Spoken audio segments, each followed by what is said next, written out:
Di kota ya, Jakarta Pusat, Jakarta Selatan, dan juga ada di Jakarta Timur. Dan secara keseluruhan memang masih dalam proses, masih proses klarifikasi dan penelusuran lah gitu. Informasi selanjutnya datang dari Wakil Presiden Republik Indonesia ke-10 dan 12, Yusuf Kala, yang mengatakan tidak ada partai politik yang didirikan di Indonesia yang mau menjadi oposisi. Oposisi adalah sebuah kecelakaan. Yusuf Kala menyebut tidak ada partai politik yang didirikan di Indonesia yang benar-benar mau menjadi oposisi berseberangan dengan pemerintahan. JK menilai bagi partai politik oposisi merupakan sebuah kecelakaan karena tujuan dari partai politik adalah berperan sebagai pemerintah. Pertemuan update dengan Bu Mega seperti apa, Pak? Apakah pertemuannya Pak Hatta, pertemuannya Pak? Mungkin bisa langsung ditanyakan. Tidak ada partai yang didirikan atau mau jadi oposisi. Oposisi bagi partai ada kecelakaan. Sekali lagi, tidak ada partai yang didirikan atau mau jadi oposisi. Oposisi bagi partai ada kecelakaan. Jadi, karena itu banyak yang pragmatis. Sering orang bertanya, bagaimana kita menjalin kepercayaan? Dia demokrasi yang jangan mencoba sekarang ini, tapi demokrasi yang punya makna, yang punya cara yang baik. Wakil Presiden Ma'ruf Amin menegaskan jika biaya untuk program makan siang gratis belum diputuskan secara resmi. Menurut Ma'ruf Amin, wacana Marjan. Keluar mulu, biar hijabnya rapi, pakai ciput. Yah, rontok. Biar rambutnya kuat, pakai Emerald Hijab Shampoo Anti Hair Fall. Dengan ekstrak zaitun dan emosi perfume. Lawan rontok dan bau apek. Emerald Hijab Shampoo. Ngerti rambut berhijab kita. Lain. Kuatkan hati. Raihlah kemenangan. Marjan. Hijabers, ini shampoo yang match buat kita karena ada serumnya. Baru, Serasoft Serum Shampoo Hijab 3-in-1. Rambut jadi 3 kali lebih lembut, gak lepek dan gak ketombean. Serasoft Serum Shampoo Hijab 3-in-1. Try and feel the difference. Lain. Kuatkan hati. Raihlah kemenangan. Marjan. Hey guys.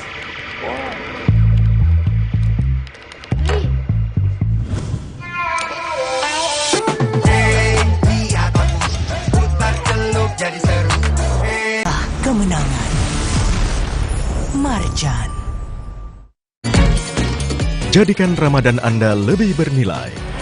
Dapatkan berita terkini, unik dan menarik dari dalam negeri juga mancanegara yang akan menambah hazanah pengetahuan Anda selama Ramadan. Kalau untuk menu berbuka puasanya sendiri dan juga tipsnya nih berpuasa di sana, kurma, roti dan juga air khas dari Asia Selatan. Dalam Kompas Sahur, setiap hari selama Ramadan pukul 2 dini hari, live di Kompas TV, teman Ramadan.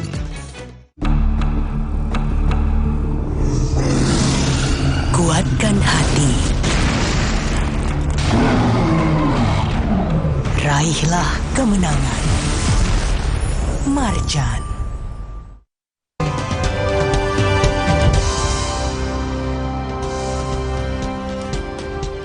Saudara, diduga seorang anak kepala desa kalah dalam pemilihan calon legislatif pada pemilu 2024. Seorang kades memberhentikan ketua RT dan RW di Desa Wanakerta, Kabupaten Tangerang, Banten. Kepala Desa Wanakerta menyebut memberikan sejumlah uang kepada RT dan RW untuk diberikan kepada warga agar memilih anaknya dalam pemilu calon legislatif di pemilu lalu. Namun menurut Kepala Desa, uang yang diberikan tersebut tidak disampaikan kepada warga sehingga dirinya marah dan akhirnya memberhentikan para ketua RT dan RW. Kepala Desa Wanakerta juga menjelaskan jumlah ketua RT yang diberhentikan hanya 12 dan 3 ketua RW.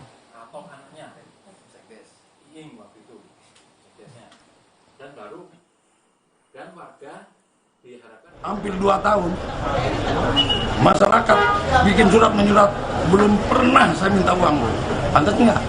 Belum pernah. Jadi yang diuangkan untuk termasuk pembuatan surat liwat kata itu hanya AJB, akte jual beli. Yang lain prek semua, Bu.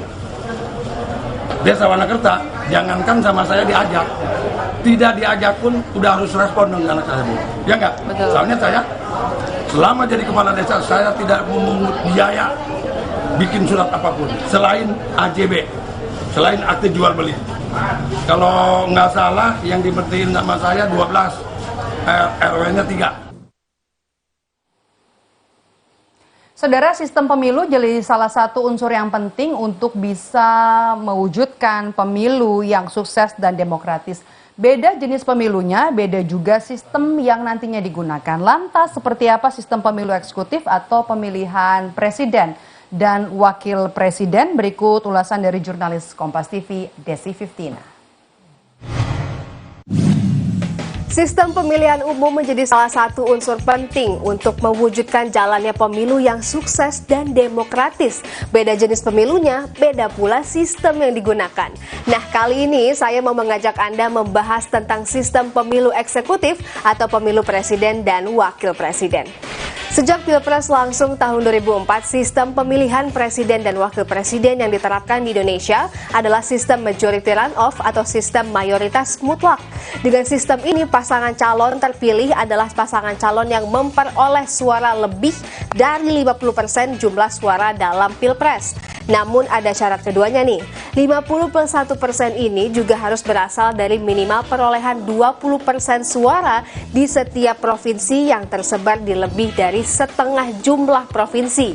Dengan kata lain, 19 provinsi dari total 38 provinsi di Indonesia. Jadi meskipun memperoleh 50+1% suara, tapi syarat keduanya cuma dapat 20% suara yang kurang dari 19 provinsi, itu artinya tidak bisa memenangkan Pilpres. Jika belum ada paslon yang mencapai 50+1% suara, maka dilanjutkan dengan putaran kedua atau two round system. Nah, apakah Pilpres 2 putaran sudah pernah terjadi di Indonesia? Mari kita lihat Pilpres sebelumnya. Pada Pilpres 2019 dan 2014 sama-sama memiliki 2 paslon dan pemilihan dilakukan hanya 1 putaran saja. Sedangkan Pilpres 2009 memiliki jumlah paslon yang sama dengan Pilpres kali ini, yaitu 3 paslon. Namun pada saat itu pemilihan cukup dilakukan 1 putaran. Terakhir adalah Pilpres 2004 yang memiliki 5 pasangan calon. Pilpres ini menjadi Pilpres pertama dan satu-satunya yang dilakukan 2 putaran. Lalu bagaimana dengan Pilpres 2024? Jika Pilpres kali ini dilakukan 2 putaran, KPU sudah mempersiapkan tahapan dan jadwalnya. Nah, jadi sudah tahu ya bagaimana sistem pada pemilihan umum presiden dan wakil presiden? Yuk kita sama-sama mengawal pemilihan umum ini demi mewujudkan kesuksesan pesta demokrasi. Informasi tadi sekaligus menutup jumpa kita di program Rumah Pemilu hari ini. Jangan lupa untuk saksikan terus program Rumah Pemilu setiap hari Senin sampai hari Jumat jam 3 sore hanya di Kompas TV Independen terpercaya. Kami tutup Rumah Pemilu sampai di sini. Terima kasih sudah menonton. Saya Mada Pelfrina. Sampai jumpa.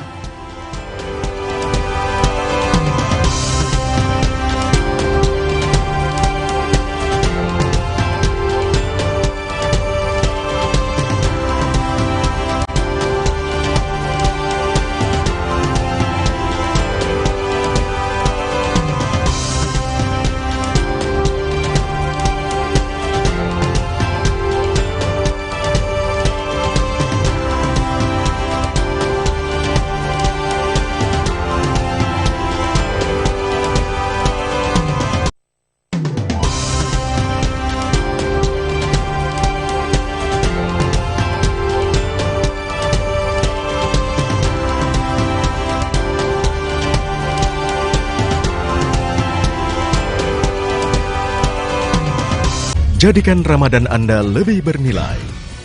Hidupkan waktu, tingkatkan ilmu. Dengan siraman rohani, Hikmat membawa berbagai solusi untuk memaksimalkan ibadah di bulan suci. Kalam Hati Spesial Ramadan setiap minggu selama Ramadan, pukul 1 siang, mulai 17 Maret, di Kompas TV. Teman Ramadan. Sesaat lagi, Anda akan menyaksikan Kompas Petang, didukung oleh This is my way. Cobain deh.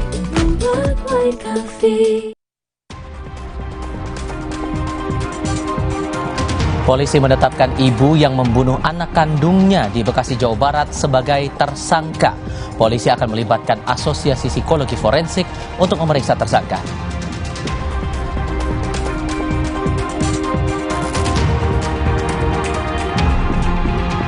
Selain meninjau langsung kesiapan pesawat tempur F-16 dan pesawat tempur Latih T-50 milik TNI AU, Presiden Jokowi memantau simulasi pengiriman bantuan ke Gaza, Palestina menggunakan pesawat Hercules TNI Angkatan Udara.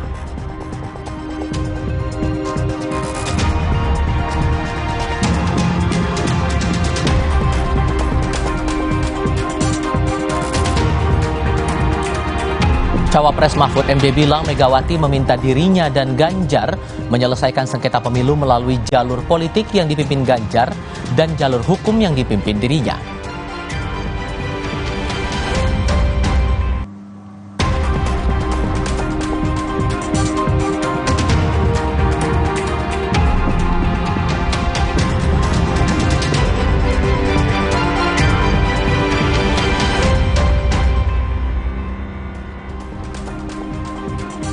Halo, selamat sore saudara. Kini Anda menyaksikan program berita Kompas Petang hanya di Kompas TV. Independen, terpercaya, hari ini hadir bersama Anda. Saya Audrey Chandra dan Tifal Solesa. Informasi pertama kami akan dibawakan Tifal, silakan. Ya Audrey, salam jumpa saudara. Informasi pertama untuk kali ini, polisi menetapkan SNF atau ibu korban sebagai tersangka kasus pembunuhan anak di Kota Bekasi, Jawa Barat. Penetapan ibu korban sebagai tersangka dilakukan setelah penyidik selesai melakukan gelar perkara. Mendalami kasus termasuk motif tersangka membunuh anak, penyidik Satreskrim Polres Metro Bekasi Kota akan melibatkan Asosiasi Psikologi Forensik, termasuk saat ini sedang memeriksa ayah korban yang pada saat kejadian sedang berada di luar kota. Ancaman pidana penjara di atas 5 tahun.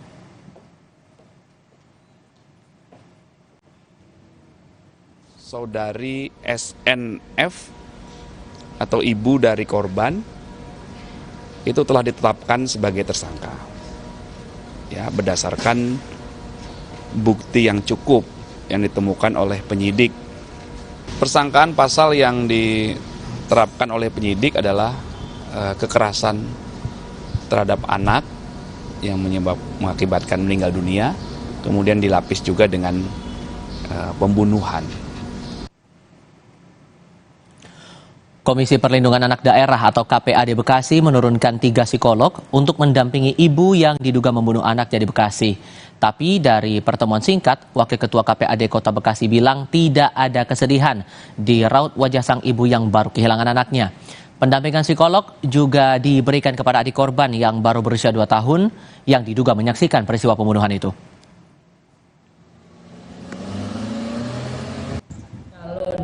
Kan memang dia secara komunikasi belum lancar ya, tapi ada beberapa indikasi sempat anak itu kaget, beberapa kaget-kagetan gitu ya. Seperti ada trauma melihat sebuah kejadian yang belum pernah dilihat sebenarnya, karena anak itu masih usia 2 tahun ya, jadi belum bisa bercerita secara kata-kata, mungkin secara visual. Tapi kan paling penting hari ini adalah kita harus tetap melihat tumbuh kembang anak hari ini. Jangan sampai ketika anak itu melihat justru akan mengakibatkan trauma pada anak.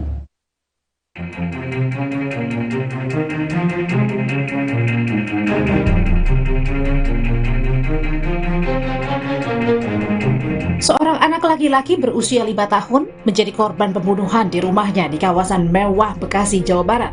Kasus terungkap setelah seorang tamu datang ke rumah menemukan ibu korban, SNF, yang kini ditetapkan sebagai tersangka pembunuhan bersimbah darah. Sementara sang anak meninggal dunia dengan luka cukup parah. Sebilah pisau dapur diamankan polisi dari tempat kejadian. Barang buktinya? Barang bukti belum, ini hanya pisaunya saja. Pisau sempat dicuci. Pisau apa, Bu? Pisau dapur. Pisau lantai 2, Bu? Lantai 2. Di tempat tidurnya dia sendiri. Dari keterangan sementara, pelaku mengaku mendapat bisikan gaib sebelum membunuh anaknya. Bahkan ketika diperiksa, ibu korban sempat tertawa. Nanti masih akan pendalaman, tapi hasil wawancara sementara bahwa ya terduga pelaku mendapatkan bisikan gaib. Pada saat kejadian suaminya ada di tempat nggak? Suaminya berada di Medan. Kondisi yang bersangkutan masih stabil dan mohon maaf tadi pada saat yang keterangan kita akan ketahuan, tentunya nanti kita akan berkoordinasi dengan psikolog maupun dengan pemeriksaan psikologi terhadap terduga pelaku. Usai dilakukan gelar perkara, SNF ditetapkan sebagai tersangka dengan pasal kekerasan pada anak yang menyebabkan kematian dan pasal pembunuhan. Polisi akan melibatkan tim asosiasi psikologi forensik untuk mendalami kejiwaan pelaku. Tim Liputan Kompas TV. Untuk mendalami kasus ibu membunuh anak di kawasan elit di Bekasi, Jawa Barat ini, kita bergabung untuk berbincang bersama dengan Adrianus Meliala, kriminolog dari Universitas Indonesia. Prof. Adrian, selamat sore. Selamat sore, Mas. Iya, terima kasih sebelumnya sudah bergabung bersama kami. Membaca fenomena dari kasus ini, apa yang Anda cermati? Saya kira ini bukan hal yang pertama kali. Saya mencatat juga sudah ada kasus seperti ini sebelumnya. Memang tidak banyak ya, di mana seseorang yang terkena atau mengalami indikasi gangguan psikosis, kemudian lalu mengalami semacam halusinasi atau mendengar suara-suara, ya, sehingga kemudian lalu bertindak di luar kesadarannya. Nah, tinggal kemudian kita mengklasifikasikan apakah dia masuk pada yang kita sebut sebagai psikotik paranoid, ya, atau skizofrenik misalnya. Itu indikasinya kurang lebih sama, di mana yang bersangkutan itu mengalami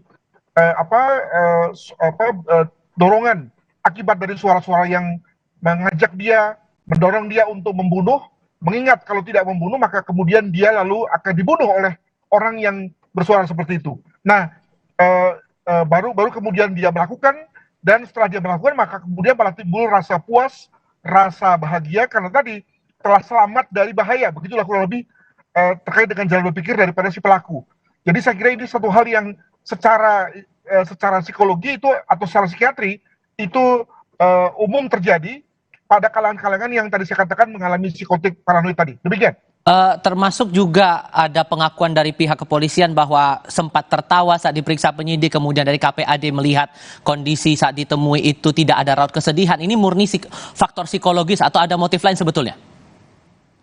Saya kira cocok ya dengan gambaran dari banyak, bukan banyak ya, tapi pelaku-pelaku dengan indikasi seperti itu, di mana si pelaku memang melakukan satu perbuatan tersebut di luar kesadarannya, dan begitu kemudian dia tahu bahwa dia sudah melakukannya, maka alih-alih muncul kesedihan, tapi malah kemudian muncul kelegaan.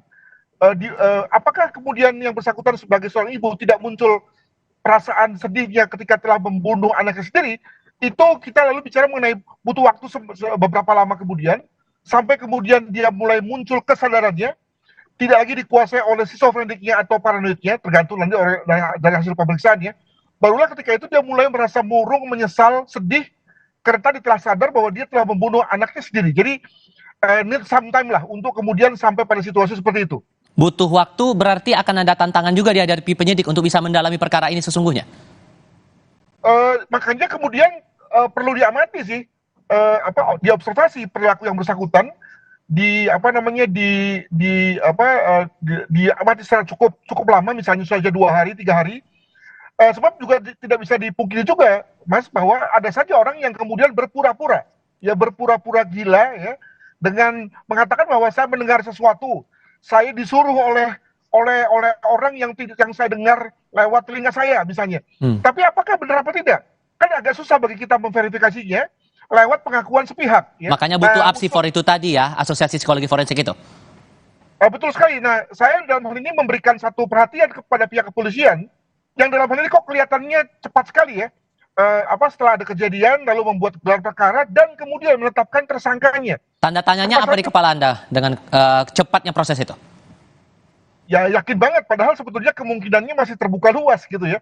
Dan juga jangan lupa bahwa sebetulnya di kepolisian kan ada kewenangan melakukan diskresi untuk kemudian menetapkan pendekatan pasal 44 KUHP gitu ya, bahwa ketika ada orang yang melakukan satu perbuatan dalam konteks ketidaksadarannya, maka kemudian tidak usah lanjut ke proses yang selanjutnya. Jadi untuk apa ditersangkakan? Nah, dalam hal ini kelihatannya kepolisian cepat sekali untuk mentersangkakan, betapapun belum ada pemeriksaan terkait dengan kejiwaan dari yang bersangkutan. Sehingga seharusnya harus tes psikologi forensik dulu, baru kemudian menetapkan status hukum barunya, begitu? Bisa juga sih, seperti yang sekarang ini, tetapi kelihatannya yakin banget ya bahwa memang yang bersangkutan itu adalah orang yang normal, sehingga kemudian lalu ditetapkan sebagai tersangka. Barulah kemudian muncul kesadaran untuk diadakan pemeriksaan. Nah, adakan saja diadakan pemeriksaan dulu, lalu kemudian ditetapkan sebagai tersangka, kan sebetulnya juga lebih bagus juga kan. Jadi tidak mengesankan bahwa polisi sebetulnya tidak ada perencanaan dalam hal ini. Sebab kalau begini kan kesannya jadi seperti polisi seperti buru-buru begitu. Ada pisau yang sudah dijadikan barang bukti dan sudah disita oleh polisi. Maka kemudian tindak lanjut apa lagi yang perlu diperhatikan polisi untuk mendalami perkara ini? Sekali lagi kalau kepolisian memang fokus pada pemeriksaan kejiwaan, maka saya kira nanti teman-teman psikolog akan berkata juga untuk melakukan pemeriksaan rekam otak ya dari yang bersangkutan. Cara berpikirnya begini, apakah pada saat yang bersangkutan itu membunuh, memang yang pelaku memang tengah berada dalam situasi ketidaksadarannya, situasi berada dalam cengkeraman psikopatiknya, ya, sehingga kemudian ketika dia membunuh, dia sebenarnya tidak bertanggung jawab terhadap perbuatannya, dan itu bisa terlihat lewat rekam jejaknya melalui pemeriksaan EEG, EKG, dan itu harus cepat ya, agar kemudian tadi rekam jejak itu masih terlihat dalam konteks otak kita. Nah, menurut saya sih kalau saya jadi teman-teman serse udah bagus itu dulu yang diurusin daripada melakukan gelar dan kemudian buru-buru menetapkan tersangka. Ada juga nih adik korban yang melihat saat peristiwa itu terjadi, maka bentuk penanganan seperti apa yang sepatutnya diperhatikan betul dari kasus ini? Saya kira karena umurnya masih 2 tahun sekian ya, kalau tadi saya tidak salah dengar, tentu yang bersangkutan belum bisa memaknai apa-apa terkait dengan apa yang dilihatnya.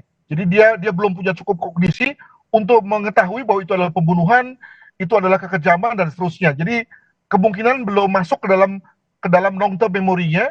Kalaupun masuk, dia juga belum mengetahui apa makna daripada apa yang dilihatnya.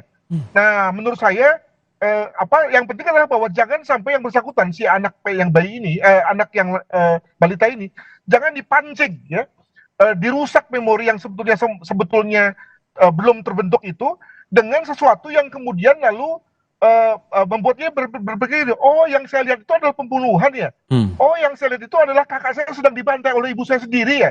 Nah, ketika dia menyebutkan seperti itu, misalnya nanti pada saat usia dia sudah 10 tahun, 15 tahun, nah udah kacau tuh.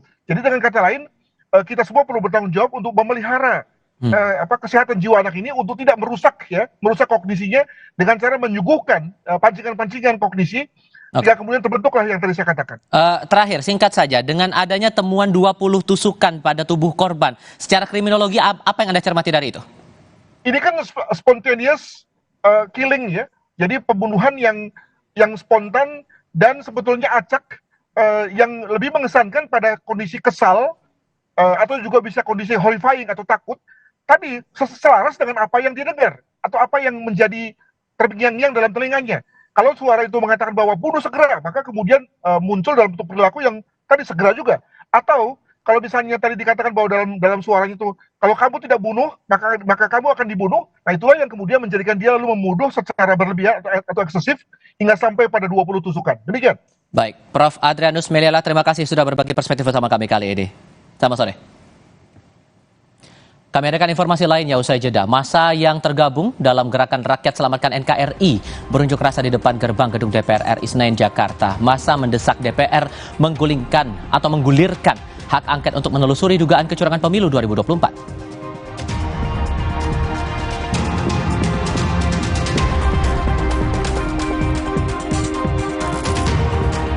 Selain meninjau langsung kesiapan pesawat tempur F-16 dan pesawat tempur latih T-50 milik TNI AU, Presiden Joko Widodo memantau simulasi pengiriman bantuan ke Gaza, Palestina menggunakan pesawat Hercules TNI AU. Laporan lengkapnya usai jeda berikut ini.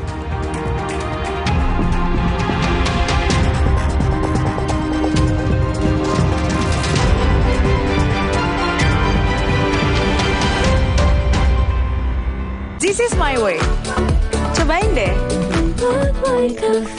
Hari-hari sibuk, itu pilihan. Tapi luwak white coffee selalu menemaniku. This is my way. Cobain deh. Now I'm here because of Luwak hitam baru 21. 21. 2 sendok kopi Dan 1 sendok gula. 21. Bubuk kopi lebih kental. Kopi luwak hitam baru. Hutan dirusak, pohon ditebang, orang-orang gak peduli, sampai teror polusi menghantui. Tanam oksigen sekarang bersama Indosat.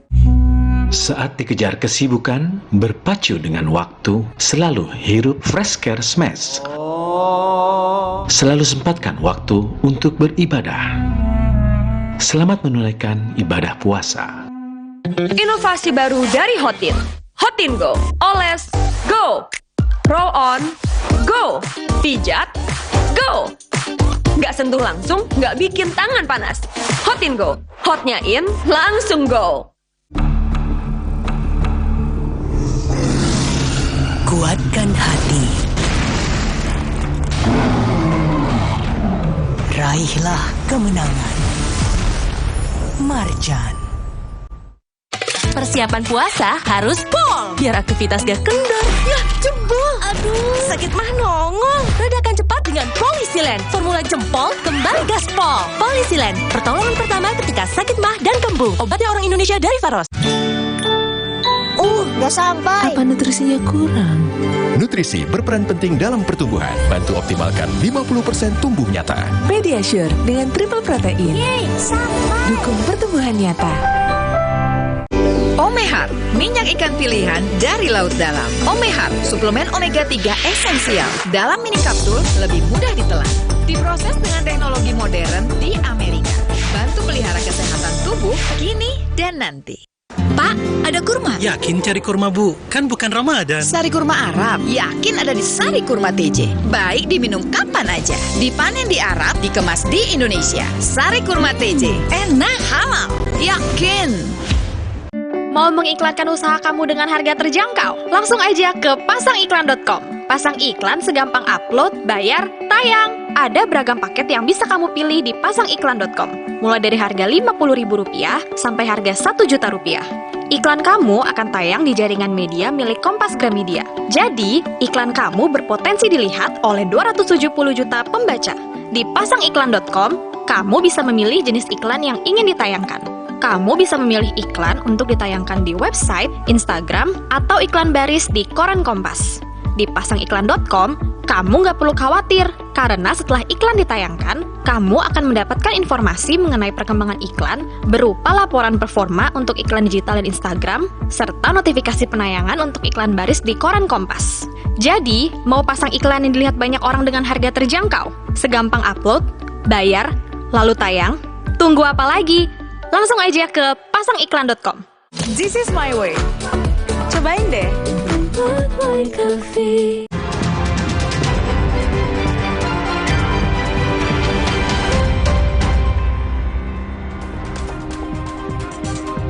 Bertemu kembali saudara, massa yang tergabung dalam Gerakan Rakyat Selamatkan NKRI berunjuk rasa di depan gerbang gedung DPR RI Senen, Jakarta. Massa mendesak hak angket untuk menelusuri dugaan kecurangan pemilu digulirkan.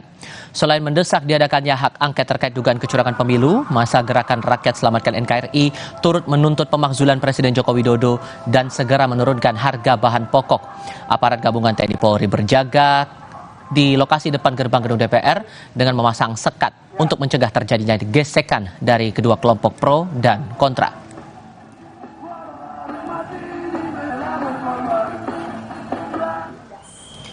Di titik lainnya, Aliansi Perempuan Indonesia berunjuk rasa di kawasan Patung Kuda Arjuna Wijaya, Jakarta Pusat. Koordinator Aliansi Perempuan Indonesia, Mutiara Ika, menyebut situasi di Indonesia sedang tidak baik-baik saja karena terjadi kemerosotan demokrasi. Aliansi Perempuan Indonesia menuding Presiden Joko Widodo aktor utama dari merosotnya kualitas demokrasi di tanah air. Ya, jadi pertama kami ingin menyatakan sikap sikap ya bahwa situasi di Indonesia ini sedang tidak baik-baik saja. Dan spesifik kami bicara bahwa terjadi kemerosotan demokrasi. Dan selama 10 tahun ini kami juga punya kesimpulan bagaimana memang Presiden Jokowi ini justru menjadi aktor utama yang melanggengkan kekuasaan oligarki di Indonesia.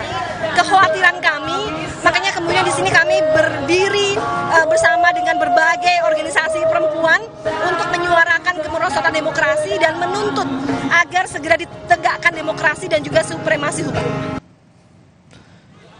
Kita tinjau suasana unjuk rasa di Patung Kuda Arjuna Wijaya Gambir, Jakarta Pusat bersama dengan jurnalis Kompas TV Ursula Putri langsung dari lokasi.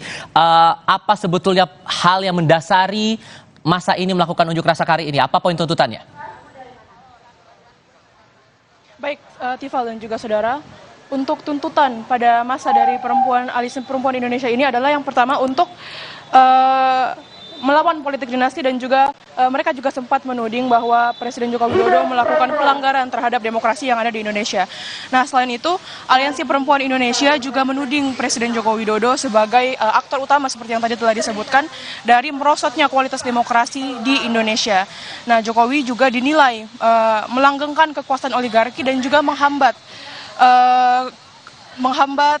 pelaksanaan penegakan HAM yang ada di Indonesia.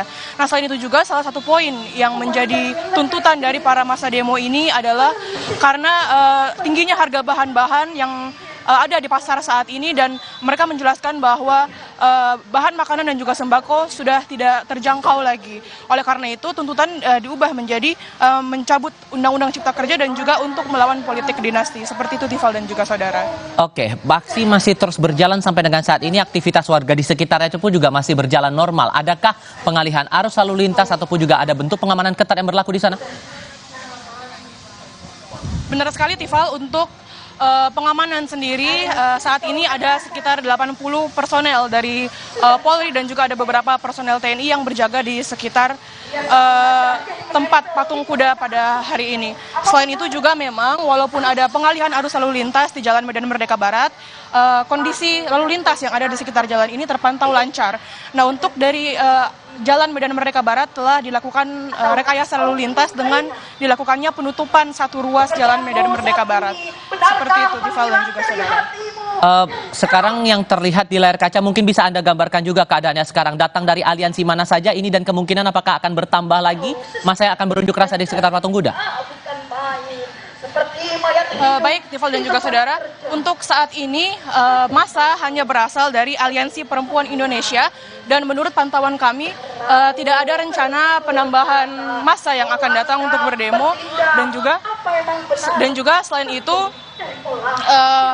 massa yang ada di depan Patung Kuda pada saat ini juga dijadwalkan akan selesai dan bubar pada pukul 5 waktu Indonesia Barat. Seperti itu Tifal dan juga saudara. Dari kawasan Patung Kuda Jakarta Pusat, Ursula Putri melaporkan. Terima kasih.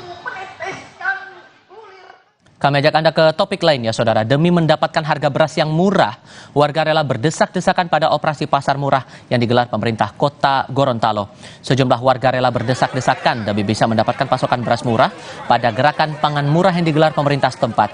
Dalam pasar murah ini, pemerintah menyediakan beras SPHP seberat 2 ton dan beras premium sebanyak 500 kg.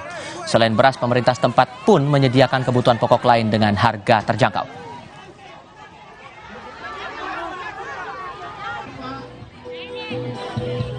Kita ke tempat lainnya, ratusan warga di Maros, Sulawesi Selatan rela mengantre, berdesak-desakan dan saling dorong demi mendapatkan beras murah di halaman kantor Dinas Pertanian dan Ketahanan Pangan Kabupaten Maros. Warga yang mengantre sejak pagi tidak sabar mendapatkan beras murah hingga menyerobot mobil bulog pengangkut beras. Paket 5 kg beras murah dijual seharga Rp53.000. Gerakan Pangan Murah berkolaborasi dengan Pemkab Maros dan bulog setempat untuk menekan harga beras yang melonjak tajam di pasaran.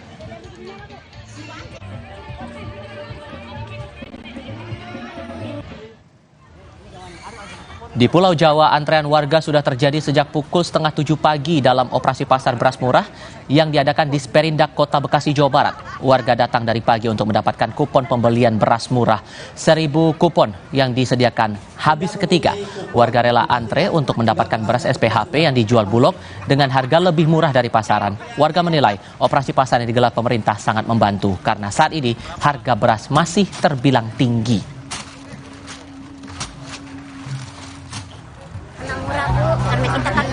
butuh apa namanya, sekarang kan apa-apa mahal gitu, jadi saya pengen beli yang ini gitu. Harganya beda jauh Bu dari pasar? Iya beda, tapi di pasar ada yang 12, saya kadang beli cuma 12 aja, nggak mau yang mahal-mahal, nggak punya uangnya Pak. Bangin saya ininya aja uangnya, ya kita dari pemerintah harus turun lah gitu, jangan sampai mahal-mahal, kita mah keluarga nggak mampu, belinya semampu-mampunya aja gitu, saya mau beli yang murah aja, nggak mau yang mahal. Menteri Perdagangan Zulkifli Hasan memastikan harga beras tidak akan naik di saat meroketnya harga kebutuhan pokok menjelang bulan Ramadan.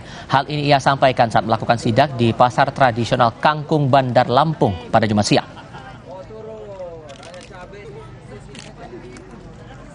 Bawang merah masih murah, 30.000, cabai turun 58.000 ya. Nah, beras tidak naik tapi belum turun, masih mahal. Tapi tidak naik lagi yang premium. Kalau beras bulog banyak. Ya, telur tadi 30.000.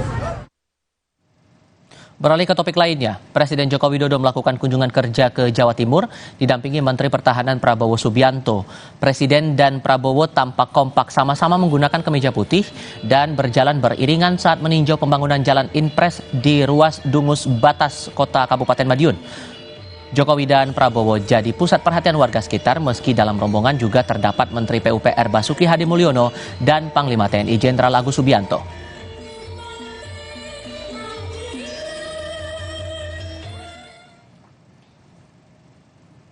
Sebelumnya, Presiden Jokowi bersama Menteri Pertahanan Prabowo Subianto mengecek kesiapan sejumlah pesawat tempur F-16 dan pesawat tempur latih T-50 di Pangkalan TNI AU Iswahyudi Magetan. Pesawat tempur F-16 yang dicek Jokowi merupakan pesawat yang telah menjalani upgrade dan peningkatan kemampuan.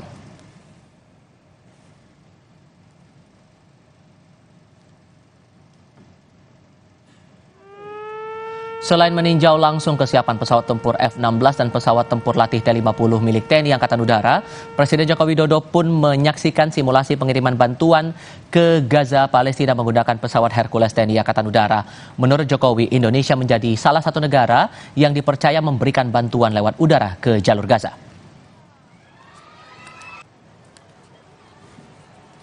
Karena Indonesia merupakan salah satu negara yang diberi kesempatan untuk bisa memberikan bantuan ke Gaza, ke rakyat Palestina dengan lewat udara. Karena lewat darat sudah sangat sulit. Lewat udara yang tadi kita coba terlebih dahulu, kira-kira akan seperti apa dengan menggunakan pesawat Hercules, dan ini akan segera kita bawa bantuan ke Gaza dan di drop dari udara dengan pesawat Hercules kita. Tadi sudah disimulasi dan saya melihat hasilnya baik. Masa yang menamakan diri Gerakan Rakyat untuk Demokrasi dan Keadilan atau GARDA berunjuk rasa di depan kantor DPD RI Daerah Istimewa Yogyakarta. Mereka mendukung pembentukan pansus kecurangan pemilu oleh DPD RI. Diskusinya akan hadir usai jeda berikut.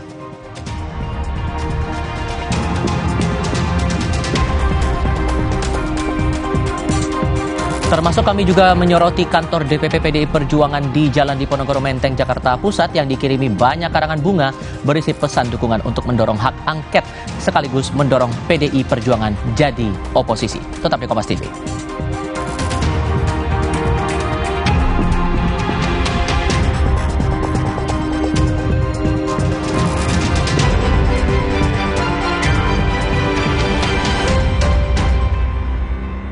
This is my way. Cobain deh.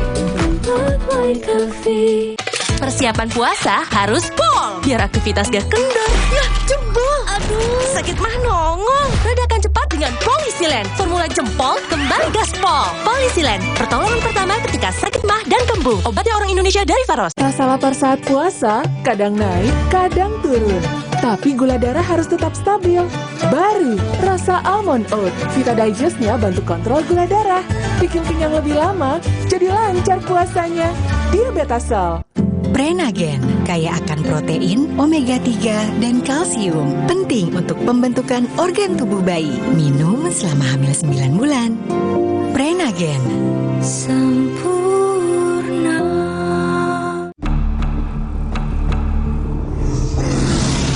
Kuatkan hati.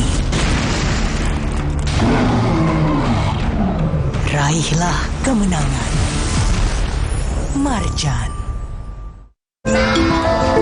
Kalau puasa, siang udah lemas. Kenapa ya, Ma? Itu karena badan Ade kekurangan mineral, apalagi saat puasa. Oh, gitu ya, Ma? Makanya minum Le Mineral yang cukup saat sahur dan berbuka. Le Mineral mengandung mineral esensial yang diperlukan tubuh untuk beraktivitas selama puasa. Alhamdulillah, puasa jadi ringan ya, Ma? Le Mineral, penuhi kebutuhan mineral selama berpuasa. Persiapan puasa harus pol, biar aktivitas gak kendor. Yah, jebol. Aduh. Sakit mah nongol. Redakan cepat dengan Polisilen. Formula jempol kembali gaspol. Polisilen, pertolongan pertama ketika sakit mah dan kembung. Obatnya orang Indonesia dari Faros. Kuatkan hati. Raihlah kemenangan. Marjan. Supaya badan kuat selama puasa, gimana ya? Makanya, minum susu steril 7 kurma. Iya, double khasiatnya bikin badan kuat selama puasa. Betul, karena kurma kaya antioksidan plus susu steril double khasiat. Jaga daya tahan tubuh saat puasa. Enak, ada kurmanya. Badan lebih segar. Susu steril 7 kurma double khasiatnya. Badan kuat selama puasa. Manisnya warna mawar merah muda saat mendengar semua lantunan doa. Sambut sentuhan warna baru Ramadan dari Nippon Paint. Kuatkan hati. Raihlah kemenangan. Marjan. Hari-hari sibuk, itu pilihan. Tapi Luwak White Coffee selalu menemaniku. This is my way. Cobain deh. Now I'm here because of Luwak hitam baru 21. 21. 2 sendok kopi dan 1 sendok gula. 21. Bubuk kopi lebih kental. Kopi Luwak hitam baru. This is my way. Cobain deh.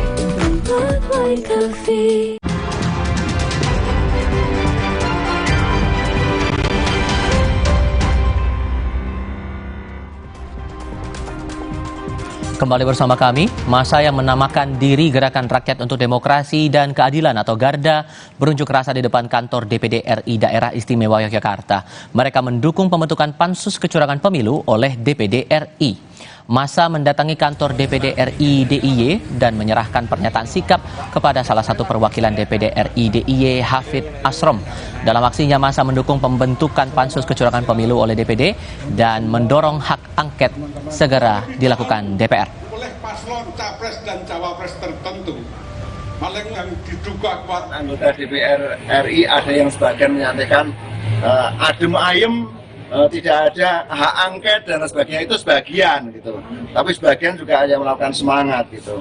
Oleh sebab itu saya terima kasih kepada masyarakat Yogyakarta yang diwakili GARDA telah memberikan aspirasi masyarakat Yogyakarta untuk melakukan support adanya hak angket dan itu pansus yang dilakukan oleh DPD RI. Mudah-mudahan bisa memberi manfaat. Saat DPR RI belum sepakat soal usulan hak angket, DPD RI justru kompak akan membentuk pansus dugaan kecurangan pemilu agar seluruh pihak tidak saling tuduh. Apalagi menurut anggota DPD RI Abdullah Puteh, usulan pansus berasal dari beberapa anggota DPD saat sidang paripurna. Puteh mengklaim pansus menjadi jalur legal untuk membongkar dugaan kecurangan pemilu. Supaya tidak saling menuduh. Nah, kita buat pansus itu kan legal.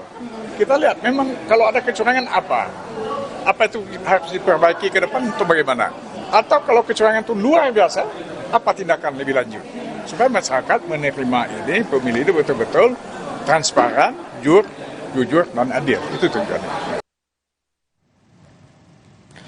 DPD RI menggulirkan pembentukan panitia khusus dugaan kecurangan pemilu saat DPR masih maju mundur menggulirkan hak angket pemilu. Kemana arah politik DPD dan apa pengaruh pembentukan pansus ini terhadap hasil pemilu nantinya? Kami diskusikan bersama dengan para narasumber. Bergabung saat ini pakar hukum tata negara Zainal Arifin Muchtar dan anggota DPD RI Philip Wamafma. Selamat sore semuanya, apa kabar? Sore, baik. Terima kasih seluruhnya sudah bergabung dalam diskusi kami kali ini. Pak Philip, saya ke Anda dulu. Ini kan dari DPR masih belum memutuskan sebetulnya apakah akan digulirkan hak angket ini atau tidak. Tapi apa hal yang mendasari DPD lebih dulu untuk maju mengusut kecurangan ini dengan membentuk pansus? Jadi begini ya, DPD sebagai lembaga negara itu diberikan kewenangan dalam konstitusi untuk melakukan pengawasan, ya. Jadi apa yang DPD lakukan hari ini tidak berdasarkan opini pada lembaga-lembaga yang lain, tapi berdasarkan kewenangan yang dimiliki oleh DPD. Nah, apa yang menjadi dasar dalam paripurna kita putuskan untuk perlu dibentuk pansus, karena ini merupakan temuan semenjak persiapan pemilu, DPD sudah membentuk posko-posko di seluruh provinsi, ya, kepada masyarakat secara umum, baik perorangan maupun kelembagaan, untuk menyampaikan pengaduan terkait dengan persoalan-persoalan pemilu. Nah, oleh sebab itu, berdasarkan pengaduan, laporan daripada masyarakat, maka DPD memiliki kewajiban untuk menindaklanjuti, baik kajian cepat maupun dalam pandangan-pandangan politik DPD. Dan DPD sepakat bahwa pemilu ini perlu mendapatkan atensi khusus agar kualitas demokrasi kita itu makin baik ke depannya. Jadi kalau dibilang DPD seakan mendahului DPR yang masih berwacana dengan hak angket, berarti nggak tepat berarti? Oh, tidak tepat. Kita diberikan kewenangan juga oleh undang-undang, dan itu menjadi hal yang tidak bisa, atau kedudukan kelembagaan ini tidak bisa dipandang yang rendah dan yang tinggi. Ya, trias politika kita kan sudah jelas memberikan kewenangan sesuai dengan kapasitasnya masing-masing. DPD lahir pasca reformasi ini kan sebagai penyeimbang, ya, sebagai penyeimbang non partai dan memiliki objek jelas, yaitu suara rakyat dan suara daerah. Oke, Mas Uceng, dengan langkah DPD membentuk pansus ini sudah sesuai dengan kewenangan tidak DPD ini membentuk pansus? Saya kira begini ya, kita harus menghargai DPD yang kemudian mau melakukan sebuah konsep pengawasan. Karena saya kira memang parlemen harusnya bekerja untuk melakukan pengawasan. Kenapa kita bikin parlemen kita menjadi dua kamar, ada DPR dan ada DPD? Salah satu doktrinnya adalah supaya dua mata lebih bagus dari satu mata. Two eyes better than one eye. Artinya apa? Menguatkan, dengan adanya dua lembaga itu bisa menguatkan konsep pengawasan terhadap pemerintah. Tapi saya kira begini, ada baiknya DPD coba bertenang-tenang, lalu kemudian coba merumuskan baik-baik makna pengawasan yang boleh dia lakukan. Kalau kita baca baik-baik pasal 22D Undang-Undang Dasar, itu ada tiga ayat soal kewenangannya dan satu ayat bicara soal pemberhentiannya anggota DPD. Kewenangan pengawasan itu ada di 22D ayat 3. Nah, kalau Anda baca baik-baik, itu dikatakan DPD dapat melakukan pengawasan, ya, untuk mengenai hal-hal tertentu. Jadi ada otonomi daerah, ada pembentukan, pemekaran, dan penggabungan daerah, ada hubungan pusat dan daerah, ada pengelolaan sumber daya alam, sumber daya ekonomi, ada pelaksanaan APBN, pajak, pendidikan, agama. Tapi coba diingat kata kalimat terakhirnya. Hasil pengawasan itu disampaikan kepada DPR untuk ditindaklanjuti. Oke, berarti jadi, harus seiring sejalan mereka bergerak, begitu? Enggak, saya mau bilang begini, ini konsep yang memang sekian lama sudah kita katakan. Kenapa sering kita katakan DPD itu sangat tidak kuat sebenarnya? Karena seakan-akan DPD menjadi kayak asistennya DPR. Oke. Dia melakukan pengawasan, tapi hasilnya kemudian dikasihin kepada DPR untuk ditindaklanjuti oleh DPR. Artinya apa? Ada pertanyaan besar soal konstitusionalitas, bisakah DPD menindaklanjuti hasil pengawasannya? Karena di sini dikatakan ditindaklanjutinya itu oleh DPR, itu satu. Yang kedua adalah, kenapa saya bilang harus bertenang-tenang untuk membaca? Karena di sini kan ada enam hal yang bisa diawasi oleh DPD itu. Nah, betulkah pemilu itu masuk menjadi salah satu dari 6 ini? Oke. Nah, itu harus dibicarakan baik-baik. Saya kira saya kalau kita mau melakukan penalaran ya, kira-kira ada 2 yang mungkin kalau kita mau bangun logikanya. Satu adalah masuk dari pemekaran dan penggabungan daerah, khususnya yang terjadi di Papua.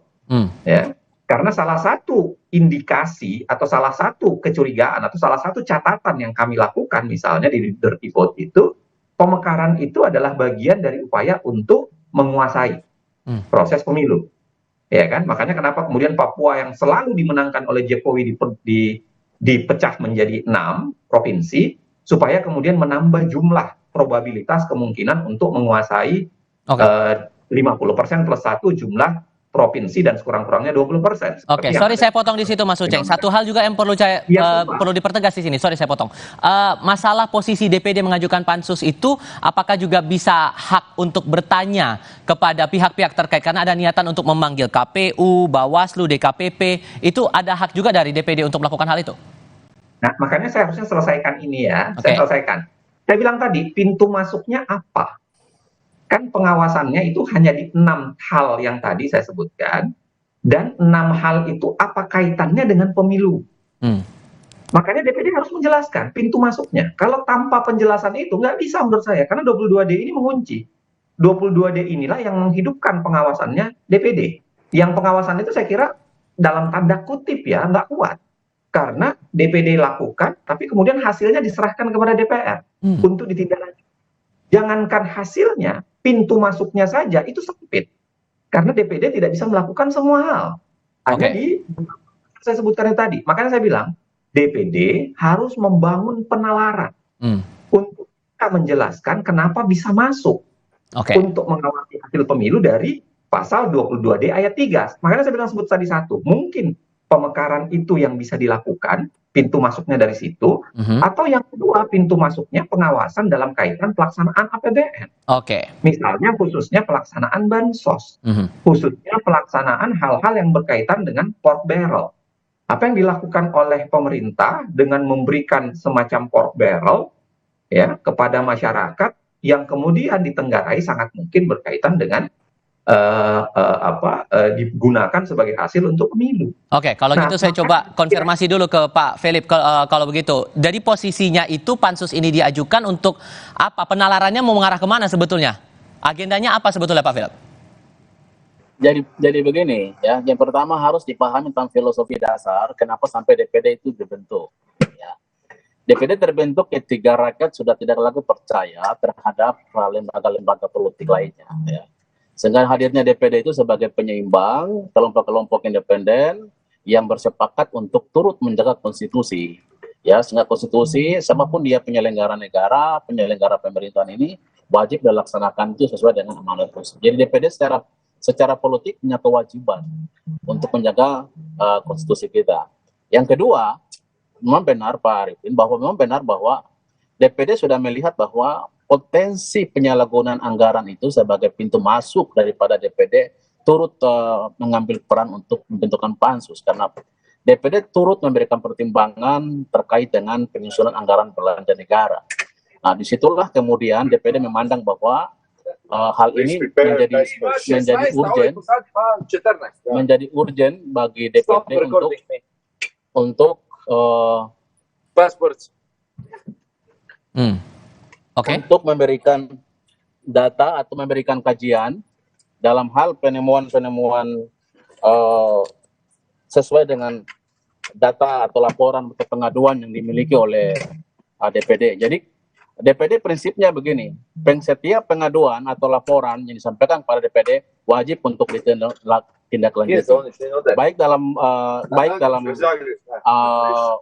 pengawasan, baik dalam bentuk pansus maupun dalam bentuk-bentuk lainnya. Dalam pemilu ini kita melihat bahwa perkembangan politik nasional saat ini membutuhkan peran daripada DPD. DPD dibutuhkan sebagai kelompok penyeimbang untuk memberikan temuan-temuan atau memberikan kajian-kajian atau mengkaji lebih dalam untuk pembuktian, ya, memberikan pembuktian terhadap pengaduan-pengaduan masyarakat atau laporan-laporan masyarakat sehingga tidak menjadi sesuatu informasi yang kemudian menghilangkan kehidupan bernegara yang lebih baik. Dapatkah diartikan bahwa langkah DPD ini mengajukan pansus untuk mempengaruhi DPR untuk segera menggulirkan hak angket?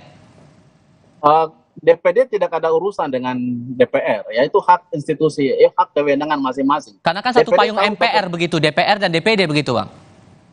Iya, memang benar, tapi dalam mekanisme kerja kan beda. Kita selain menyampaikan laporan kepada DPR, tentu kita laporan pada MPR sebagai kelompok daripada MPR, kita akan menyampaikan pada MPR untuk hal-hal yang sifatnya konstitusi.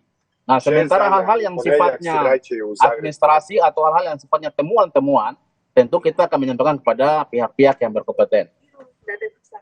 Oke. Mas Uceng, terakhir untuk Anda, kalau kemudian pansus ini bergulir, kemudian hak angket di DPR juga digulirkan, ujungnya bakal kemana nanti Anda melihatnya?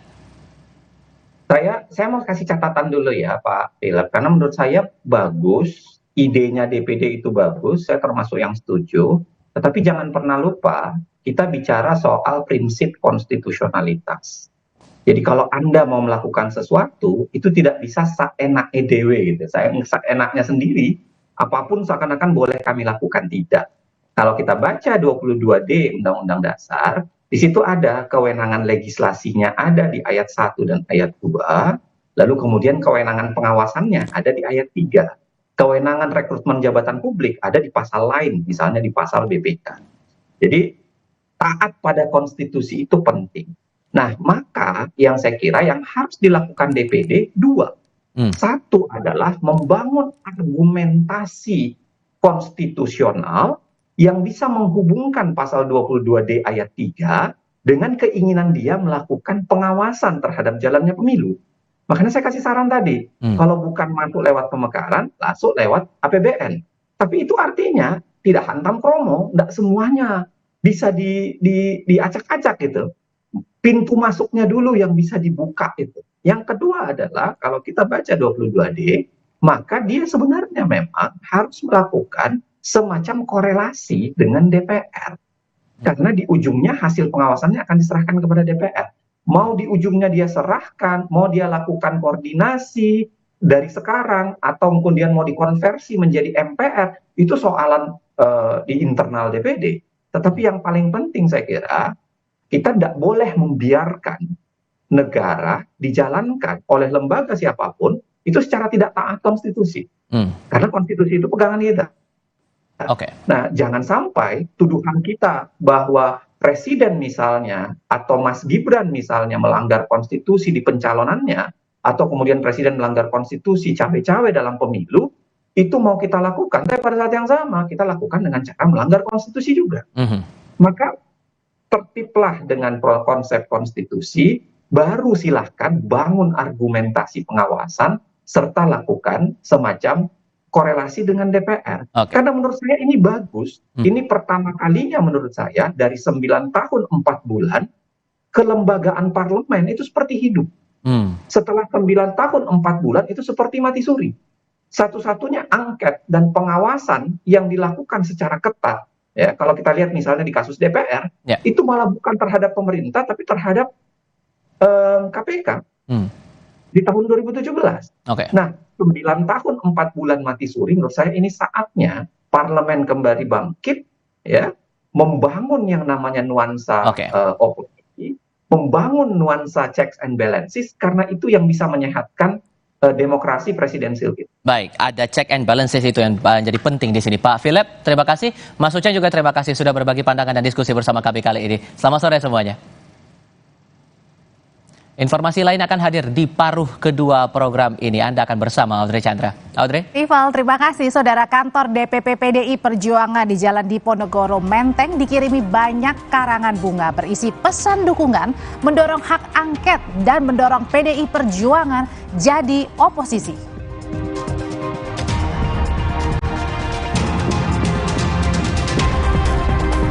Mengenai rencana pengajuan hak angket oleh beberapa fraksi di DPR, Wakil Presiden Ma'ruf Amin berharap proses hak angket nantinya tak sampai ke arah pemakzulan Presiden.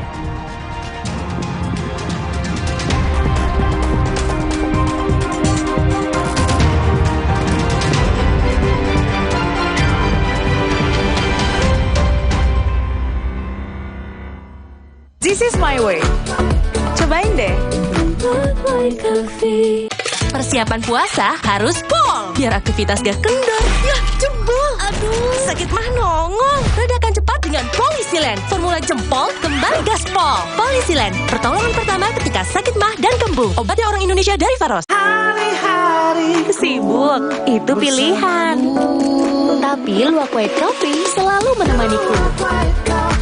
This is my way. Cobain deh. Now I'm here because of Luwak hitam baru 21. 21. 2 sendok kopi Dan 1 sendok gula. 21. Bubuk kopi lebih kental. Kopi Luwak hitam baru. Kuatkan hati. Raihlah kemenangan. Marjan. Alergi jontor nih. Aku biduran, obatnya yang depannya Indal CTN bisa dibeli tanpa resep dokter. Indal CTN, komposisi anti alerginya Redakan alergi. Indal CTN. Hey, ada madu teja sase, madu teja sase, sehat berstamina. Banyak manfaatnya. Madu teja saset, enak sehatnya. Kuatkan hati. Raihlah kemenangan. Marjan. Supaya badan kuat selama puasa, gimana ya? Makanya, minum susu steril 7 kurma. Iya, double khasiatnya bikin badan kuat selama puasa. Betul, karena kurma kaya antioksidan plus susu steril double khasiat. Jaga daya tahan tubuh saat puasa. Enak, ada kurmanya. Badan lebih segar. Susu steril 7 kurma double khasiatnya. Badan kuat selama puasa. Warna coklat hangat yang ramah, siap menyambut senyum keluarga dengan rasa bersyukur di bulan penuh berkah. Sambut sentuhan warna baru Ramadan dari Nippon Paint. Kuatkan hati. Raihlah kemenangan. Marjan. Jalan yuk. Usia nambah, gerak susah ya. Kesehatan sendi harus diperhatikan. Rajin gerak badan tak berlebihan. Bila perlu, minum Wellmove. Diproduksi dengan teknologi modern, higienis, dan halal. Wellmove, bergerak itu nikmat. Untuk membantu atasi capek, pegal, dan nyeri otot, pakai Hotin Cream. Kalau untuk meredakan nyeri sendi, Rematik dan keseleo. Nah, itu pakai Hotin DCL baru. Bahan aktif DCL-nya efektif mengobati rematik, lindung, dan nyeri sendi. hotnya Hotin banget deh. Kuatkan hati. Raihlah kemenangan. Marjan. This is my way. Cobain deh.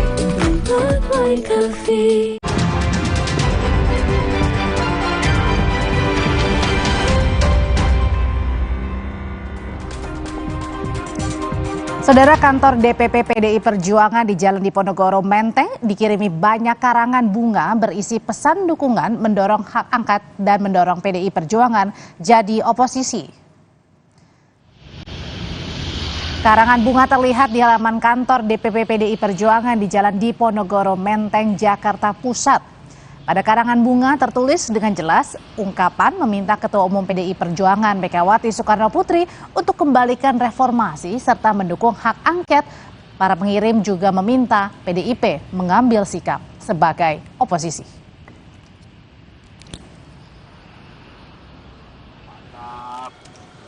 Calon Wakil Presiden nomor urut 3 Mahfud MD menegaskan tim ses Ganjar Mahfud kini tengah menyusun naskah pengajuan hak angket secara serius. Mahfud bilang Megawati meminta ia dan Ganjar menyelesaikan sengketa pemilu melalui jalur politik yang dipimpin Ganjar dan jalur hukum yang dipimpin dirinya. Adanya dugaan pengusutan untuk memakzulkan Presiden, Mahfud menegaskan hak angket tidak berkaitan langsung dengan pemakzulan karena prosedurnya berbeda. Karena sudah ada garisnya dari ketua kerjasama partai pengusung, ya itu dari Bu Mega, agar kita mengambil dua jalur secara tegas, satu jalur hukum, itu saya yang mengkoordinir pada tingkat pasangan calon, kemudian jalur politik itu nanti saya tidak ikut jalur politik, yaitu angket, karena saya bukan orang partai. Angket itu tidak ada kaitan langsung dengan pemakzulan Presiden, karena dari sudut teknis prosedural berbeda. Bisa saja nanti misalnya angket menyimpulkan satu, telah terjadi penyalahgunaan anggaran negara, yang kedua telah terjadi korupsi. Nah kalau korupsi itu pemakzulan kan, nah itu nanti dibentuk panitia pemakzulan lagi, beda lagi, dan itu lama gitu. Mengenai rencana pengajuan hak angket oleh beberapa fraksi di DPR, Wakil Presiden Ma'ruf Amin berharap proses hak angket nantinya tak sampai ke arah pemakzulan Presiden.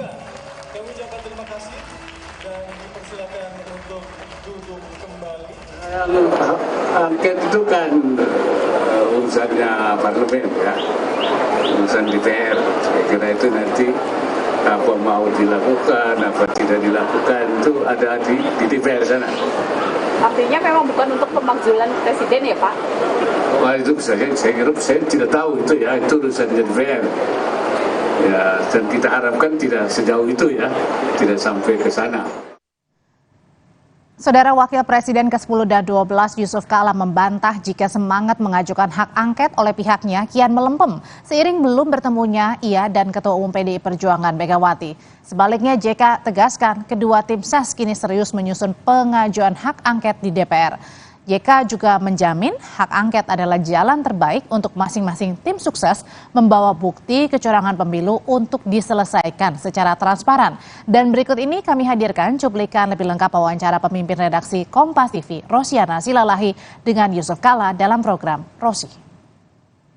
Kalau Pak JK belum bisa ketemu atau belum teragendakan ketemu dengan Bu Mega, artinya memang sebenarnya pembicaraan tentang hak angket ini akan sia-sia. Teman-teman itu baik kelompok tim 1 dan 3 itu bukan soal menang kalah. Menang kalah kan biasa. Ibu Mega sudah berapa kali kalah PDP. Nasdem juga kalah. Tapi bukan soal itu. Kenapa ini? Karena proses pemilu jangan terulang seperti ini. Itu concern kita. Kalau begini cara yang terulang dengan desakan memakai aparat, kepala desa dipaksa untuk bagaimana mengkoordinasi masyarakat dengan dana yang besar. Ya, negeri ini jadi apa nanti di belakang hari? Kalau ini menjadi mana? Itulah yang dipikirkan oleh kita-kita. Nomor satu bawa bukti, nomor 2 bawa bukti, nomor 3 bawa bukti. Kan bagus. Klarifikasi di meja, tidak di jalanan. Nah, itulah ini hak angket baik untuk semua pihak, baik untuk rakyat, baik untuk kita semua. Jangan khawatir. Sekjen PDI Perjuangan Hasto Kristianto menyebut ada algoritma yang sengaja digunakan untuk menghalangi perolehan suara Ganjar Pranowo Mahfud MD. Akibatnya suara Ganjar Mahfud hanya bisa menembus maksimal 17%. Menurut Hasto, hal itu ia ketahui setelah bicara dengan sejumlah pakar IT. Dari hasil temuan pakar, ditemukan juga gangguan siber dalam proses unggah form C1 hingga penjagalan pada data hitung cepat atau quick count. Untuk itu, Hasto meminta perlu dilakukan audit forensik dan Meta. Cek. 2 tambah 2 berapa? Para pakar IT yang menemukan persoalan yang sangat fundamental, misalnya dimasukkannya suatu JSON script, suatu algoritma untuk nge-lock agar perolehan Pak Ganjar Mahfud itu hanya maksimum 17%. Kemudian juga suatu program untuk mengunci autentifikasi terhadap multifaktor yang seharusnya tidak sembarangan orang bisa mengupload C1. Juga data-data bahwa quick count pun itu diintercept. Nah, sehingga dari kejadian-kejadian seperti itu kami dalami dan ini memerlukan suatu audit forensik serta audit meta C1. Dan soal adanya temuan penggelembungan suara untuk partai politik tertentu, Partai Gerindra menilai kini setiap partai saling menuduh soal penggelembungan suara. Namun Gerindra yakin jenjang kontrol dalam pemilu sudah ketat, sehingga jika ditemukan pelanggaran, Bawaslu di daerah akan memprosesnya. Sekjen Partai Gerindra, Ahmad Muzani, menilai dugaan penggelembungan suara harusnya ditemukan Bawaslu di semua tingkatan. Jika ada unsur pidana bisa diproses di Sentra Penegakan Hukum Terpadu.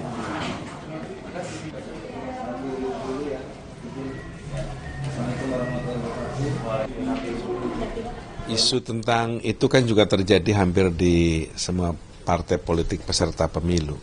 Semua saling menuduh, semua saling menyangkakan bahwa partai A, B, C, D, dan seterusnya melakukan tindakan penggelembungan. Karena itu mekanisme dalam undang-undang pemilihan umum itu kan berjenjang. Wakil Presiden ke-10-12 Yusuf Kala mengatakan tidak ada partai politik yang mau menjadi oposisi karena menganggap oposisi adalah sebuah kecelakaan. Apakah ini merupakan ganjalan partai politik berani mengajukan hak angket? Lebih lengkapnya dalam perbincangan hanya di Kompas Petang sesaat lagi.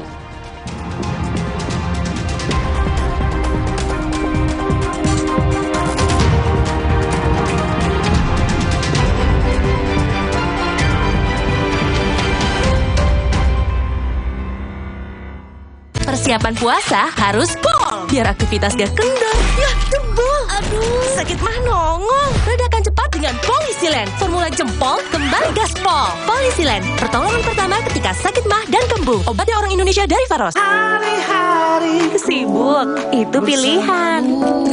Tapi Luwak White Coffee selalu menemaniku. This is my way. Cobain deh. Now I'm here because of Luwak hitam baru 21.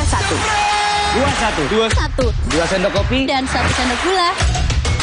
21. Bubuk kopi lebih kental. Kopi Luwak hitam baru. Kalau puasa, siang udah lemes. Kenapa ya, Ma? Itu karena badan Adek kekurangan mineral, apalagi saat puasa. Oh, gitu ya, Ma? Makanya minum Le Mineral yang cukup saat sahur dan berbuka. Le Mineral mengandung mineral esensial yang diperlukan tubuh untuk beraktivitas selama puasa. Alhamdulillah, puasa jadi ringan ya, Ma? Le Mineral, penuhi kebutuhan mineral selama berpuasa. Hangatnya warna kuning pagi ketika bersama menikmati momen istimewa saat sahur tiba. Sambut sentuhan warna baru Ramadan dari Nippon Paint. Persiapan puasa harus pol, biar aktivitas gak kendor. Ya, jebol. Aduh, sakit mah nongol. Redakan cepat dengan Polisilen. Formula jempol, kembali gaspol. Polisilen, pertolongan pertama ketika sakit mah dan kembung. Obatnya orang Indonesia dari Faros. Cowok idaman aku tuh yang dewasa aja. Tapi nggak cocok deh, balikin aja. Untung di Shopee ada garansi, bebas pengembalian. Berubah pikiran, balikin aja. Tidak sesuai, balikin aja. Barang rusak, balikin aja. Gampang. Shopee garansi, bebas pengembalian. Kuatkan hati.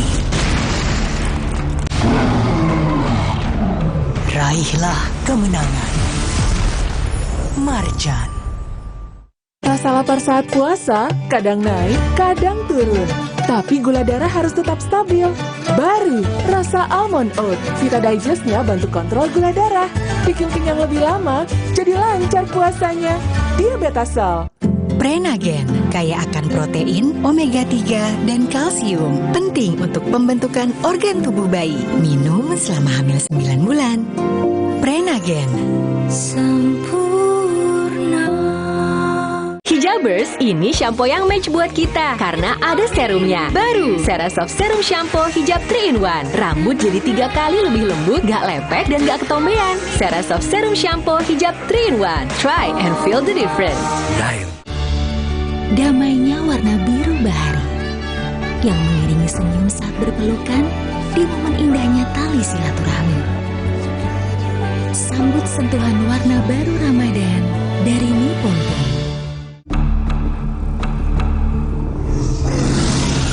Kuatkan hati. Raihlah kemenangan. Marjan.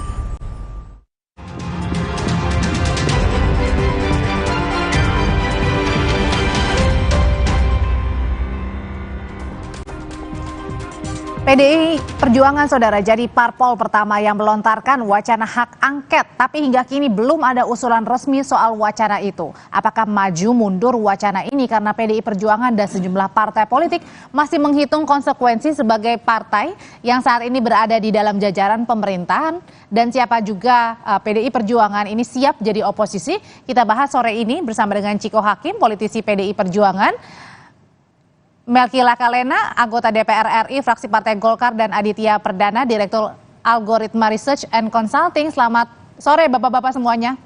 Sore Mbak. Sore. Ya, kita tinggal menunggu Bang Melki nih bergabung, tapi saya mau ke PDI Perjuangan dulu deh. Jadi Mas Ciko, posisi PDI Perjuangan saat ini kami ingin butuh konfirmasi. Berada di pemerintahan, ini merupakan ganjalan PDIP mengajukan angket sampai sekarang nih? Ganjalan sih enggak, tapi kan tentunya menjadikan salah satu bagian dari apa yang harus kita kalkulasikan. Itu satu. Ya, tapi terkait dengan hak angket, tentunya sampai saat ini belum ada kata mundur karena di internal kami juga sejak pertemuan terakhir yang digelar di TPN antara ketua-ketua umum partai politik pendukung Pak Ganjar maupun Pak Mahfud, Ibu Mega sudah menyampaikan bahwa kita akan melakukan semua yang dianggap sesuai dengan dalam koridor konstitusi untuk koreksi apa yang menjadi ganjalan-ganjalan terhadap terjadinya pemilu di 2020. Salah satunya tentunya hak angket, dan itu menjadi kesatuan juga dengan apa yang akan kita persiapkan untuk tapi kalau gitu kenapa nggak sampai sekarang firm aja Mas Ciko bahwa ia akan mengajukan hak angket? Firm itu kan gini, hak angket itulah hak anggota dewan satu ya. Yang kedua, firm itu kalau pribadi-pribadi aja pastinya firm. Tetapi pada prinsipnya kan hak angket ini kan terkait dengan banyak dokumen yang harus kita bawa. Banyak juga mempelajari pelanggaran-pelanggaran dalam undang-undang yang mana yang akan kita protes nanti di DPR. Kita mau mengangket undang-undang yang mana, mau mengangket kebijakan pemerintah yang mana. Kita menganggap pelanggaran dari pemerintah dalam menjalankan undang-undang itu undang-undang yang mana, dan dokumen-dokumennya semua harus dipersiapkan, argumen-argumennya juga, dan strategi-strateginya. Dan kita kan juga nggak mau ini menjadi sekedar sensasi. Jadi justru karena kita tidak mau ini menjadi sekedar sensasi, semuanya harus disiapkan dengan secara matang. Persiapannya lagi disiapkan nih, Mas Adit. Kalau dilihatnya ini PDI Perjuangan sebenarnya serius apa enggak sih? Ya, saya pikir memang yang tadi disampaikan Bang Ciko ini kan ada banyak pertimbangan yang tentu koheren dengan apa yang disampaikan oleh Bu Mega ya pada waktu itu ya. Pada waktu itu kan Bu Mega juga pernah mengatakan bahwa ketika ada desakan terkait dengan menteri-menteri PDIP untuk mundur sebelum pelaksanaan pemilu, itu terkait juga dengan ancaman guncangan terhadap kabinet kalau misalkan itu dilakukan. Jadi kalau kita membaca dari arah itu, maka sebenarnya ada sebenarnya koherensi bahwa PDIP konteksnya tentu ingin menjadi partai yang terdepan gitu ya, tetapi mungkin kehati-hatian yang mungkin sedang dipertimbangkan oleh teman-teman PDIP. Jadi bisa dimaklumi ya, karena tadi yang sudah dikatakan bahwa PDIP juga menjadi bagian dari. Berarti dilihatnya lebih kepada pertimbangan karena masih ada menteri-menteri di kabinetnya Pak Jokowi sekarang. Ya, tapi menurut saya yang menarik juga adalah seharusnya dalam konteks ke depan ini menjadi pembelajaran yang penting. Kalau misalkan PDIP ini ingin menjadi lokomotif oposisi, seharusnya langkah-langkah inisiatif dan utamanya itu menjadi sesuatu yang bisa dimulai dari hari ini gitu ya. Sehingga kemudian kita akan juga menunggu-nunggu bagaimana nanti PDIP bisa menjadi sebuah yang terdepan gitu ya dalam konteks membangun oposisi setelah pasca pemilu 2024. Termasuk jadi menjadi oposisi gitu ya. Kalau gitu Ya. Mas Adi, saya mau tanya ini ke Bang Melki yang sudah bergabung sore, Bang Melki. Masih di mute, Bang. Selamat sore. Ya, oke. Kalau PDI Perjuangan katanya nggak alot nih, tapi memang lagi dipersiapkan aja untuk pengajuan hak angket ya. Dari Partai Golkar sendiri inginnya menarik PDI Perjuangan ini nggak mengajukan hak angket kah? Atau silakan aja? Pertama begini, hak angket itu kan adalah hak institusional DPR RI yang akan dipakai apabila mendapatkan persetujuan setelah melalui berbagai mekanisme yang berlaku. Dan dalam persyaratan hak angket ini ternyata kan tidak harus semua fraksi itu menyetujui ya. Kan ada persyaratannya itu kan angkanya terlalu cukup minimal untuk bisa diajukan.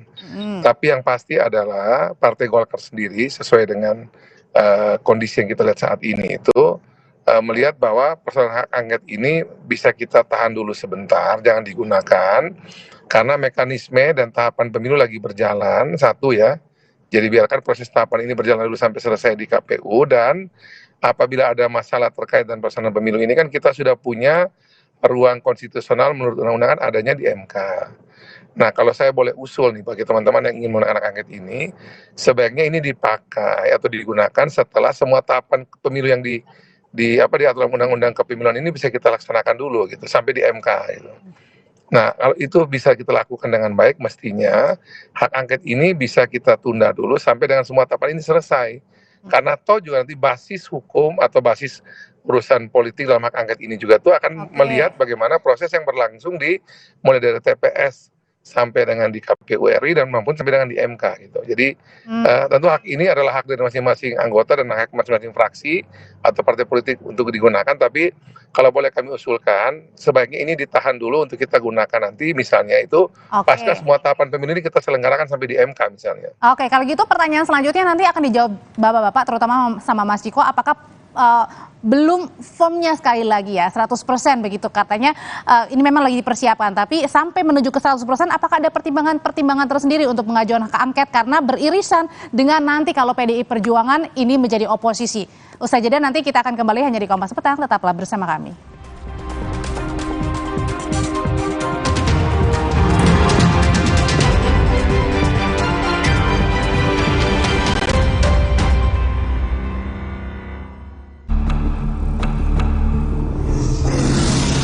Kuatkan hati.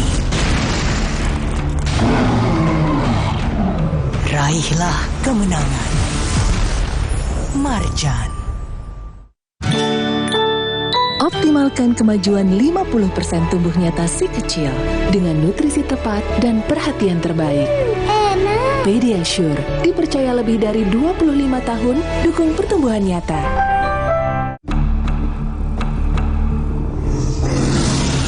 Kuatkan hati. Raihlah kemenangan. Marjan.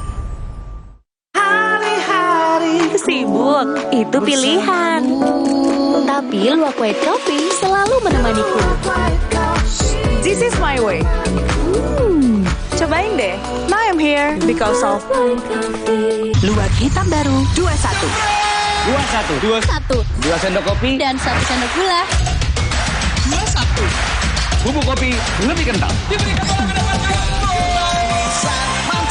Kopi Luwak hitam baru.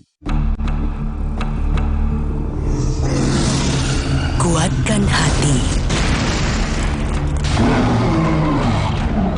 Raihlah kemenangan. Marjan. Tina udah siap om. Mie sedap soto dulu yuk. Enggak deh om, makasih. Mie sedap soto dengan mie yang kenyal serta koya gurih dan jeruk nipis asli. Soal rasa mie sedap soto, lidah nggak bisa bohong. Rasa soto nomor 1 cuma mie sedap soto. Halo Halo teman-teman, Bobo keluarin edisi koleksi terbaru nih. Edisi koleksi hadir lagi dengan 132 halaman. Ada 20 halaman cergam panjang yang baru dan eksklusif. Selain bisa bernostalgia, edisi koleksi ini juga bisa menjadi bahan bacaan bersama si kecil. Paling spesial lagi, ada door prize senilai ratusan juta rupiah. Tunggu apa lagi? Segera dapatkan melalui pre-order di e-commerce, gridstore.id dan Gramedia hingga 11 Maret 2024.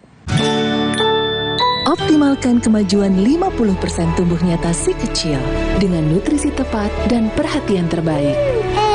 Pediasure dipercaya lebih dari 25 tahun dukung pertumbuhan nyata.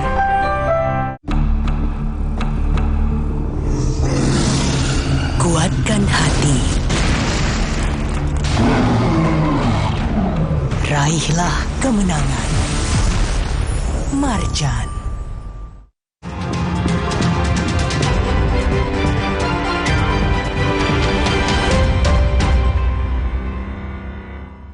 Tidak ada partai yang didirikan atau mau jadi oposisi. Oposisi bagi partai adalah kecelakaan. Sekali lagi, tidak ada partai yang didirikan atau mau jadi oposisi. Oposisi bagi partai adalah kecelakaan. Jadi, karena itu banyak yang pragmatis. Sebelum sering orang bertanya, bagaimana kita menjalin demokrasi dia demokrasi yang jangan menjauh sekarang ini, tapi demokrasi yang punya makna, yang punya cara yang baik. Dengan berat jadi oposisi kata Pak JK, Mas Ciko, jangan-jangan selaras nih dengan obrolan bersama dengan Mas Hendrawan bahwa saat ini menghitungnya tidak mudah mengambil keputusan ya. Itu mungkin jangan-jangan juga berhubungan dengan nanti kalau sudah hak angket pasti sudah siap juga jadi oposisi. Harus siap semua partai. Saya gini, apa yang disampaikan oleh Pak JK tadi kan sebenarnya artinya kan sama dengan gini, semua partai tidak ada yang mau kalah, kan itu aja, iya kan, semuanya dipersiapkan untuk menang pemilu, tetapi ketika pilihan itu, ketika kalah pemilu, salah satu pilihannya adalah menjadi oposisi atau berada di luar pemerintahan, tentunya harus siap juga, sama dengan semua harus siap menang dan siap kalah. Kan gitu, itu kan sebenarnya artinya itu. Tetapi kalau kita bicara soal PDI Perjuangan, semua partai ini kan mempunyai karakternya masing-masing gitu.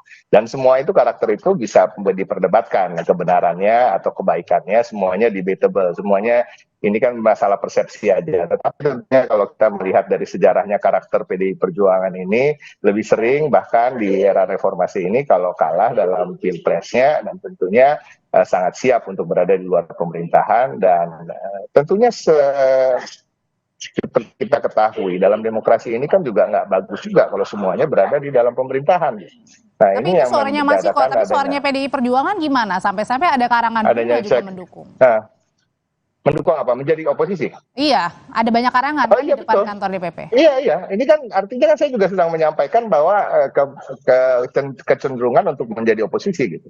Jadi ada prinsipnya memang di akar rumput sampai hari ini konstituen kita memang karena memang itu tadi setiap partai kan punya karakter. Nah, karakternya PDI Perjuangan dan konstituennya itu ya kalau kalah ya kita berada di luar pemerintahan menjadi salah satu yang bersifatnya fungsinya kontrol gitu. Checks and balances ini kan harus jalan dalam demokrasi. Jadi bukan hal yang canggung bagi kami untuk menjadi oposisi gitu. Oke. Kalau dari Mas Adit sendiri sebenarnya apa sih hitung-hitungannya Mas sampai banyak nih masyarakat mungkin gemes ya sampai nurunin papan baliho ke depan kantor DPP untuk form ayo dong hak angket dan oposisi? Ya, karena memang kan kalau kita perhatikan PDIP belum punya sesuatu yang firm yang tadi dikatakan beberapa kali ya terkait dengan sikap oposisinya itu. Meskipun Mas Ciko juga dan beberapa pihak di PDIP sudah menyatakan itu. Tetapi memang nanti butuh ada satu kepastian dari Bu Mega ya untuk mengatakan bahwa nanti setelah tanggal 20 Maret hasil penghitungan suara itu selesai, ada sikap resmi yang nanti akan disampaikan.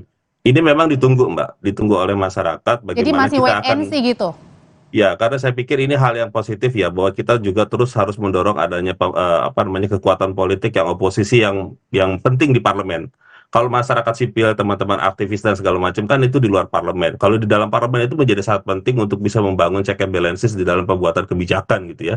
kita sudah punya pengalaman ketika masa pemerintahan Pak Jokowi ini memang kan sangat kuat sekali gitu ya, sampai dominan lebih dari sekitar 90% sampai hari ini gitu ya. Tapi kalau nanti teman-teman PDIP, Nasdem, sebagainya itu membuat oposisi, itu akan menjadi sesuatu yang menarik gitu ya, dan dinamikanya akan jadi semakin baik gitu ya buat demokrasi kita. Tetapi menurut saya itu juga masih belum fix ya, karena saya yakin dalam beberapa bulan ke depan juga akan ada lobby-lobby politik yang akan terus terjadi gitu ya. Jadi dan itu masih akan bisa berubah juga ya, dugaan saya.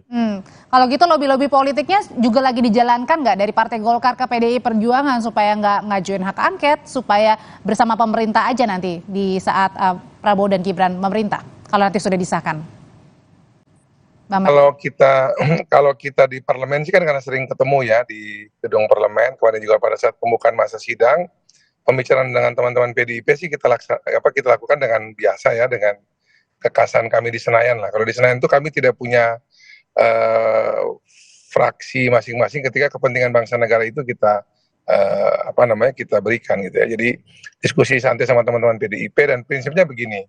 Kalau melihat dinamika kemarin di masa persidangan awal itu di paripurna, bisa kita lihat bahwa wacana angket ini memang diberikan, tapi kan menjadi sebuah kepastian kan tentu masih ada pembicaraan lebih lanjut.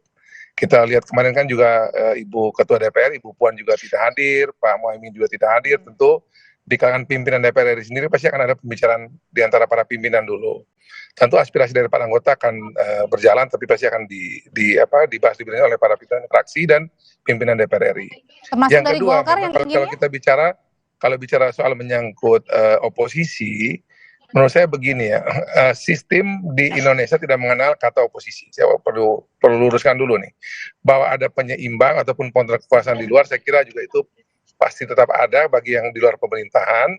Tapi prinsipnya bahwa dengan pengalaman kita di era Pak Jokowi, Pak Prabowo kemarin, yang kalau kita lihat bahwa makin banyak pihak terlibat dalam pemerintahan, dan juga makin kita berpikir tentang kepentingan bangsa negara ini di luar urusan komposisi dan oposisi tadi itu, sebenarnya makin membuat kita lebih kokoh dalam melangkah ke depan gitu. Saya tidak membayangkan pengalaman COVID kemarin, kalau andai kata Pak Prabowo di luar pemerintahan menjadi oposisi yang diametral dengan Pak Jokowi, rasanya kita tidak secepat ini keluar dari masa COVID kemarin. Jadi mungkin belajar dari pengalaman kemarin, ketika para pemimpin bangsa ini bisa duduk bersama. Jadi dengan kata lain mau merangkul semuanya untuk bersama di pemerintahan. Kalau saya lihat dari sikapnya Pak Prabowo, nampaknya beliau ingin seperti era Pak Jokowi itu sebanyak mungkin bisa terlibat bersama untuk mengurus bangsa negara ini gitu. Mau nggak?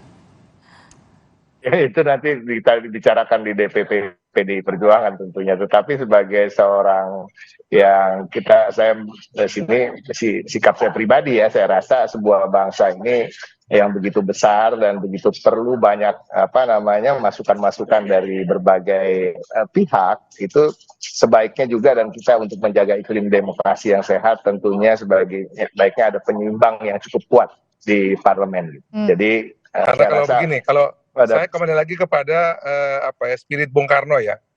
Bung Karno itu ketika membicarakan tentang dasar negara, beliau dengan sangat kuat mengatakan bahwa kita harus membangun bangsa negara ini dengan skema gotong royong. Gotong royong itu artinya kita saling bahu-membahu, berbagi tugas, sinergi untuk mengurus bangsa negara ini. Spiritnya kita ini kan negara kekeluargaan sebenarnya. Jadi maksudnya adalah kita ini bersama-sama ngurus negara ini seperti keluarga itu, bersama-sama bareng-bareng lagi. Dalam posisi saling saya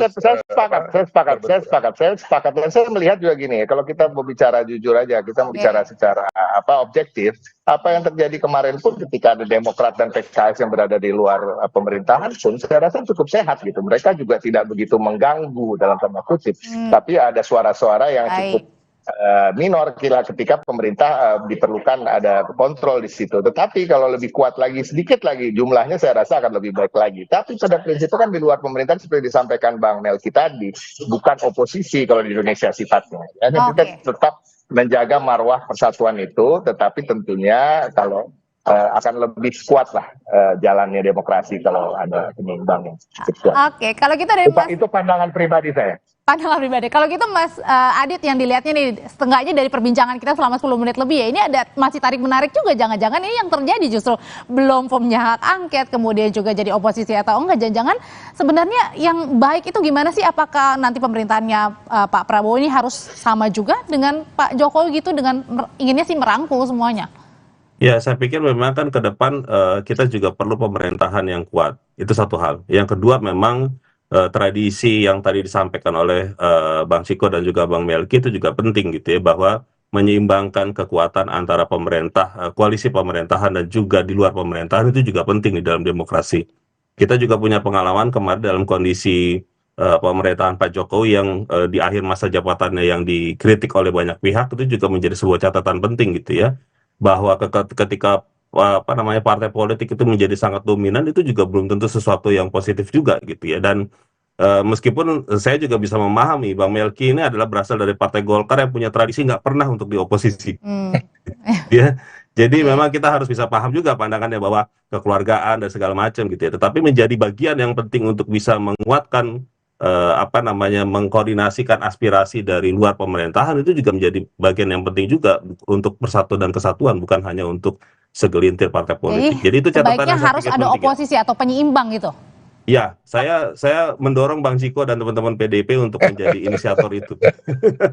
Berarti jangan dirangkul semua tuh Bang Melki. Ya, jadi saya pikir begini. Kalau kita lihat ya. Singkat Bang. Di era Pak Jokowi ini kan sebenarnya kan selain parlemen yang memberikan catatan ataupun koreksi terhadap perjalanan pemerintahan, kita bisa juga lihat bahwa kadang-kadang juga di kalangan antara internal pemerintahan juga kadang-kadang juga saling mengkoreksi, baik dalam rapat kabinet maupun juga kadang-kadang mungkin dalam berbagai perspektif mereka ketika di luar. Ada beberapa kejadian yang kita lihat ya dalam kasus-kasus tertentu, misalnya kayak IKN awal mula itu juga demikian. Jadi menurut saya gini, prinsip dasarnya adalah sejauh bahwa ini dilakukan dalam sebuah spirit untuk bangsa negara sih, mau di luar pemerintahan kita hormati dan kita akan memberikan apresiasi. Yang penting semuanya untuk bangsa dan negara, merah putih lah untuk Indonesia Raya. Baik, terima kasih Bang Melki, terima kasih Mas Ciko, terima kasih Mas Adit, saya selalu semuanya. Ya, terima kasih. Terima kasih. Selamat kasih. Tetaplah di Kompas Petang, sebuah bus rute Sumeneb Jakarta terguling dan terseret hingga 20 meter di Jalan Nasional Sumeneb Pamekasan Jumat siang. 8 orang termasuk sopir mengalami luka.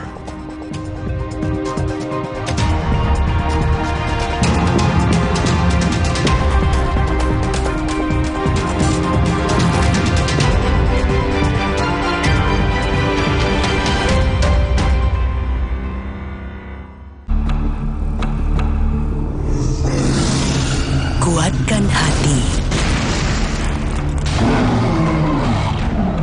Raihlah kemenangan. Marjan.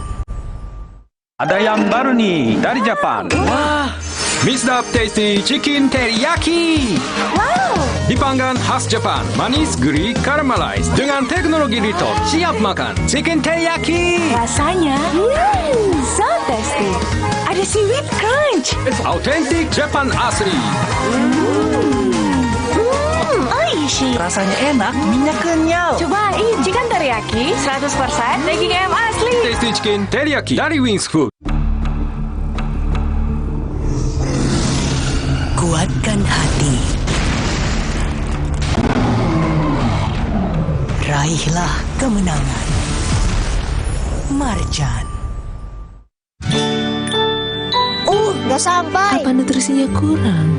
Nutrisi berperan penting dalam pertumbuhan. Bantu optimalkan 50% tumbuh nyata. Pediasure dengan triple protein. Yeay, sama. Dukung pertumbuhan nyata.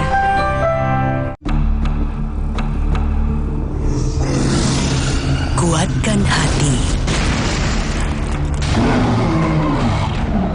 Raihlah kemenangan. Marjan. Rumah lebih dari sekedar 4 dinding yang beratap. Rumah penuh dengan momen yang dilalui bersama. Lindungi momen-momen berharga itu bersama Dulux Weather Shield Power Flex dengan Triple Defense Technology.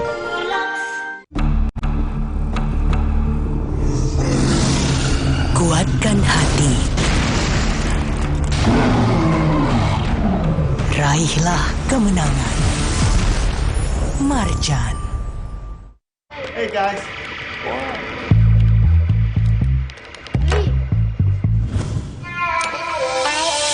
Hey, lihat aku.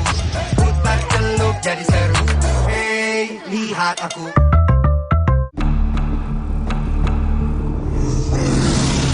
Kuatkan hati. Raihlah kemenangan. Marjan.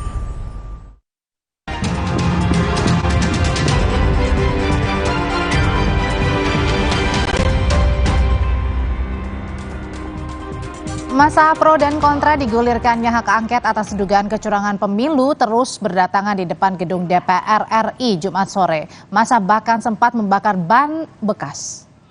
Masa kubu pro hak angket tiba di depan gedung DPR dan disusul dengan kubu yang kontra hak angket tiba di lokasi pukul 15:30 sore. Masa pro hak angket bahkan sempat membakar ban bekas di depan gedung DPR. Aliansi Timur Indonesia Bersatu kontra hak angket menolak keras digulirkannya hak angket dan menolak pemakzulan Presiden Jokowi. Aparat gabungan TNI Polri terus berjaga di sekitar lokasi.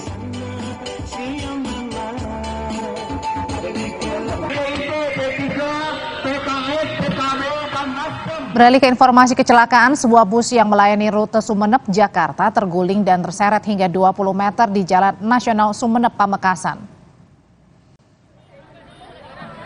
Inilah video amatir memperlihatkan sebuah bus antar kota antar provinsi rute Sumeneb, Jakarta mengalami kecelakaan di Jalan Nasional Sumeneb, Pamekasan, Jawa Timur. Bus sebelumnya sempat menabrak pohon hingga akhirnya terguling dan terseret sejauh 20 meter. 8 penumpang mengalami luka termasuk sang sopir dilarikan ke puskesmas terdekat untuk mendapat perawatan.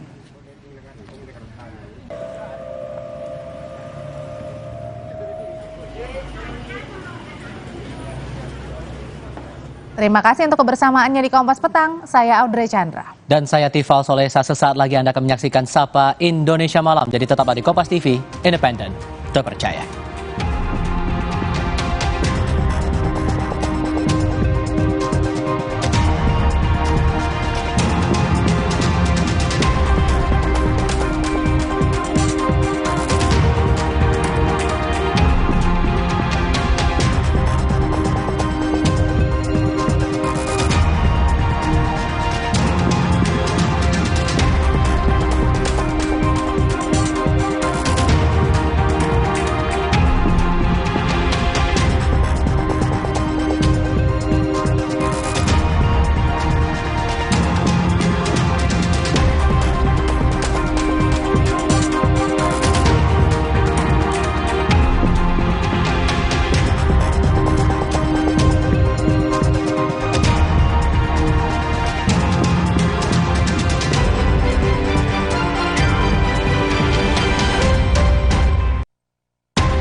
Terima kasih.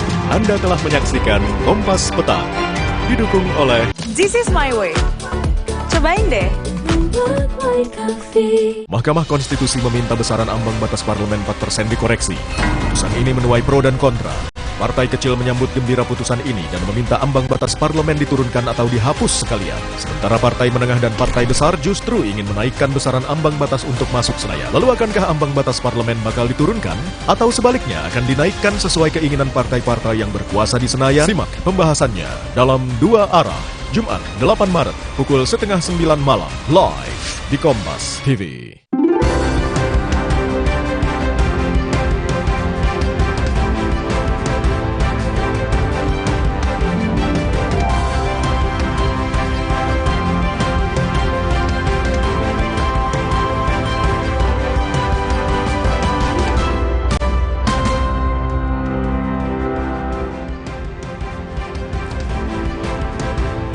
Selamat petang saudara, calon wakil presiden Mahfud MD menyebut naskah akademik pengajuan hak angket DPR untuk mengusut dugaan kecurangan pemilu sudah siap.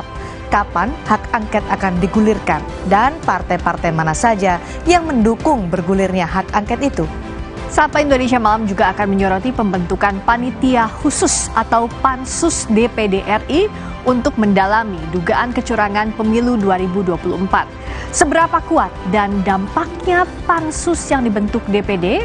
Inilah Sapa Indonesia Malam, saya Friska Clarissa.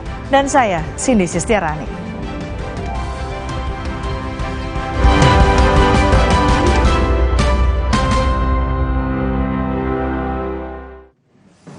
Saudara Wakil Presiden ke-10 dan 12 RI Yusuf Kala menyatakan tidak ada parpol yang mau menjadi oposisi. Menurut JK, bagi partai politik oposisi adalah kecelakaan.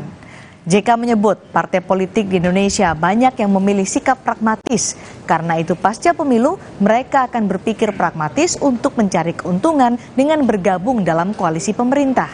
JK mencontohkan Partai Golkar yang kalah di pemilu 2004 kemudian bergabung ke pemerintahan SBY JK. Namun JK mengingatkan di sistem demokrasi perlu ada kubu penyeimbang atau partai oposisi agar pemerintahan berjalan lebih baik.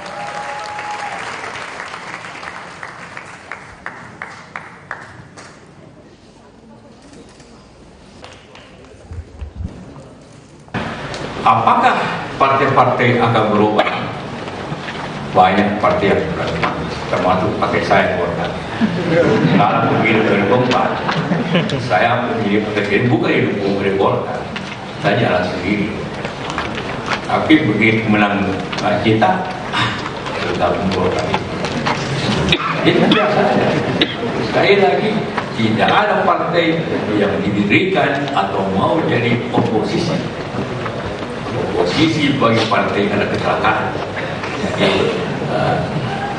Jadi karena itu banyak yang pragmatis. Dalam program Rosi Kompas TV, Wakil Presiden ke-10 dan ke-12 Republik Indonesia Yusuf Kala menilai hak angket bisa untuk mengklarifikasi permasalahan yang muncul di pemilu 2024. Menurut JK, hak angket baik untuk semua pasangan Capres-Cawapres 2024. Saya kira semua calon itu harus siap menang, siap kalah. Tidak mungkin tiga-tiganya menang kan? Ya harus siap menang dan harus siap kalah. Itu wajar saja itu. Tetapi yang jadi masalah kita semua, sebagian besar ya, bahwa proses ini jangan begitu. Karena ini masalah bangsa yang besar dan bahaya apabila proses pemilu seperti ini berlanjut, berkembang. Kedua ialah justru ini sebenarnya untuk mengklarifikasi. Jadi menurut saya hak angket itu baik untuk ketiga-tiganya. Baik untuk nomor 1, baik untuk nomor 2, 3. Supaya kalau nomor 2 menang, dia ada klarifikasi bahwa dia menang tanpa masalah, tanpa menyisakan masalah. Terhormat. Jadi nanti dukungan masyarakat penuh kepada. Kalau tidak, ini kalau berlanjut demo ke demo, kapan akhirnya nanti? Karena itulah lebih baik kita bawa masalah ini bukan di jalanan tapi di DPR. Itu lebih terhormat bangsa ini dan lebih baik untuk ekonomi kita, lebih baik untuk politik kita, bahwa kita selesaikan dengan sesuai konstitusi, tidak dengan konstitusi jalanan. Nah, kalau ada hak angket itu kan berarti klarifikasi, minta pertanggung jawab. Nah kalau sudah diputuskan oke, tidak ada soal, kan aman negeri ini. Di program Rosi, JK juga sempat mengungkap rencana pertemuan dengan Megawati. JK menyebut dirinya diminta pasangan Anies Mohaimin menjadi jembatan komunikasi dengan pihak Ganjar Mahfud, termasuk dengan Megawati. Menurut JK, pertemuannya dengan Mega belum terlaksana karena para tokoh dan pimpinan partai politik masih berkonsolidasi mengumpulkan bukti dugaan kecurangan pemilu 2024. Pak JK sendiri katanya mau bertemu dengan Bu Mega, tapi nggak jadi-jadi. Apakah ini juga menjadi sebuah pertanda tokoh-tokoh yang ingin mengembalikan demokrasi ke rel yang benar sendiri sebenarnya tidak memiliki rel yang sama? Sebenarnya semangat saya pahami, semangat bapak-bapak ketua-ketua itu tetap tinggi. Cuma selalu ingin, kalau yang ngomong biasanya anggota itu kan keras, tapi begitu sampai ke tiap pimpinan, dia harus sesuai aturan. Sekarang saya kira semua partai itu lagi sibuk mengumpulkan bukti. Karena kalau maju nanti hak angket tanpa bukti yang baik, itu kan lebih masalah, timbul masalah baru. Mereka lebih banyak konsolidasi, sama dengan Ibu Mega lebih banyak konsolidasi. Saya memang oleh tim nomor 1 diminta seperti itu. Untuk menjadi jembatan Iya, komunikasi. Meskipun Pak JK bukan ketum Partai Golkar, tapi sesepuh Golkar, menjadi wakil presiden 2 kali. Dan itu dianggap bisa, apalagi Bu Mega dan Pak JK punya relasi yang khusus. Gitu. Bu Mega bisa menerima Pak JK kapanpun. Terkait isu Jokowi akan jadi ketua umum Partai Golkar, Yusuf Kala menyebut peluang itu ada. Tapi Golkar harus mengubah ADART-nya dulu. Soal Gibran, JK menyatakan Golkar pernah menawari Gibran masuk Golkar. Namun tawaran itu ditolak oleh Gibran. Undang-undang aja robah. Ini ada di ADART Golkar bahwa harus jadi pengurus 5 tahun baru bisa dicalonkan menjadi ketua umum. Ini ketua umum ya, kalau pengurus lain boleh saja. Ya kalau ada Munas kemudian mengubah ADART kan nggak, itu bisa lolos saja kan Pak? Bisa. Seberapa besar Bapak memiliki penciuman bahwa, karena kalau kita bilang Mas Gibran yang sebagai calon wakil presiden berdasarkan quick count saat ini atau hitung sementara real count KPU jadi wakil presiden tidak punya partai. Seberapa besar sebenarnya dalam hitung-hitungan politik dibutuhkan Mas Gibran ada di Partai Golkar? Golkar kan pernah menawarkan sebelum kira-kira bulan Desember ya. Sudah dipakaikan jaket? Tapi mau dipakaikan jaket, tapi menolak kan. Agak malu juga sebenarnya kalau saya orang Golkar ditawarkan tapi ditolak di muka umum. Dan itu terjadi. Jadi artinya Gibran sendiri tidak mau masuk Golkar. Artinya kalau salah itu. Itu kan dulu. Oh iya, tapi justru lebih penting dulu supaya ada orang Golkar pada waktu itu ingin mengatakan bahwa dia tidak kehilangan banyak ya wakil Golkar juga, tapi tidak terjadi seperti itu. Calon Wakil Presiden Mahfud MD menegaskan instruksi Ketua Umum PDI Perjuangan Megawati Soekarno Putri mengawal pemilu di jalur hukum dan politik lewat hak angket. Menurut Mahfud, naskah akademik sudah disusun dan lebih dari 75 halaman. Mahfud juga mengatakan Ketua Umum PDI Perjuangan Megawati Soekarno Putri meminta penyelesaian sengketa pemilu jalur politik dipimpin Ganjar dan jalur hukum dipimpin oleh Mahfud. Mahfud menegaskan hak angket tidak berkaitan langsung dengan pemakzulan karena prosedurnya yang berbeda.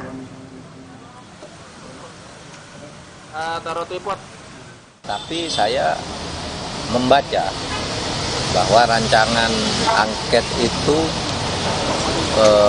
serius dan sudah jadi. Saya sudah pegang naskah akademiknya, tebal sekali. Di atas 75 halaman lah ya yang sudah saya baca itu. Jadi itu angket itu jalan. Tinggal kan itu perlu koordinasi teknis ya. Siapa yang tanda tangan di depan. Itu sudah ada nama-namanya. Tapi yang mau tanda tangan itu kan harus baca dulu juga ya. Biar nanti ketika mempertahankan itu tahu. Sekjen PDI Perjuangan Hasto Kristianto menyebut ada algoritma yang sengaja digunakan untuk menghalangi perolehan suara Ganjar Pranowo Mahfud MD. Akibatnya suara Ganjar Mahfud hanya bisa menembus maksimal 17%. Menurut Hasto, hal itu ia ketahui setelah bicara dengan sejumlah pakar IT. Dari hasil temuan pakar itu ditemukan gangguan siber dalam proses unggah form C1 hingga penjagalan pada data hitung cepat atau quick count. Untuk itu, Hasto meminta perlu dilakukan audit forensik dan meta.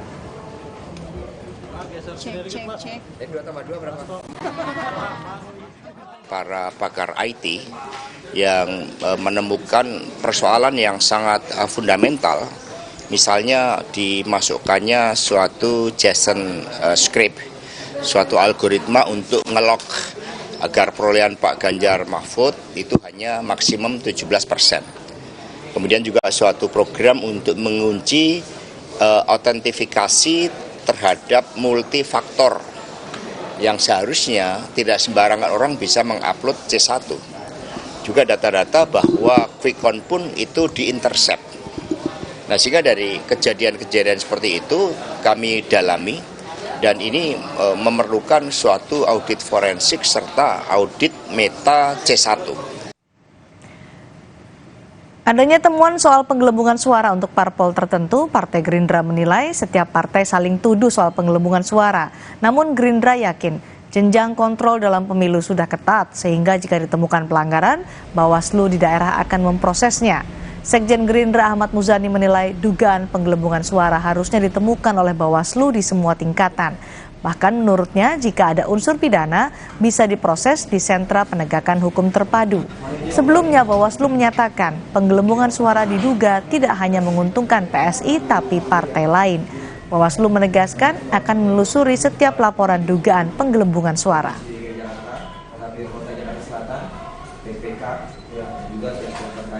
Isu tentang itu kan juga terjadi hampir di semua partai politik peserta pemilu. Semua saling menuduh, semua saling menyangkakan bahwa partai A, B, C, D, dan seterusnya melakukan tindakan penggelembungan. Karena itu mekanisme dalam undang-undang pemilihan umum itu kan berjenjang. Ada KPU selaku lembaga penyelenggara pemilu, ada Bawaslu yang jenjangnya ada dari sejak kecamatan, kabupaten atau kota sampai provinsi, apalagi di pusat juga jelas ada. Dan setiap pelanggaran yang ada setiap dugaan pelanggaran yang ada di bawah mestinya sudah ditemukan oleh Bawaslu di semua tingkatan. Saudara, Aliansi Perempuan Indonesia menggelar unjuk rasa di kawasan Patung Arjuna dekat Istana Negara, Jakarta Pusat. Massa menyuarakan kualitas demokrasi yang dinilai semakin merosot. Massa kecewa dengan pemerintah Jokowi yang dinilai melanggengkan kekuasaan oligarki hingga berdampak pada kebijakan yang merugikan kaum perempuan. Massa juga menuding Presiden Joko Widodo tidak berkomitmen dalam upaya peruntasan pelanggaran HAM hingga dituding cawe-cawe dalam proses pemilu.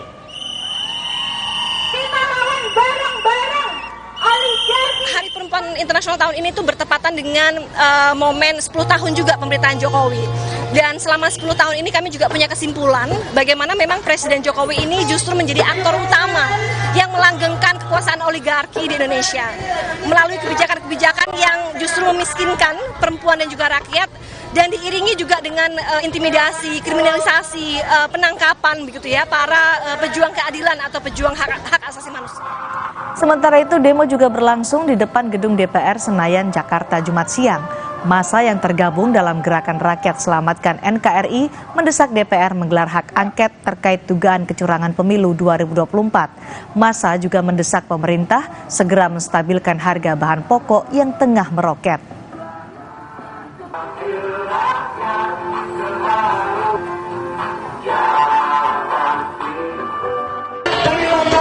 Tentu tuntutannya kurang lebih sama.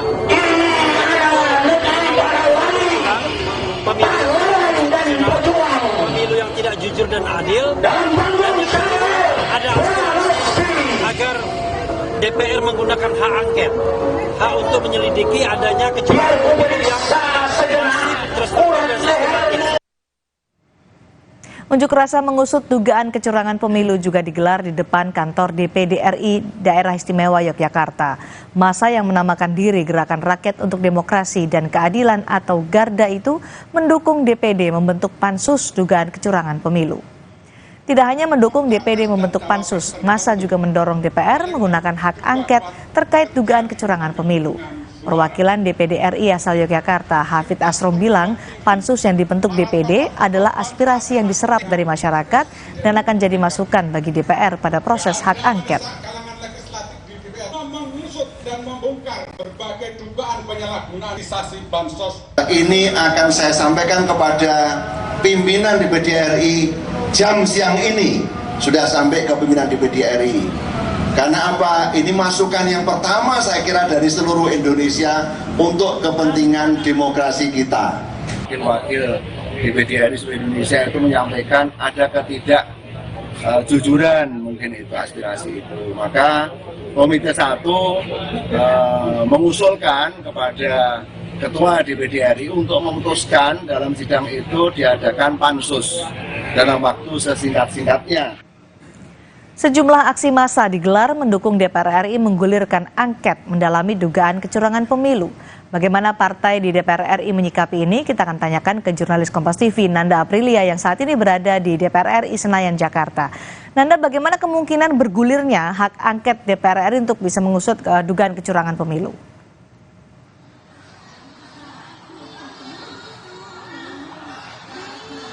Kemungkinan sebenarnya masih dinamis Cindy dan juga saudara, karena kalau kita lihat pasca digelarnya rapat paripurna ke-13 masa persidangan keempat kemarin, setidaknya memang kita tahu dihujani instruksi dari beberapa atau berbagai fraksi seperti halnya Partai Keadilan Sosial atau PKS dan juga dari Partai Demokrasi Indonesia Perjuangan ini mengajukan terkait dengan hak angket. Nah, seusai dari rapat paripurna kita lihat banyak dinamika yang terjadi, perubahan yang terjadi. Salah satunya seperti dari Partai Nasdem. Kalau pada saat itu saya menemui salah satunya dari Ketua DPP Partai Nasdem, Sugeng, menyatakan bahwa pihaknya akan mendukung hak angket meski adanya sikap dari PDIP ataukah tidak. Karena sebagai informasi Cindy di sini, kalau dari Partai Nasdem sendiri ini menunggu sebenarnya dari sikap PDIP yang dimana terkait dengan hak angket ini kita tahu ini diinisiasi pertama kali digaungkan oleh calon presiden nomor urut 3 yakni Ganjar Pranowo. Jadi sampai dengan saat ini menunggu sikapnya. Kemudian dibantahkan tidak menunggu sikap tersebut. Nah, yang terbaru dari Sekjen Partai Nasdem menyebutkan Hermawi Taslim bahwa pihaknya masih menunggu sikap dari PDI Perjuangan sebenarnya. Yang dimana sampai dengan saat ini pihaknya bahkan mengajukan atau menyarankan untuk membuatkan nota kesepakatan antara beberapa pihak yang memang mendukung digulirkan hak angket DPR ini untuk menyelaraskan visi dan juga misi Cindy dan juga saudara, yang dimana dari nota kesepakatan itu nantinya akan ditunjukkan juga kepada publik bahwa mendukung digulirkan hak angket ini. Itu dari Partai Nasdem. Sedangkan kalau dari partai-partai lainnya, salah satunya di sini sebut saja dari P3, yang dimana kami juga mendapatkan informasi dari Sekjen P3 sendiri bahwa pihaknya terkait dengan hak angket ini sebenarnya masih menunggu dari hasil perhitungan suara yang saat ini masih bergulir dan nanti akan disampaikan di tanggal 20 Maret 2024 nanti. Jadi artinya memang dinamikanya tampak sekali terjadi dan juga terlihat. Seperti halnya kita tahu Partai Demokrasi Indonesia Perjuangan yang mengajukan terkait dengan hak angket ini, kemudian juga kita tahu P3 ini merupakan partai yang memang berkoalisi atau masuk dalam koalisi dari nomor urut 3. Kemudian memang ada perbedaan sikap di sini. Namun di sisi lain dari koalisi perubahan contohnya di sini mendukung untuk digelarkannya hak angket, bahkan menyarankan untuk dibentuknya nota kesepakatan didukungnya hak angket ini digulirkan. Nah, dinamika itu yang masih terjadi hingga saat ini dan kemungkinan memang kita akan lihat bagaimana hak angket ini akan digulirkan karena ada beberapa persyaratan tentu yang harus dipenuhi. Salah satunya adalah 25 orang minimal ini dari berbagai fraksi atau minimal dari 2 fraksi. Nah, tidak hanya dinamika di dalam gedung DPR saja, Cindy. Kita lihat saat ini seperti yang tergambar di layar kaca Anda, juga tampak saat ini adalah di depan gedung DPR RI. Ini dari pihak masyarakat sendiri, dari luar gedung DPR RI yang juga sudah berhari-hari ini tampaknya juga menyuarakan akan terkait dengan digulirkan hak angket. Tidak hanya dari kubu yang pro, ada juga kubu yang kontra di sini yang juga menolak terkait dengan hak angket ini. Seperti halnya dari kubu pro, tentu poin pertamanya adalah digulirkannya hak angket. Kemudian juga ada poin-poin lain seperti hanya untuk bahan pokok yang harus diperhatikan khususnya menjelang Ramadan.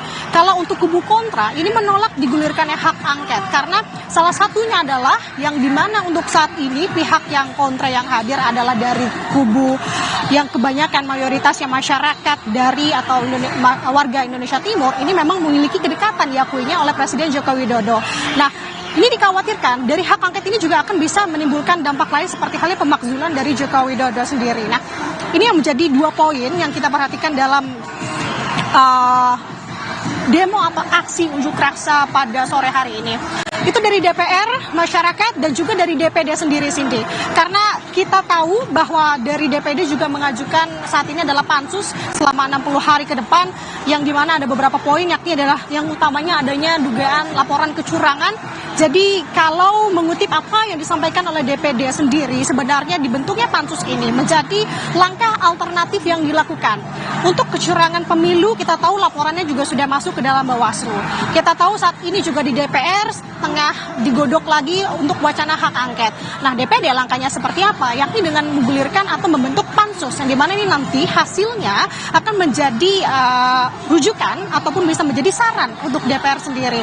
Nah, nanti seperti apa langkahnya? Tentu ini akan memberikan klarifikasi kepada beberapa pihak. Cindy, informasi yang kita dapat bahwa juga nanti akan meminta klarifikasi kepada Kemensos, yang dimana karena dari kecurangan atau laporan kecurangan yang masuk di DPD RI dari setiap ibu kota provinsi di posko pemantauannya, ini ada laporan-laporan kecurangan seperti halnya distribusi bantuan sosial, yang dimana ini disertai oleh foto dari capres tertentu, kemudian juga ada politik uang di sini, kemudian hal-hal tersebut yang akan diklarifikasi sebenarnya terkait dengan tadi yang saya sebutkan, terkait dengan bansos. Ini akan dimintai penjelasannya kepada Kemensos. Kenapa akhir-akhir ini melihat dinamika di lapangan bahwa biasanya untuk bansos ini didistribusikan malah justru untuk dari kementerian lain, bukan dari di bawah naungan Kemensos. Ini akan dimintai juga penjelasannya. Nah, kemungkinan ke depan juga akan memanggil pihak lain sepertinya di sini dari Kementerian Keuangan ataupun dari TNI dan juga dari pihak kepolisian, yang dimana tadi saya garis bawahi lagi bahwa hasilnya nanti akan menjadi rujukan juga untuk DPR untuk terkait dengan dugaan kecurangan di pemilu 2024 ini. Cindy. Baik, terima kasih Nanda Aprilia melaporkan langsung dari Gedung DPR RI Senayan, Jakarta. Saudara, informasi Presiden Joko Widodo akan bergabung ke Golkar dan menjadi Ketua Umum Golkar memancing perdebatan di internal partai karena terbentur aturan. Jokowi sendiri menanggapi informasi itu dengan canda. Soal isu Bapak masuk Golkar ada tanggapan khusus kan? Ada isu Bapak masuk Golkar? Saya tiap hari masuk istana. Ini jawaban Presiden Joko Widodo menanggapi kabar dirinya segera bergabung dengan Partai Golkar dan menjadi Ketua Umum Partai Golkar. Bukan tanpa sejarah jika Jokowi akhirnya sungguhan bergabung ke Golkar. Lantaran sejak 2019, Jokowi intensif berhubungan dengan Ketua Umum Golkar saat ini, Airlangga Hartarto. Mulai dari makan bareng sampai hadir di acara-acara internal Golkar. Airlangga juga gembira jika sang presiden betul-betul bergabung dengan partai berlogo beringin tersebut. Ya, Pak Jokowi sudah pakai dasi kuning. Gibran? Pak Jokowi sudah nyaman. Mas Gibran kemarin hadir di acara AMPI di Manado. Jadi sudah sangat dalam keluarga besar Partai Golkar. Tapi apa iya Jokowi bisa semudah itu masuk dan menjadi Ketua Umum Golkar? Aturan partai saat ini mengharuskan calon Ketua Umum Golkar harus punya jejak sejarah 5 tahun menjadi pengurus partai. Syarat untuk menjadi Ketua Umum Partai Golkar yaitu pernah menjadi pengurus Partai Golkar tingkat pusat atau sekurang-kurangnya pernah menjadi pengurus Partai Golkar tingkat provinsi. Partai Golkar memiliki meritokrasi, ya, jenjang karir sangat dihargai di Golkar, sehingga Golkar memiliki infrastruktur dan kaderisasi yang baik, dan inilah yang sedang dibangun di Golkar. Meski aturan saat ini tak memungkinkan, menurut Ketua Umum Partai Golkar periode 2004-2009 Yusuf Kala, bisa saja Jokowi jadi Ketua Umum partai tersebut dengan mengubah aturan partai. Undang-undang aja robah. Ini ada di ADRT Golkar bahwa harus jadi pengurus 5 tahun baru bisa dicalonkan menjadi Ketua Umum. Ini Ketua Umum ya, kalau pengurus lain boleh saja. Ya kalau ada Munas kemudian mengubah ADART kan nggak, itu bisa lolos saja kan Pak? Bisa. Tak cuma Jokowi yang digadang-gadang keluar dari PDIP masuk ke Golkar. Juga putra sulungnya Gibran Rakabuming Raka yang kini jadi pendamping Prabowo Subianto dalam pemilihan presiden 2024. Tapi Gibran pernah menolak jadi anggota Golkar.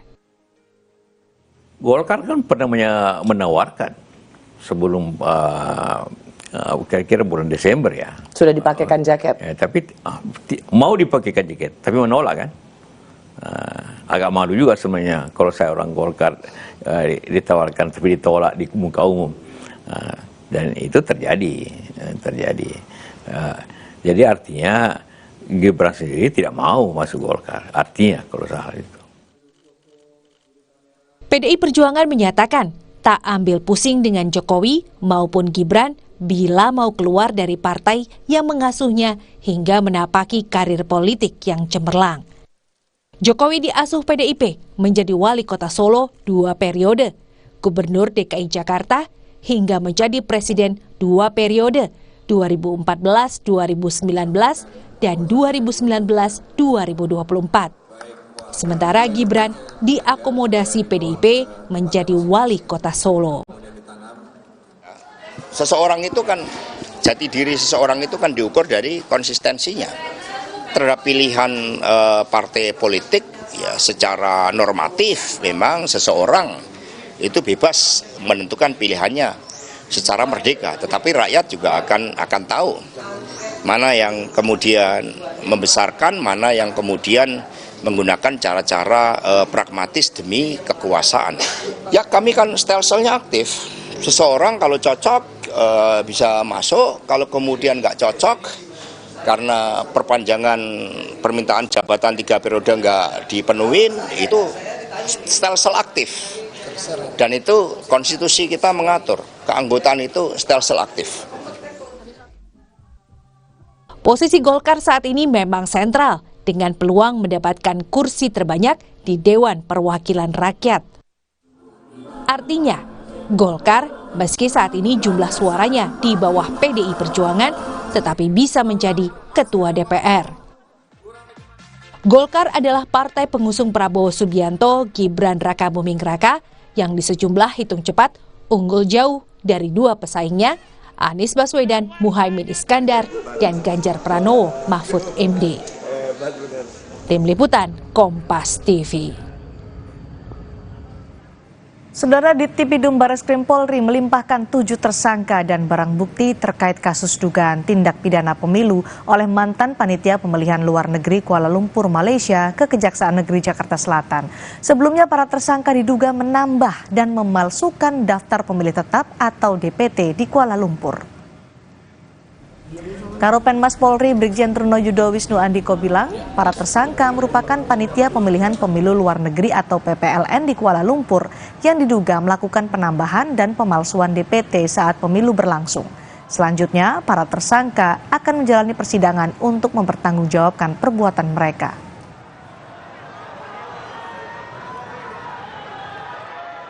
Pelimpahan 7 tersangka PPLN ke Kejaksaan Agung.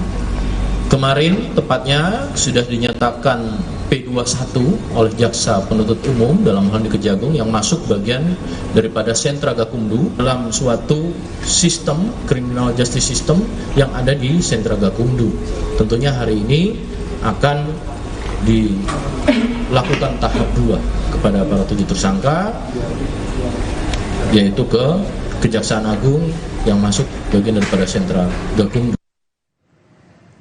7 tersangka itu diduga melakukan penambahan dan pemalsuan DPT sebagai modusnya dari 447.258 pemilih sesuai berita acara, tapi setelah KPU melakukan pencocokan dan penelitian hanya 64.148 DPT.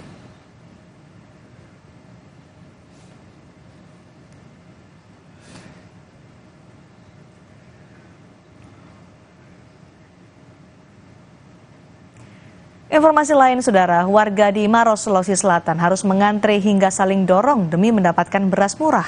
Warga yang telah mengantre sejak pagi menyerbu mobil Bulog pengangkut beras.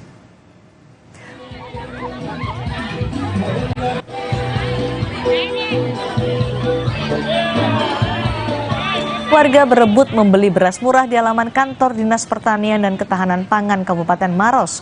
Beras murah kemasan 5 kg dijual seharga Rp53.000. Sebagian warga mengaku tidak mendapatkan beras murah karena persediaan yang terbatas.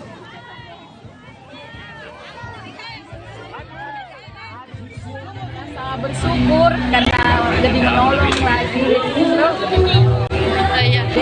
Kan tadi ada itu di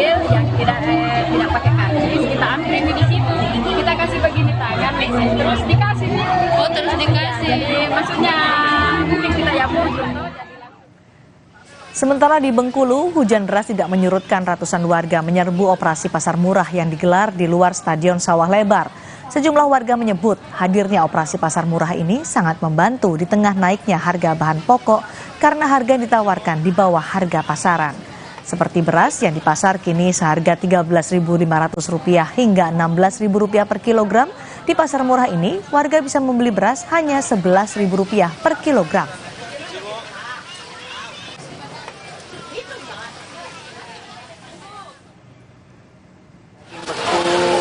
Rencana mau beli telur dan kalau dapat. Beras tadi berapa banyak Bu? Dibatasi Bu ya? Dua karung ya? 2 kantong. Berapa Bu harganya Bu? Satu kantongnya 55, jadi 110. Memang jauh lebih murah dari harga pasar Bu ya? Iya. Menteri Perdagangan Zulkifli Hasan Saudara mengakui sejumlah bahan pangan harganya masih belum turun menjelang Ramadan. Namun Menteri Perdagangan mengklaim stok bahan pangan aman hingga Lebaran nanti. Menteri Perdagangan Zulkifli Hasan menggelar sidak harga pangan jelang bulan suci Ramadan di pasar tradisional di Kota Bandar Lampung. Di pasar ini harga sejumlah bahan pangan masih mahal. Beras masih dijual seharga Rp17.000 per kilogram. Telur Rp30.000 per kilogram, sedangkan daging ayam Rp40.000 per kilogram. Mendak memastikan seluruh bahan pokok persediaannya cukup hingga Lebaran.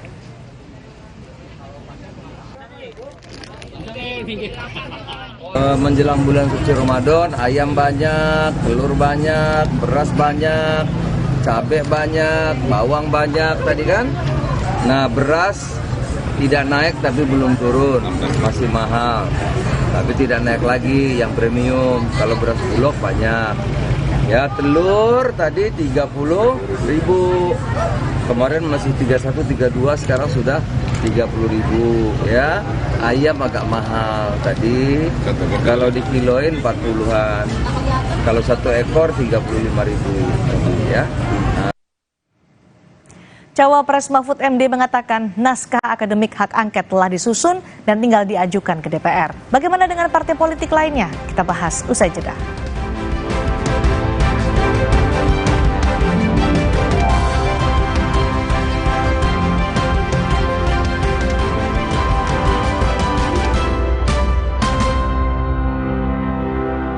Dunia terus berputar. Begitu banyak hal yang berakhir, namun banyak juga yang kembali dalam bentuk baru, memberi harapan baru. Seperti botol plastikmu yang dapat menjadi barang baru lagi melalui gerakan ekonomi sirkular nasional Le Mineral.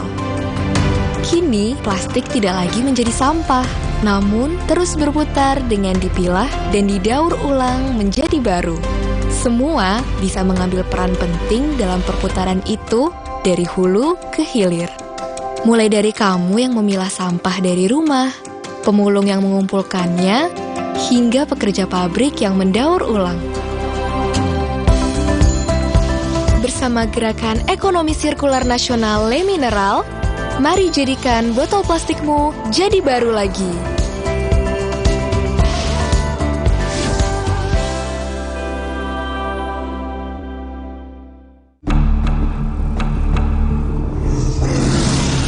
Kuatkan hati.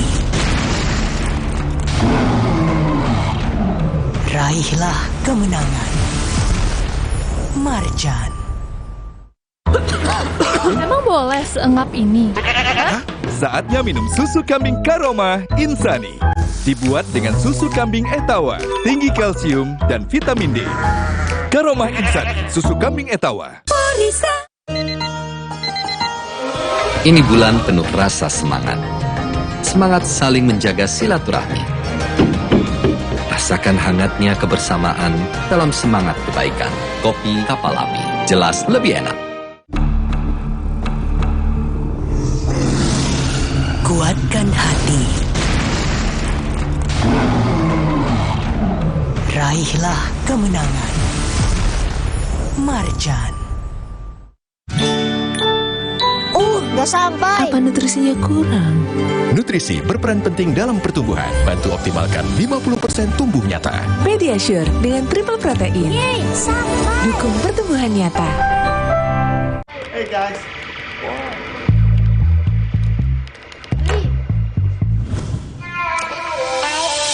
Hey, lihat aku. Putar celup jadi seru. Hey, lihat aku.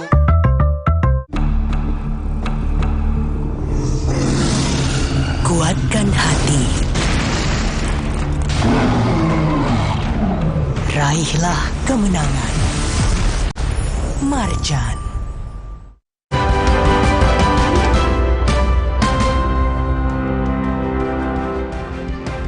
Wacana hak angket DPR untuk mengusut dugaan kecurangan pemilu terus mengemuka. Cawapres Mahfud MD mengatakan naskah akademik hak angket telah disusun dan tinggal diajukan ke DPR. Tapi saya membaca bahwa rancangan angket itu serius dan sudah jadi. Saya sudah pegang naskah akademiknya, tebal sekali. Di atas 75 halaman lah ya yang sudah saya baca itu. Jadi itu angket itu jalan. Tinggal kan itu perlu koordinasi teknis ya. Siapa yang tanda tangan di depan. Itu sudah ada nama-namanya. Tapi yang mau tanda tangan itu kan harus baca dulu juga ya. Biar nanti ketika mempertahankan itu tahu.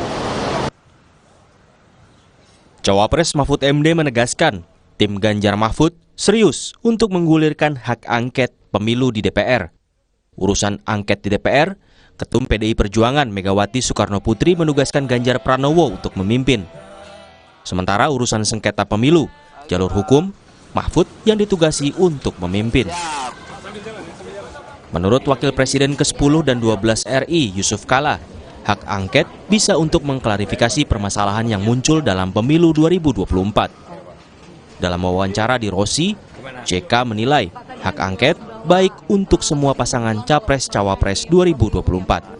Justru ini sebenarnya untuk mengklarifikasi. Jadi menurut saya hak angket itu baik untuk ketiga-tiganya.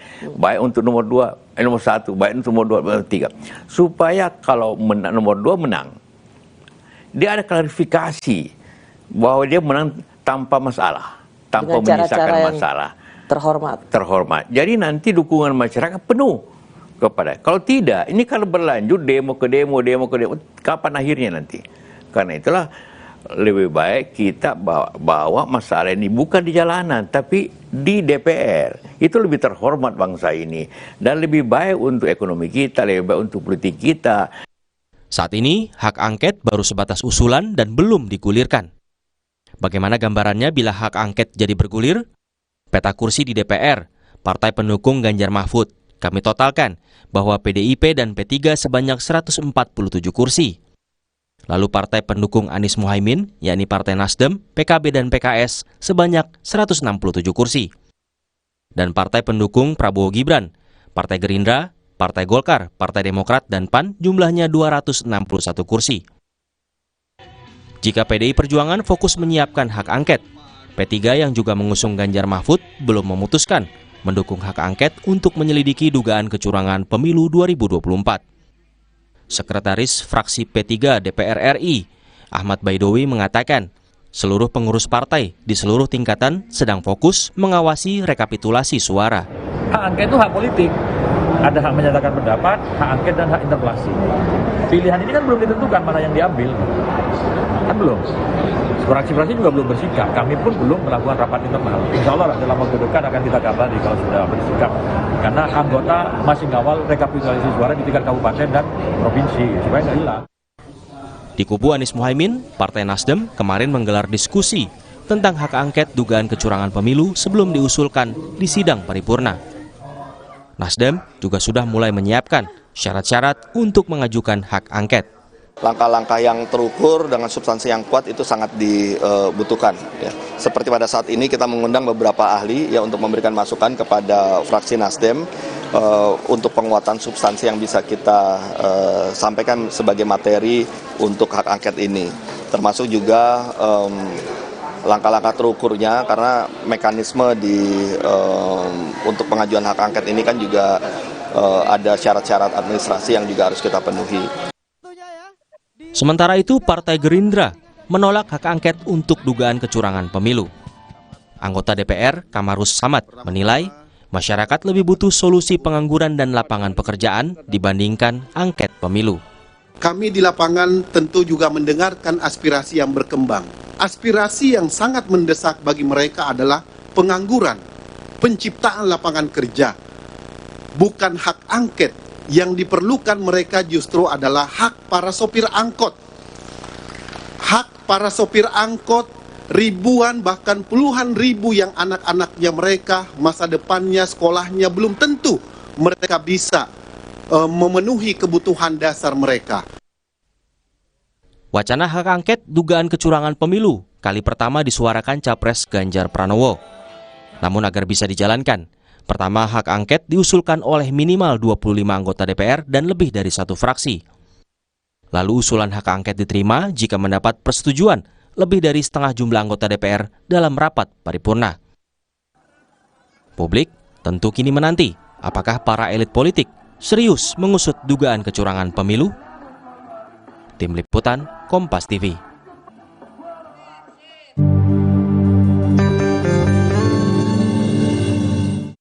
Allahu Akbar, Allahu Akbar, Allahu Akbar,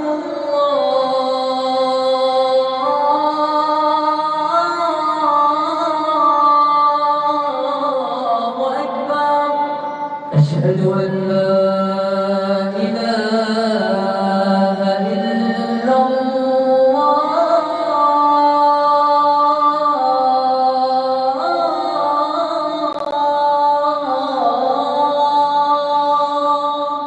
أشهد أن لا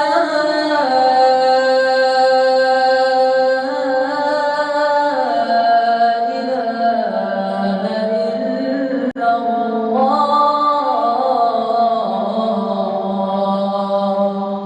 أشهد أن محمدا رسول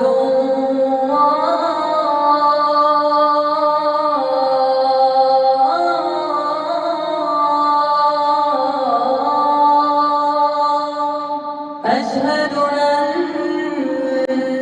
محمدا رسول الله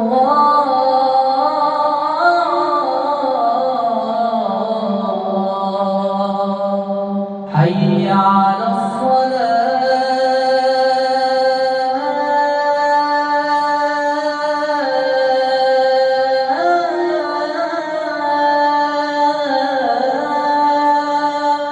حي على الصلاة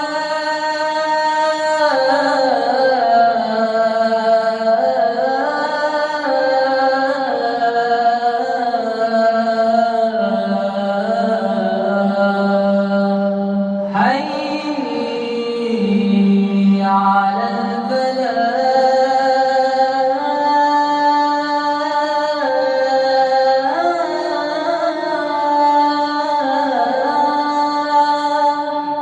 حي على الفلاح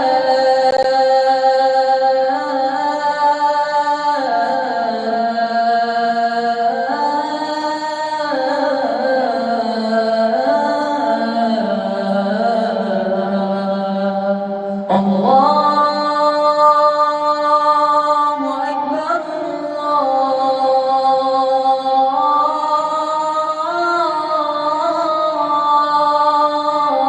الله أكبر لا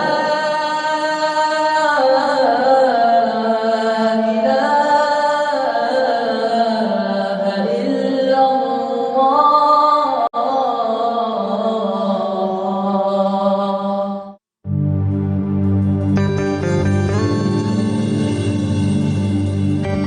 Selamat menunaikan ibadah sholat maghrib bagi Anda yang menjalankan, saudara, dan Anda yang berada di wilayah DKI Jakarta dan sekitarnya. Sapa Indonesia malam hari ini membahas soal sejauh mana elit politik menggulirkan hak angket untuk mengusut dugaan kecurangan pemilu. Kami akan membahasnya bersama Hermawi Taslim, Wakil Sekjen Partai Nasdem, Viva Yoga Mauladi, Wakil Ketua Umum PAN, dan Andreas Hugo Parera, politisi PD Perjuangan. Selamat petang, Bapak-Bapak. Terima kasih sudah bergabung di Sapa Indonesia Malam. Jadi Pak Andreas, Pak Mahfud bilang bahwa naskah akademik untuk mengajukan hak angket sudah disusun. Tapi kemudian pertanyaannya, semua menunggu PD Perjuangan untuk mengajukan hak angket. Jadi kapan? Kalau naskah akademiknya saat ini sudah disusun, kapan akan diajukan? Jadi gini Cindy, ya ketika Pak Ganjar menyampaikan penting atau perlunya dilakukan hak angket ini, saya berkomunikasi juga dengan teman-teman di DPP, terutama dengan Pak Sekjen, bahwa hak angket itu harus didukung dan perlu dipersiapkan secara serius, gitu. Dan itu yang dilakukan, karena terutama di samping penjelasan argumentasi bahwa mengapa hak angket itu perlu dilakukan, juga harus diikuti dengan dokumen yang berkaitan dengan poin-poin yang berkaitan dengan apa yang akan diselidiki gitu. Karena hak angket itu menyangkut penyelidikan dan terhadap proses pelanggaran yang dilakukan oleh penyelenggara negara yang berkaitan dengan undang-undang yang mempunyai keterkaitan. Kalau kita bicara dengan pemilu, yang mempunyai keterkaitan dengan pemilu. Dan di situ kita perlu bicara dengan para ahli tata negara, termasuk juga para jurnalis untuk memberikan informasi, civil society untuk memberikan masukan. Dan yang penting juga bahwa hak angket itu perlu di samping di DPR, masyarakat pun perlu tahu, sehingga dukungan dari luar, dukungan dari dalam, untuk kemudian prosedur angket itu bisa berjalan sesuai dengan apa yang kita harapkan untuk mengklarifikasi persoalan-persoalan yang menjadi indikasi yang diduga terjadi indikasi-indikasi pelanggaran tadi gitu. Pak Andreas, jadi kalau sebentar sini, sehingga seperti apa yang Pak JK sampaikan, teman-teman lain sampaikan, bahwa dengan pelaksanaan angket ini kita harapkan mengklarifikasi semua dugaan-dugaan yang selama ini terjadi gitu. Kalau Pak Mahfud bilang naskah akademik sudah disusun saat ini, kemudian apa lagi yang ditunggu? Dokumen-dokumen seperti apa? Apakah soal temuan bukti kecurangan yang saat ini masih dicari juga oleh PD Perjuangan untuk bisa mengajukan hak angket? Kendala apa lagi yang dihadapi saat ini? Ya itu tadi, jadi prosedurnya kan ya seperti yang kita semua sudah tahu, harus didukung oleh ada inisiatornya, dan kemudian inisiator itu menawarkan kepada teman-teman lintas fraksi untuk kemudian ditandatangani, berapa orang yang menandatangani, kemudian itu diajukan untuk dibawa ke paripurna, setelah di paripurna dibicarakan di paripurna apakah ada yang mendukung, menambah dukungan atau tidak, dan setelah itu ya baru kemudian dibentuklah pansus. Kalau memang ditolak ya bisa diajukan lagi dengan perbaikan misalnya. Tapi kalau kedua kali ditolak ya itu tidak bisa lagi gitu untuk diajukan.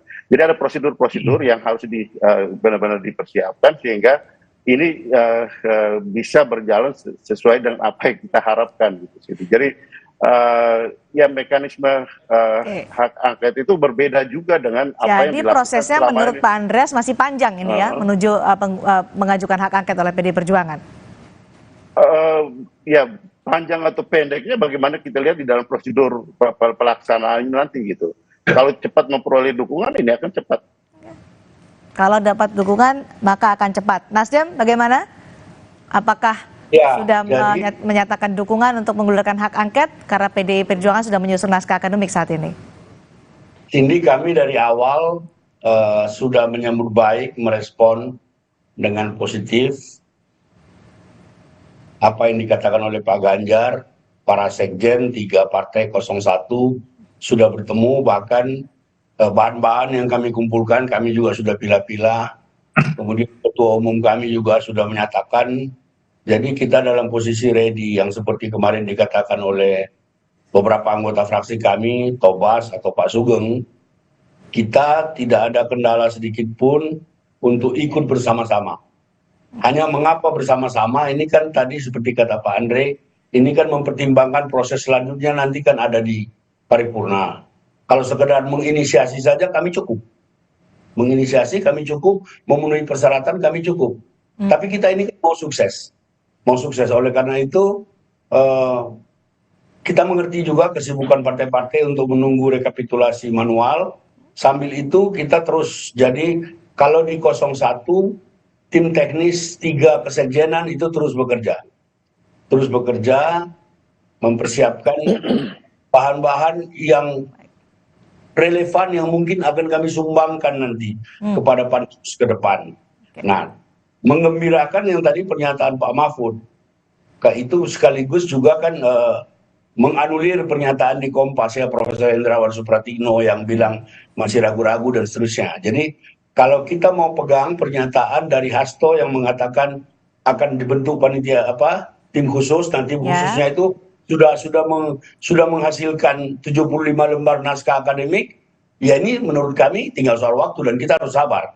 Oke, tinggal soal waktu, tapi tadi Pak Andreas menyatakan proses ini panjang atau pendek, masih menunggu juga fraksi-fraksi lain untuk menyatakan kesetujuannya atau persetujuannya untuk mengulirkan hak angket. Nah, dari Nasdem apakah sudah mengajak juga rekan koalisi PKB untuk menyetujui atau mengajukan hak angket? Ketiga-tiganya 01, 3 partai 01 itu masing-masing itu sudah menyiapkan orang yang akan menandatangani. Kita clear kalau soal itu, cuman saya belum bisa bilang ya, tidak etis di sini.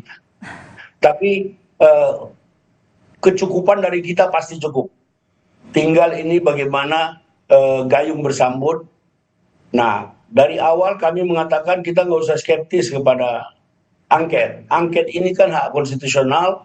Justru seperti yang dikatakan Pak JK tadi, semua akan clear dengan angket. Kalau memang nggak ada apa-apa, kecurangan yang diteriakin masyarakat, kalau memang nanti akhirnya terbukti tidak, ya sudah, nggak apa-apa. Legitimasi pemerintah akan lebih baik. Tapi Nasdem yakin bahwa hak angket ini akan bergulir di DPR, seperti yang diinginkan oleh Nasdem ya? Kita yakin, karena kita sudah bekerja, kita yakin, kita lihat kawan-kawan, kita yakin. Kita yakin, tinggal ini soal waktu saja. Pak Yoga, ini soal waktu hak angket pasti akan terjadi di DPR. Kalau menurut Anda apakah akan terjadi atau tidak? Dari kami, karena itu adalah hak konstitusional yang melekat pada anggota DPR yang dijamin di Undang-Undang Dasar 45 pasal 20A dan juga termaktub di Undang-Undang MD 3. Jadi kami tidak bisa menghambat, silakan saja menggunakan jalan politik di dalam proses pemilu ini, yang dimana kita tahu Cindy bahwa di Undang-Undang Nomor 7 Tahun 2017 itu ada lembaga-lembaga negara yang dibentuk oleh undang-undang yang dalam hal ini punya kewenangan khusus dalam menyelesaikan persoalan khusus. Misalnya ketika ada potensi pelanggaran yang bersifat administrasi, itu ada namanya Bawaslu. Ketika ada potensi pelanggaran yang bersifat etika penyelenggara, ada DKPP, dan kalau ada sengketa hasil pemilu, ada di Mahkamah Konstitusi. Itu melalui jalur hukum dengan bukti-bukti material yang jelas, karena harus dibuktikan di persidangan. Makanya kalau kemudian yang ingin dicari tujuannya adalah untuk kebenaran, ya kebenaran formalnya itu kan ada di lembaga-lembaga hukum itu. Tapi kalau kemudian dalam rangka proses politik dan arahnya seperti apa, kita juga belum mengetahui, karena sampai hari ini belum ada satu partai politik pun yang secara resmi mengajukan hak angket, dan itu diinisiasi oleh pasangan 01 dan 03. Ya kan gitu kan. Nah, dari Mas Taslim menyatakan akan menunggu PDI Perjuangan. Jangan sampai kemudian ini saling tunggu, terus kemudian kita akan monitor terus perkembangannya. Tapi intinya bahwa proses angket itu, untuk angketnya sendiri pun juga tidak bisa membatalkan hasil pemilu untuk angketnya, ya kan, untuk angketnya. Nah, oleh karena itu kami tetap berjuang dalam koridor hukum melalui lembaga-lembaga hukum yang ada, karena saat ini masih ada rekapitulasi penghitungan suara di tingkat kecamatan, kabupaten, kota, apalagi KPU membuat peraturan baru untuk menyediakan rentang waktu tertentu ini Baik Pak untuk Yoga, membuka kami kapitulasi. sudah dapat poinnya. Tadi yang kami highlight dari pernyataan Pak Yoga adalah soal ini kesannya saling tunggu nih untuk mengajukan hak angket di DPR. Karena sampai saat ini belum ada satupun partai politik yang mengajukan hak angket. Pak Andreas, karena ini diwacanakan atau diinisiasi oleh Ganjar Pranowo untuk bisa memperpendek prosesnya. Tadi disebutkan panjang atau pendeknya tergantung bagaimana dengan fraksi-fraksi atau partai politik lain. Komunikasi yang dilakukan oleh PDI Perjuangan dengan fraksi lain, tadi Nasdem sudah menyatakan dengan PKB bahwa akan solid untuk mendukung hak angket. Ketika 2 minggu lalu, kalau tidak salah 2 minggu lalu, ketika teman-teman Nasdem, kemudian juga Paslon 01 merespon apa yang disampaikan oleh Pak Ganjar, saya kira itu satu hal yang bagus sekali gitu. Dalam arti ada pandangan yang sama terhadap ya persoalan yang berkaitan dengan proses pemilu ini gitu. Proses pemilu artinya apa yang terjadi sebelum, pada hari H dan pasca hari H. Nah, yang terjadi sebelum dan ketika hari H itu kan sudah berlangsung. Nah, tapi ketika setelah hari H ini belum selesai. Jadi pemilu ini belum selesai. Di situ kita lihat bahwa memang partai mempunyai kepentingan masing-masing gitu. Baik. Karena persoalan angkanya di DPR gitu. Adanya di DPR, dan di DPR itu ya tiap partai, misalnya kita lihat teman-teman P3 masih mereka mempunyai persoalan yang berbeda gitu dalam berkaitan dengan kepentingan partainya. Juga mungkin teman-teman yang lain gitu. Ya, sampai sekarang belum solid nih untuk semua fraksi. Bukan soal solid dan tidak solid. Nah, dari teman-teman media pun kita harapkan memberikan perhatian yang serius. Masyarakat juga memberikan perhatian yang serius. Sehingga ini benar-benar bisa ketika ini maju, ini benar-benar menjadi suatu pertimbangan yang solid dan angket ini bisa berjalan. Pak Andreas, ketika DPR RI masih maju mundur soal hak angket, DPD RI kemudian bukan soal maju mundur, Siti. Ini mempersiapkan prosedur ini sehingga bisa berjalan. Soal DPD melakukan itu adalah wilayah DPD dengan ya kita tahu lah DPD punya pintu masuk yang berbeda gitu. Itu akan melengkapi DPR untuk mengajukan hak angket atau mendorong, mempertimbangkan untuk mengajukan hak angket lebih cepat? Ya bisa juga kita lihat dari aspek itu gitu. Tapi secara konstitusional dan hak-haknya DPD mempunyai ya kalau boleh saya katakan ada keterbatasan. Okay. Nah, tetapi mereka juga bisa melakukan itu gitu. Nah, di situ harus memperhatikan betul pintu masuk daripada hak angket itu yang saya sampaikan tadi, yang menyangkut dokumen yang menyertai itu gitu. Sehingga hak angket itu tidak menjadi ya patah di tengah jalan gitu ketika diajukan. Karena itu juga menjadi prestis daripada DPR atau yang mengajukan itu. Gitu. Ya. Pak Hermawi, kemarin Nasdem mengundang ahli untuk mendapat masukan. Apa saja advice-nya soal ini, soal hak angket ini? Ya, jadi pandangan ahli yang kemarin disampaikan dalam fokus grup di fraksi itu semakin meyakinkan kita, menguatkan kita untuk tetap hakul yakin mengajukan angket. Hari ini, tadi jam 9 sampai jam 11 juga ada kuliah umum dari seorang ahli yang diikuti oleh seluruh struktur Nasdem se-Indonesia.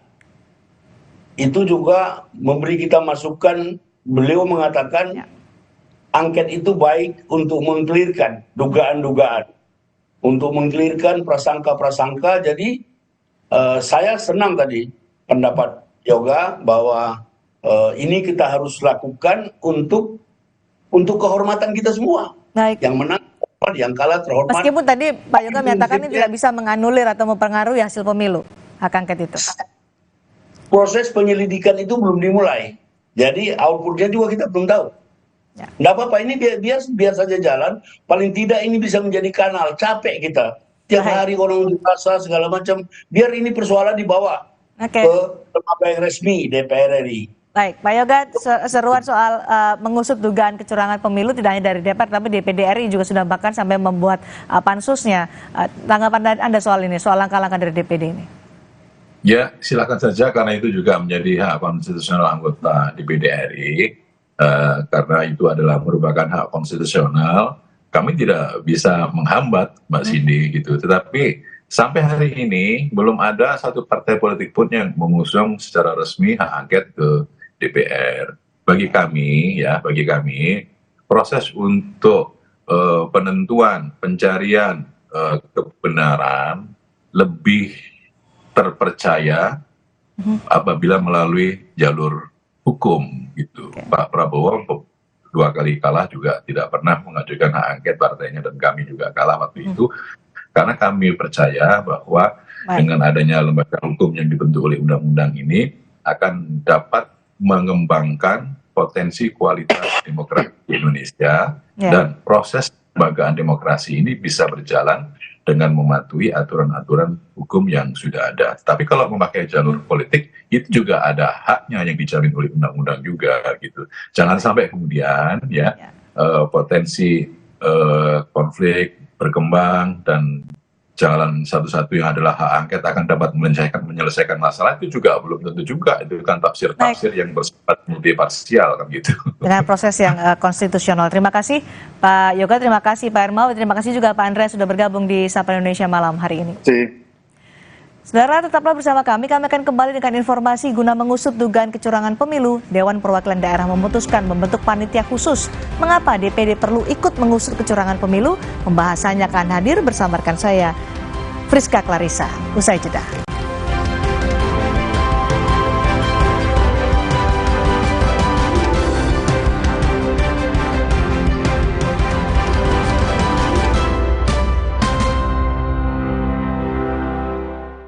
Lapar saat puasa, kadang naik, kadang turun. Tapi gula darah harus tetap stabil. Baru, rasa almond oat. Vita Digest-nya bantu kontrol gula darah. Bikin kenyang lebih lama, jadi lancar puasanya. Diabetasol. Prenagen, kaya akan protein, omega 3, dan kalsium. Penting untuk pembentukan organ tubuh bayi. Minum selama hamil 9 bulan. Prenagen. Baru, rasa almond oat. Vita Digest-nya kontrol gula darahku. Jadi lancar puasanya.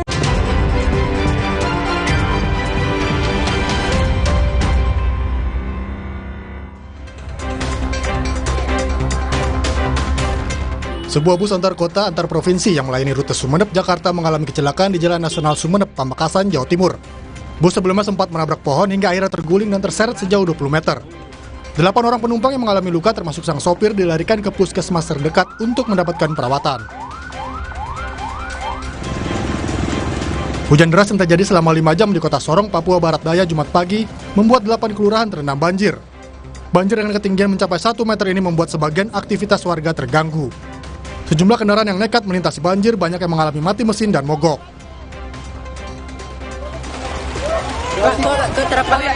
Cuaca ekstrim juga terjadi di Sumatera Barat dan menyebabkan banjir di 5 wilayah kota dan kabupaten. Jumat pagi, tim gabungan mengevakuasi korban banjir menggunakan perahu karet di daerah Jalan DPR, Kelurahan Air Pacah, Kecamatan Koto Tangah, Kota Padang. Di wilayah ini, lebih dari 500 orang diungsikan. Selain Kota Padang, banjir juga melanda Kabupaten Pesisir Selatan, Pasaman Barat, Padang Pariaman, dan Kabupaten Kepulauan Mentawai.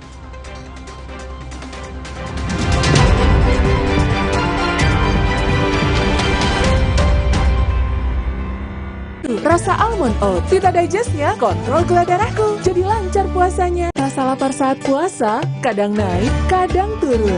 Tapi gula darah harus tetap stabil. Baru, rasa almond oat. Vita Digest-nya bantu kontrol gula darah. Bikin kenyang lebih lama, jadi lancar puasanya. Diabetasol. Prenagen, kaya akan protein, omega 3, dan kalsium. Penting untuk pembentukan organ tubuh bayi. Minum selama hamil 9 bulan. Prenagen. Sempurna. Indahnya warna alam sambut bulan Ramadan. Jadi pengingat untuk selalu bersyukur dengan hikmat. Damainya warna biru bahari. Hangatnya warna kuning pagi. Manisnya warna mawar merah muda. Dan warna coklat hangat yang ramah menyambut keluarga di bulan penuh berkah.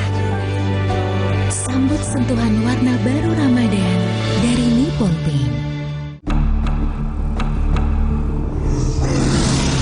Kuatkan hati. Raihlah kemenangan. Marjan. Kalau puasa, siang berasa lemas. Kenapa ya, Ma? Itu karena badan Adek kekurangan mineral, apalagi saat puasa. Oh, gitu ya, Ma? Makanya minum Le Mineral yang cukup saat sahur dan berbuka. Le Mineral mengandung mineral esensial yang diperlukan tubuh untuk beraktivitas selama puasa. Alhamdulillah, puasa jadi ringan ya, Ma? Le Mineral, penuhi kebutuhan mineral selama berpuasa. Kuatkan hati. Raihlah kemenangan. Marjan. Tase! Untuk kuda-kuda rumah Anda, pilihlah Tase! Taso! Sudah terbukti anti karat, tidak melendut, tidak melintir. Taso banyak, pasti kuat. Wah! Mantap! Saat dikejar kesibukan, berpacu dengan waktu, selalu hirup Fresh Care Smash. Selalu sempatkan waktu untuk beribadah. Selamat menunaikan ibadah puasa. Inovasi baru dari Hotin. Hotin Go. Oles, go. Roll on, go. Pijat, go. Nggak sentuh langsung, nggak bikin tangan panas. Hotin Go. Hotnya in, langsung go. Kuatkan hati. Raihlah kemenangan. Marjan.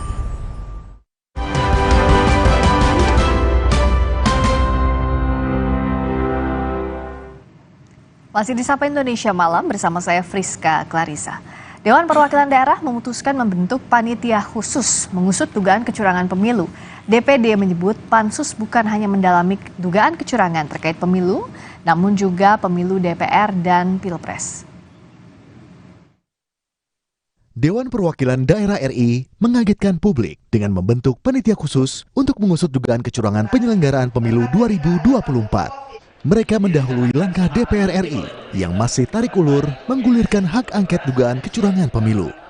Wakil Ketua Komite 2 DPD Abdullah Puteh menyebut, pansus bukan hanya mendalami dugaan kecurangan di pemilu DPD, namun juga DPR dan pemilu presiden. Walaupun dasar adanya keinginan ini karena memang kita melihat secara masif di mana-mana hari ini terjadi yang disebut kecurangan. Nah, tapi kecurangan itu kan masih istilah. Nah, supaya tidak saling menuduh, nah, kita buat pansus itu kan legal. Kita lihat memang kalau ada kecurangan apa itu harus diperbaiki ke depan untuk bagaimana. Atau kalau kecurangan itu luar biasa, apa tindakan lebih lanjut. Supaya masyarakat menerima ini, pemilih itu betul-betul transparan, jujur dan adil. Apakah hanya untuk legislatif di tingkat DPD atau presiden dan wakil presiden juga, Pak? Kalau kemarin untuk semuanya. Menanggapi pembentukan pansus DPD, Ketua Bawaslu Rahmat Bagja menyebut, sebagai penyelenggara pemilu, Bawaslu biasanya hanya berkoordinasi dengan Komisi 2 DPR RI. Namun Rahmat Bagja menyebut Bawaslu akan memberi penjelasan jika memang diundang di pansus.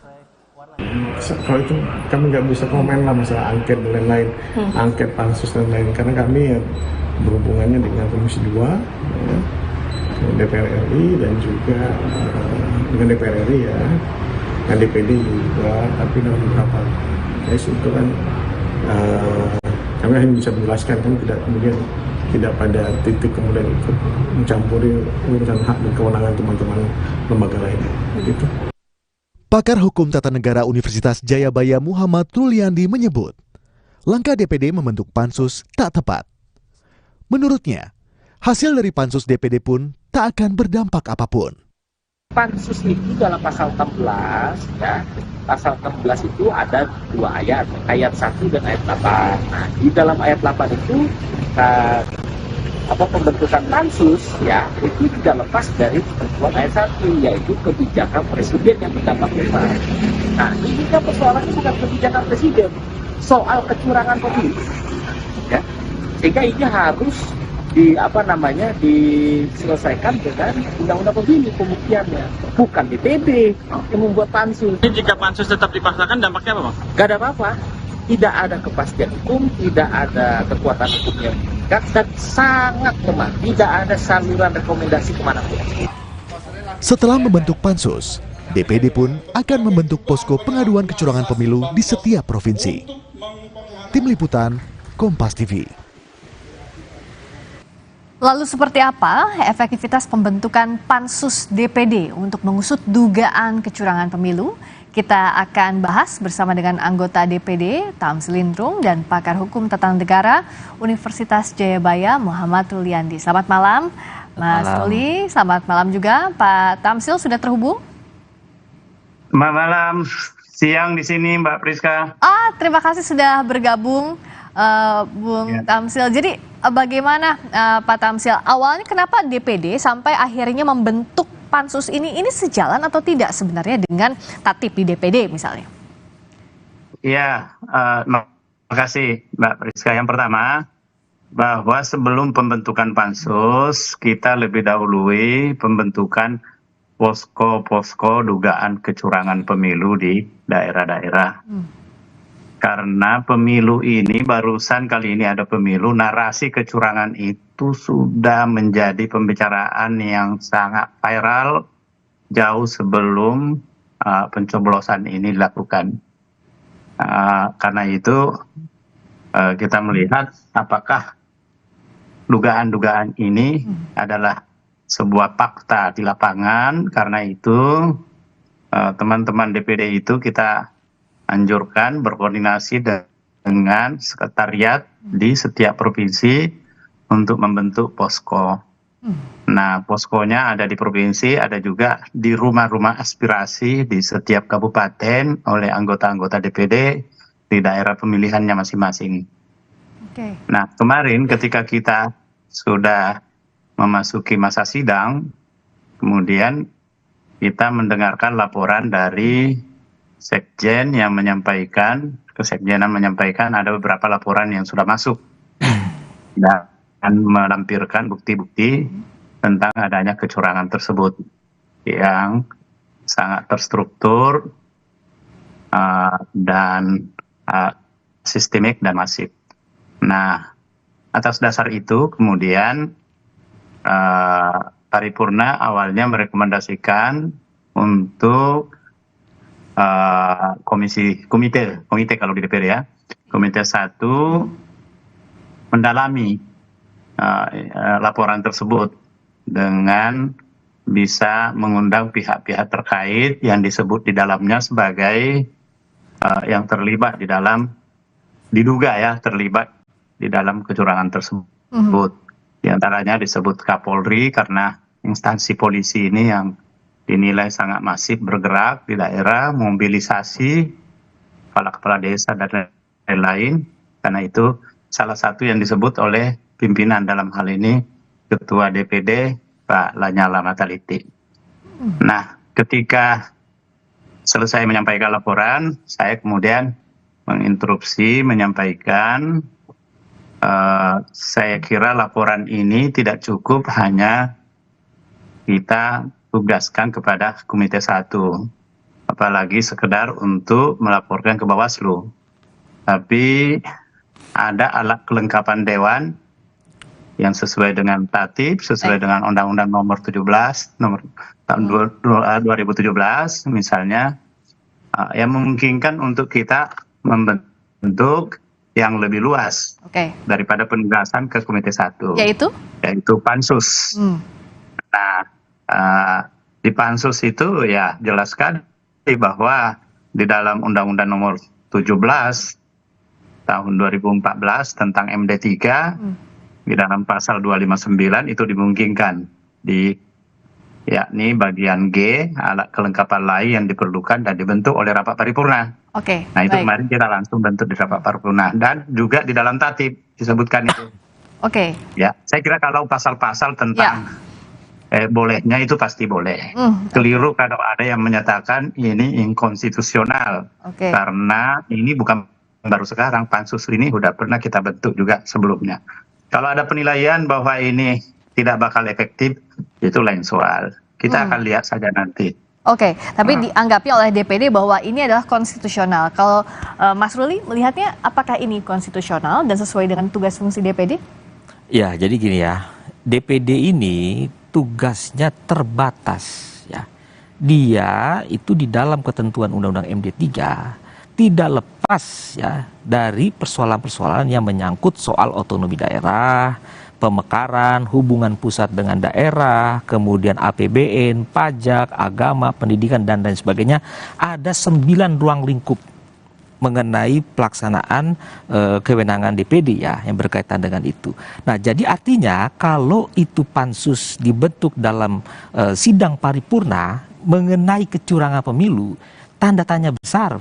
Kenapa? Ya, karena tidak ada satupun kewenangan yang diberikan kepada DPD untuk bertugas melaksanakan fungsi dalam bidang pengawasan undang-undang pemilu katakanlah, yaitu mengenai kecurangan. Karena kalau bicara kecurangan pemilu, electoral fraud itu ada dalam undang-undang pemilu diatur dalam pasal 460. Yang mana pasal 460 undang-undang pemilu itu ditindaklanjuti dengan peraturan Bawaslu nomor 8 tahun 2022 tentang pelanggaran administratif. Jadi dalam Undang-Undang Pemilu, pasal 460 sampai dengan pasal 474 itu berbagai jenis-jenis pelanggaran pemilu. Termasuk di dalamnya ada pelanggaran administrasi pemilu, tentang kecurangan pemilu yang sifatnya terstruktur sistematif masif, tentang kecurangan money politik, mempengaruhi penyelenggara pemilu, mempengaruhi pemilih ya. Kemudian ada sengketa proses, ada yang namanya tindak pidana pemilu oleh Gakumdu, termasuk peradilan etik oleh DKPP, dan yang terakhir adalah pasal 473, 474 Undang-Undang Pemilu bicara soal yang namanya perselisihan hasil. Nah, ini masuk dalam ranah MK. Jadi artinya pansus DPD ini jelas inkonstitusional. Tidak ada landasan hukumnya dalam Undang-Undang MD3, termasuk dalam peraturan tatip DPD. Nah, ini fatal. Karena apa? Ada kewajiban anggota DPD ya, itu wajib mentaati tatip. Nah, konsekuensinya dalam undang-undang dalam peraturan tatip itu dalam pasal 299 maka Badan Kehormatan bisa memutus sanksi. Ya, bisa memutus sanksi terhadap pelanggaran terhadap kewajiban.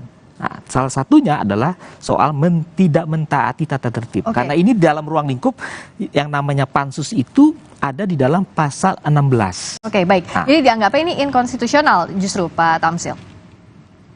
Ya, saya kira ini bukan baru pertama kali pansus ini diadakan. Tapi kalau memang disebut secara eksplisit bahwa pemilu, ya tidak ada memang disebut di situ. Sama dengan yang lain, pansus yang lain tidak ada juga yang disebut secara eksplisit. Tapi dikatakan alat kelengkapan lain yang diperlukan dan dibentuk oleh rapat paripurna, itu jelas ada. Kemudian di pasal 39 ayat 4 jelas alat kelengkapan lain sebagaimana dimaksud pada ayat 1 huruf G terdiri atas panitia khusus, pansus. Kemudian di dalam pasal 120 ada panitia khusus merupakan alat kelengkapan DPD yang bersifat sementara yang dibentuk dalam sidang paripurna. Pembentukan panitia khusus dapat diusulkan oleh komite panitia perancang undang-undang, dan kemudian keanggotaannya pun diatur pasal 21, 15 orang anggota. Jadi kalau DPD masih meyakini bahwa ini adalah konstitusional begitu ya Pak Tamsil ya? Iya, konstitusional. Saya kira Dr. Willy itu ya kalau dia mengatakan bisa tidak efektif itu nanti kita lihat. Saya tidak Tetapi kalau dikatakan inkonstitusional itu tidak. Apalagi pembentukannya ini kalau disebut bahwa akan dilaporkan ke Badan Kehormatan ikut di dalam rapat paripurna dan ikut menyetujui. Baik.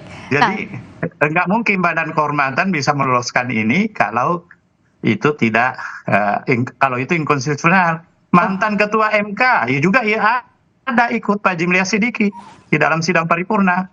Dan secara aklamasi kita menyebutkan bahwa ini adalah konstitusional.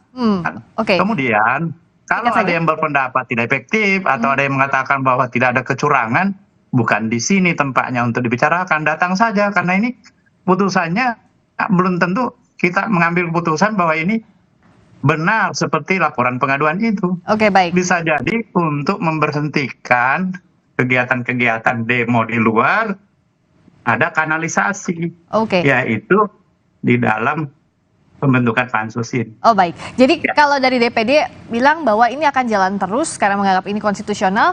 Terakhir, boleh singkat saja, Bung Ruli dianggap tadi kalau Bung Ruli berbeda ya dengan Pak Tamsil, menganggap ini inkonstitusional. Artinya ini bisa berjalan atau tidak kalau Tidak. Dari segi ketatanegaraan, dari segi peraturan perundang-undangan, dari segi aturan tidak bisa. dari segi aturan tidak ada kewenangan kepada pansus. Jadi pansus ini adalah pansus ilegal. Karena itu saya minta Badan Kehormatan itu harus melaksanakan peraturan tatip DPD. Karena ini ada pelanggaran dalam pasal 100 ayat 1 huruf A angka 1.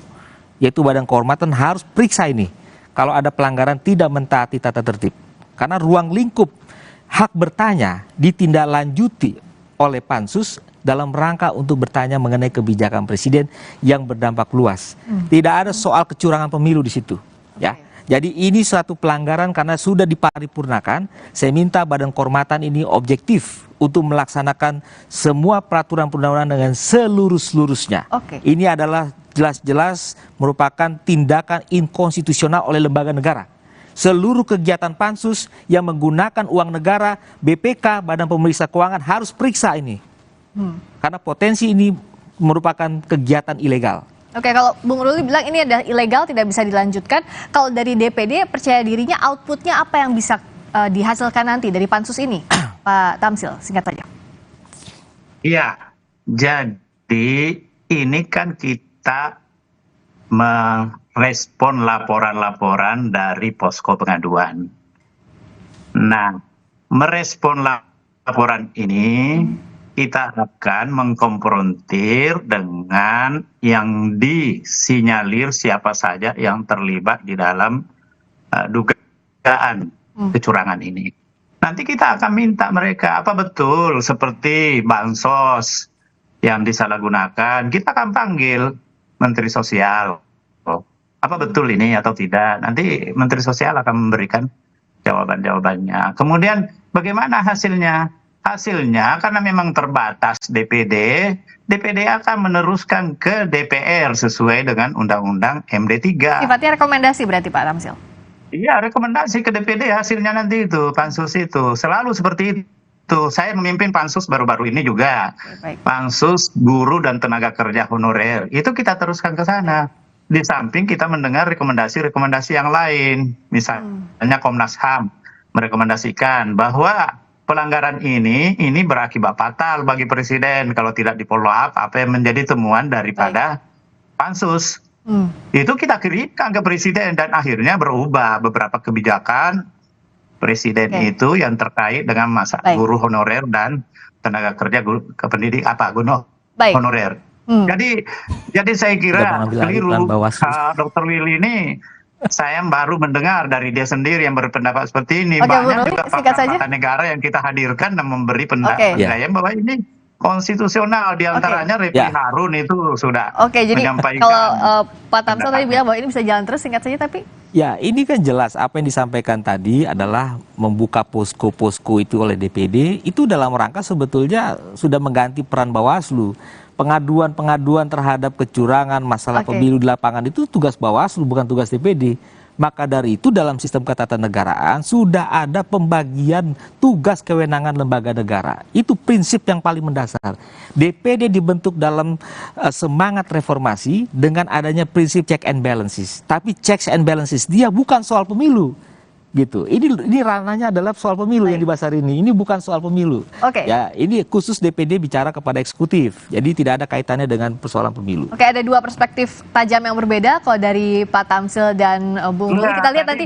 Baik. Membenarkan bahwa DPD itu bisa melakukan pengawasan terhadap APBN juga. Baik. Jadi kalau dari DPD di dalam pemilu ini ada penggunaan APBN yang itu disinyalir bahwa di sana ada kecurangan. Baik, dan ini akan terus jalan terus begitu ya Pak Tamsil ya, lewat pansus ini. Kita akan panggil Menteri Keuangan untuk mempertanyakan tadi Menteri Sosial untuk mempertanyakan Menko Polhukam, bahkan mantan Menko Polhukam kita juga akan panggil. Kita akan lihat nanti apakah akan keluar rekomendasi dari hasil pansus soal dugaan kecurangan pemilu yang diajukan oleh DPD ini. Terima kasih anggota DPD Pak Tamsil Lindrung. Terima kasih Mas Ruli, Muhammad Ruliandi, pakar hukum tata negara Universitas Jayabaya. Berikutnya saudara, Sapa Indonesia Malam kembali dengan informasi Wakil Presiden ke-10 dan 12 RI Yusuf Kala menyatakan tidak ada parpol yang mau menjadi oposisi.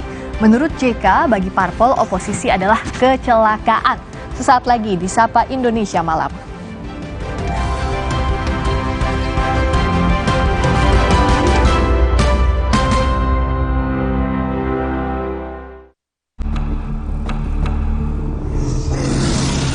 Kuatkan hati. Raihlah kemenangan. Marjan. Tina udah siap om. Mie sedap soto dulu yuk. Enggak deh om, makasih. Mie sedap soto dengan mie yang kenyal serta koya gurih dan jeruk nipis asli. Soal rasa mie sedap soto, lidah nggak bisa bohong. Rasa soto nomor 1 cuma mie sedap soto. Di tanganmu, botol plastik bekas bisa jadi baru lagi. Seperti tas, baju, hingga sepatu ini. Bersama Gerakan Ekonomi Sirkular Nasional Le Mineral, mari mulai kebiasaan baru memilah sampah plastik dari rumah, menyalurkan lewat aplikasi, pemulung, ataupun bank sampah. Sampah plastikmu memberi nilai tambah untukmu dan juga untuk mereka. Dengan langkah sederhana, pisahkan sampah sesuai jenisnya, sampah organik, plastik termasuk PET, kertas, dan kaleng, lalu salurkan. Sampah plastik yang terpilah bisa didaur ulang. Mulai kebiasaan baru dan buat botol plastik bekasmu jadi baru lagi.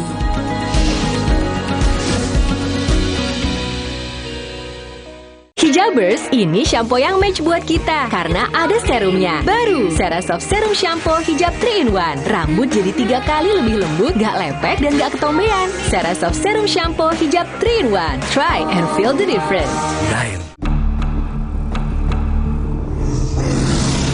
Kuatkan hati. Raihlah kemenangan. Marjan. Ada yang baru nih dari Jepang. Wah, mie sedap tasty chicken teriyaki. Wow. Dipanggang khas Jepang, manis, gurih, caramelized dengan teknologi retort. Siap makan chicken teriyaki. Rasanya, so tasty. Ada seaweed crunch. Authentic Jepang asli. Oishi. Rasanya enak, minyak kenyal. Cobain chicken teriyaki 100% daging ayam asli. Tasty chicken teriyaki dari Wings Food. Keluar mulu, biar hijabnya rapi, pakai ciput. Yah rontok, biar rambutnya kuat, pakai Emerald Hijab Shampoo Anti Hair Fall. Dengan ekstrak zaitun dan emosi perfume, lawan rontok dan bau apek. Emerald Hijab Shampoo, ngerti rambut berhijab kita. Lain. Kompas Update dipersembahkan oleh Diabetasol. Baru rasa almond oat. Vita Digestnya kontrol gula darahku, jadi lancar puasanya. Anda menyaksikan Kompas Update pukul 19 waktu Indonesia Barat, saya Cindy Sistiarani. Saudara, cuaca buruk yang terjadi sejak Jumat pagi menyebabkan sebuah tongkang terdampar di perairan Lentera Merah, Kota Bengkulu. Hujan deras disertai badai yang melanda wilayah Bengkulu Jumat pagi hingga siang membuat kapal Titan 33 dan tongkang yang berada di perairan Lentera Merah Bengkulu terdampar. Tim Basarnas yang melakukan penyelamatan sempat kesulitan evakuasi karena kondisi hujan deras disertai badai menyebabkan gelombang tinggi. Sebanyak 10 orang awak kapal berhasil dievakuasi ke pinggir perairan dalam kondisi selamat.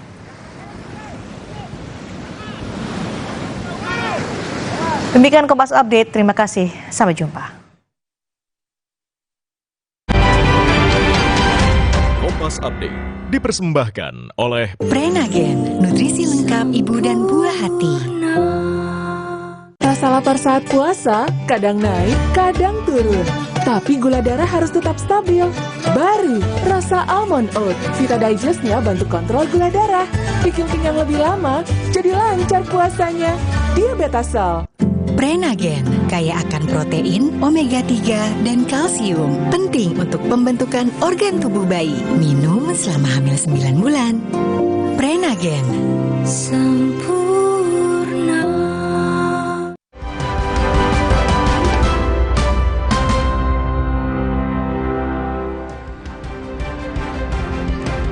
Wakil Presiden ke-10 dan 12 RI Yusuf Kala menyatakan tidak ada parpol yang mau menjadi oposisi. Menurut JK, bagi parpol oposisi adalah kecelakaan. JK menyebut parpol-parpol di Indonesia banyak yang memilih sikap pragmatis. Karena itu, pasca pemilu mereka akan berpikir pragmatis untuk mencari keuntungan dengan bergabung dalam koalisi pemerintah. JK mencontohkan Partai Golkar yang kalah di pemilu 2004 lalu kemudian bergabung ke pemerintahan SBY JK. Namun JK mengingatkan di sistem demokrasi perlu ada kubu penyeimbang atau partai oposisi agar pemerintahan bisa berjalan lebih baik.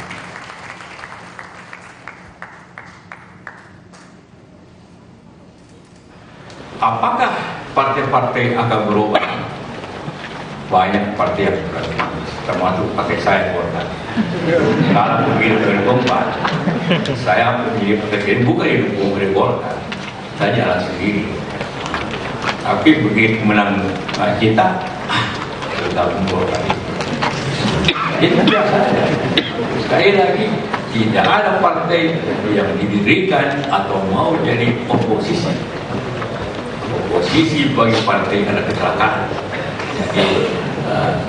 Jadi karena itu banyak yang pragmatis. Dalam program Rosi Kompas TV 7 Maret kemarin, Wakil Presiden ke-10 dan 12 RI Yusuf Kala menilai hak angket bisa untuk mengklarifikasi permasalahan yang muncul dalam pemilu 2024. Menurut JK, hak angket baik untuk semua pasangan Capres-Cawapres 2024. Saya kira semua calon itu harus siap menang, siap kalah. Tidak mungkin tiga-tiganya menang kan? Ya harus siap menang dan harus siap kalah. Itu wajar saja itu. Tetapi yang jadi masalah kita semua, sebagian besar ya, bahwa proses ini jangan begitu. Karena ini masalah bangsa yang besar dan bahaya apabila proses pemilu seperti ini berlanjut, berkembang. Kedua ialah justru ini sebenarnya untuk mengklarifikasi. Jadi menurut saya hak angket itu baik untuk ketiga-tiganya. Baik untuk nomor 1, baik untuk nomor 2, nomor 3. Supaya kalau nomor 2 menang, dia ada klarifikasi bahwa dia menang tanpa masalah. Tanpa menyisakan masalah. Terhormat. Jadi nanti dukungan masyarakat penuh kepada. Kalau tidak, ini kalau berlanjut demo ke demo, kapan akhirnya nanti? Karena itulah lebih baik kita bawa masalah ini bukan di jalanan, tapi di DPR. Itu lebih terhormat bangsa ini. Dan lebih baik untuk ekonomi kita, lebih baik untuk politik kita. Bahwa kita selesaikan dengan sesuai konstitusi, tidak dengan konstitusi jalanan. Nah, kalau ada hak angket, itu kan berarti klarifikasi, minta pertanggungan jawab. Nah, kalau sudah diputuskan oke, tidak ada soal, kan aman negeri ini. Presiden Jokowi melakukan kunjungan kerja ke Jawa Timur didampingi Menteri Pertahanan Prabowo Subianto. Presiden Jokowi dan Prabowo tampak kompak sama-sama menggunakan kemeja putih dan berjalan beriringan saat meninjau pembangunan Jalan Impres di ruas Tunus Batas, Kota Kabupaten Madiun. Jokowi dan Prabowo jadi pusat perhatian warga sekitar. Meski dalam rombongan juga terdapat Menteri PUPR Basuki Hadi Mulyono dan Panglima TNI Jenderal Agus Subianto.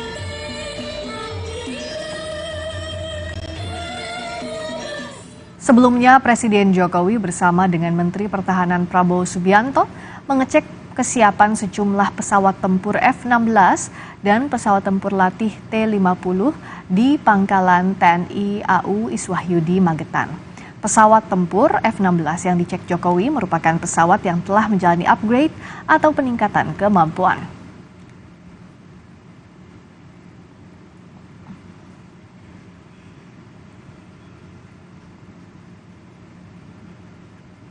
Presiden Joko Widodo menyatakan Indonesia akan segera mengirimkan bantuan ke Gaza, Palestina melalui jalur udara.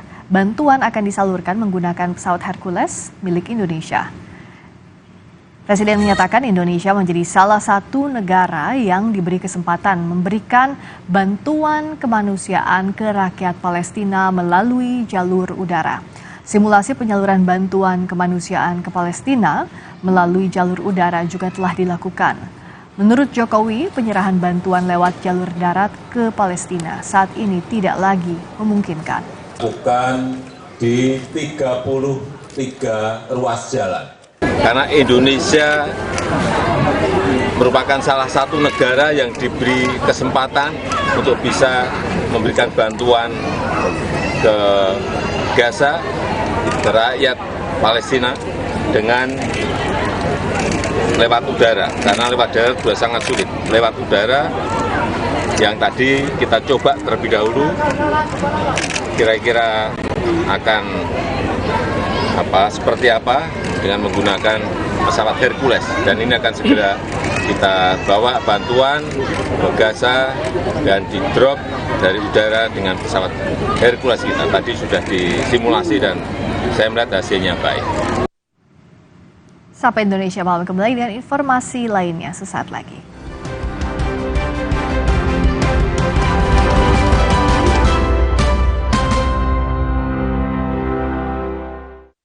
Di tanganmu, botol plastik bekas bisa jadi baru lagi.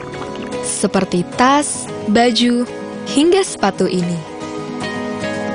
Bersama Gerakan Ekonomi Sirkular Nasional Le Mineral, mari mulai kebiasaan baru memilah sampah plastik dari rumah, menyalurkan lewat aplikasi, pemulung, ataupun bank sampah. Sampah plastikmu memberi nilai tambah untukmu dan juga untuk mereka. Dengan langkah sederhana, pisahkan sampah sesuai jenisnya, sampah organik, plastik termasuk PET, kertas, dan kaleng, lalu salurkan. Sampah plastik yang terpilah bisa didaur ulang. Mulai kebiasaan baru dan buat botol plastik bekasmu jadi baru lagi.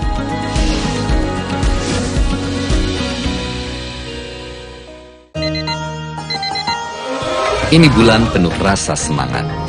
Semangat saling menjaga silaturahmi. Rasakan hangatnya kebersamaan dalam semangat kebaikan. Kopi Kapal Api, jelas lebih enak. Hijabers, ini shampoo yang match buat kita karena ada serumnya. Baru, Cerasoft Serum Shampoo Hijab 3-in-1. Rambut jadi 3 kali lebih lembut, gak lepek dan gak ketombean. Cerasoft Serum Shampoo Hijab 3-in-1. Try and feel the difference. Emang boleh senyeri ini? Saatnya minum susu kambing Karoma Insani. Dibuat dengan susu kambing Etawa, tinggi kalsium dan vitamin D. Karoma Insani, susu kambing Etawa.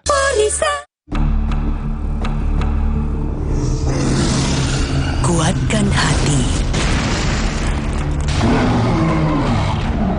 Raihlah kemenangan.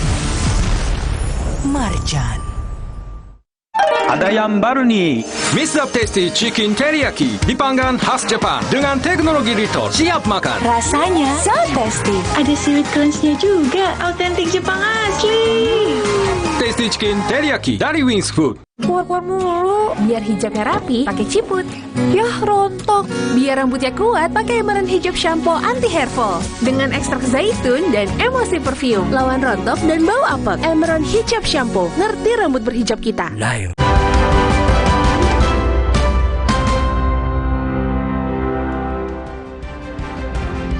Masih di Sapa Indonesia Malam, dianggap tak tertib saat operasi pasar yang digelar Pemkot Bau-Bau, Sulawesi Tenggara. Beberapa warga diteriaki pencuri. Kepala Dinas membantah menteriaki pencuri, namun meminta warga untuk tertib mengantre.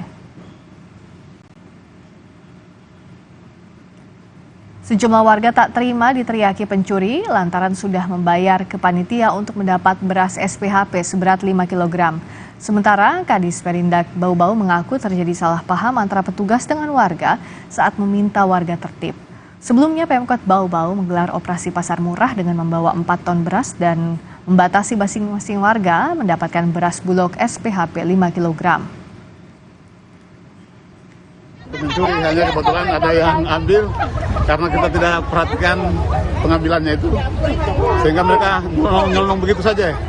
Kita tidak perhatikan, jangan sampai beras ini kan berasnya bukan beras kita, ini berasnya bulog. Tapi Bapak sempat teriak pencuri tadi? Iya, jangan sampai karena kan mereka ambil kita tidak pastikan, mereka nyolong begitu saja. Dittipidum Bareskrim Polri melimpahkan 7 tersangka dan barang bukti terkait kasus dugaan tindak pidana pemilu oleh mantan panitia pemilihan pemilu luar negeri Kuala Lumpur, Malaysia ke Kejaksaan Negeri Jakarta Selatan.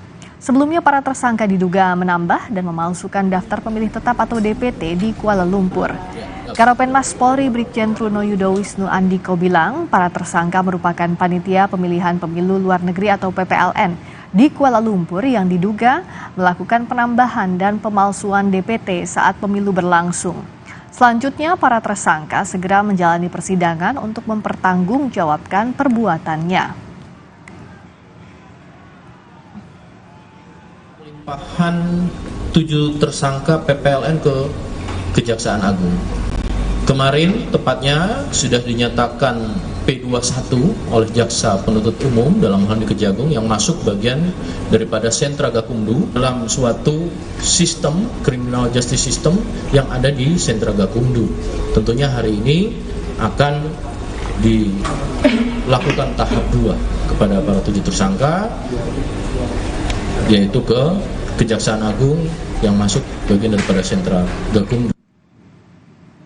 Berdasarkan data Bareskrim Polri, 7 tersangka ini diduga melakukan penambahan dan pemalsuan DPT sebagai modus dari 447.258 pemilih sesuai berita acara. Namun setelah KPU melakukan pencocokan dan penelitian atau coklit, hanya 64.148 DPT.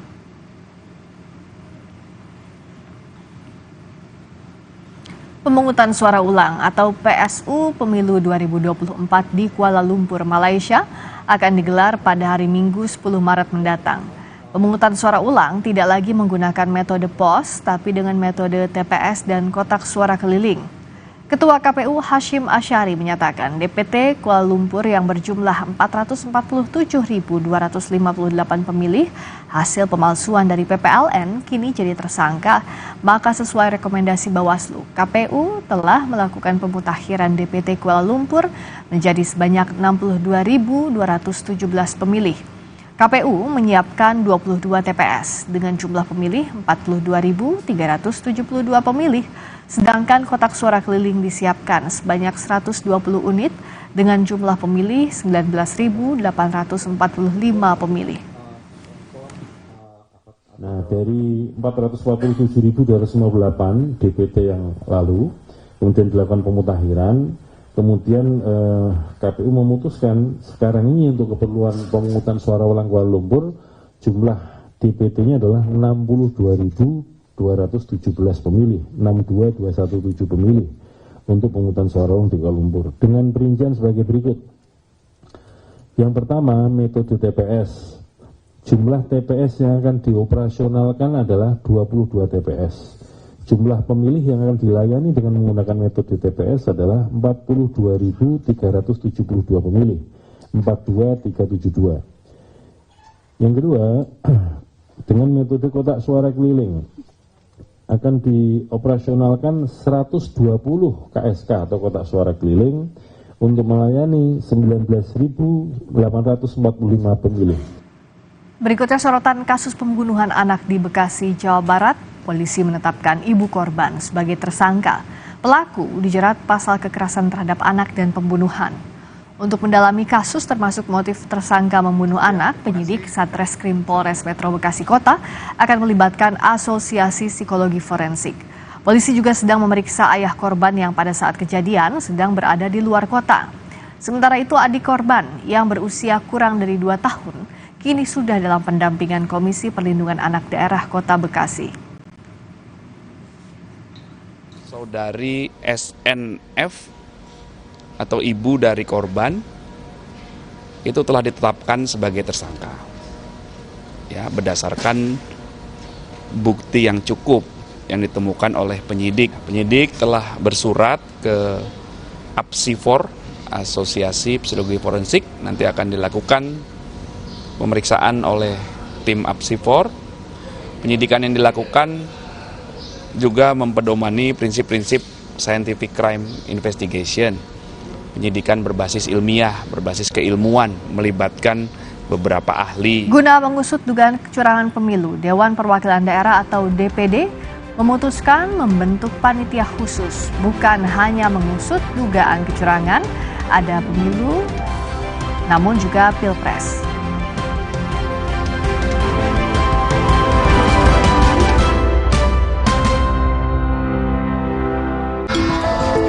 Kalau puasa, siang merasa lemas. Kenapa ya, Ma? Itu karena badan Adek kekurangan mineral, apalagi saat puasa. Oh, gitu ya, Ma? Makanya minum Le Mineral yang cukup saat sahur dan berbuka. Le Mineral mengandung mineral esensial yang diperlukan tubuh untuk beraktivitas selama puasa. Alhamdulillah, puasa jadi ringan ya, Ma? Le Mineral, penuhi kebutuhan mineral selama berpuasa. Kuatkan hati. Raihlah kemenangan. Marjan. Manisnya warna mawar merah muda saat mendengar semua lantunan doa. Sambut sentuhan warna baru Ramadan dari Nippon Paint. Gak sampai. Apa nutrisinya kurang? Nutrisi berperan penting dalam pertumbuhan. Bantu optimalkan 50% tumbuh nyata. Pediasure dengan triple protein. Yeay, sama. Dukung pertumbuhan nyata. Ini bulan penuh rasa semangat. Semangat saling menjaga silaturahmi. Rasakan hangatnya kebersamaan dalam semangat kebaikan. Kopi Kapal Api, jelas lebih enak. Kuatkan hati. Raihlah kemenangan. Marjan. Keluar mulu, biar hijabnya rapi, pakai ciput. Yah, rontok. Biar rambutnya kuat, pakai Emerald Hijab Shampoo Anti Hair Fall. Dengan ekstrak zaitun dan emosi perfume. Lawan rontok dan bau apek. Emerald Hijab Shampoo. Ngerti rambut berhijab kita. Lain. Rumah lebih dari sekedar 4 dinding yang beratap. Rumah penuh dengan momen yang dilalui bersama. Lindungi momen-momen berharga itu bersama Dulux Weather Shield Power Flex dengan Triple Defense Technology. Program antibakterial Barso beli 4 gratis 1 mini lunchbox. Lindungi diri lebih dari biasanya. Optimal melawan kuman 99,9%. Kulit bersih maksimal. Program The Next Level of Antibakterial Barso. Beli 4 gratis 1 mini lunchbox. Promo terbatas. Wingscan.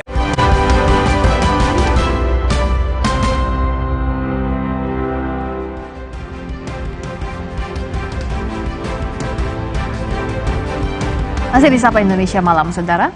Massa yang menamakan diri Gerakan Rakyat untuk Demokrasi dan Keadilan atau GARDA berunjuk rasa di depan kantor DPD RI Daerah Istimewa Yogyakarta. Dalam aksinya, massa mendukung pembentukan pansus kecurangan pemilu oleh DPD dan mendorong hak angket DPR segera dilakukan. Massa menyerahkan pernyataan sikap kepada salah satu perwakilan DPD RI DIY, Hafid Asrom. Terlebih dahulu oleh paslon capres dan cawapres tertentu. Saat DPR belum sepakat soal usulan hak angket, DPD RI justru kompak akan membentuk pansus dugaan kecurangan pemilu agar seluruh pihak tidak saling tuduh. Putih mengklaim pansus menjadi jalur ilegal untuk membongkar dugaan kecurangan pemilu. Nah, supaya tidak saling menuduh, nah, kita buat pansus. Pansus itu kan legal. Kita lihat memang kalau ada kecurangan apa itu harus diperbaiki ke depan atau bagaimana? Atau kalau kecurangan itu luar biasa, apa tindakan lebih lanjut? Supaya masyarakat menerima ini, pemilu itu betul-betul transparan, jujur, dan adil. Itu tujuannya. 5 bulan agresi militer Israel di wilayah Gaza, kini warga mengalami kelaparan akibat perang terus berkecamuk di seluruh Gaza. Sesaat lagi.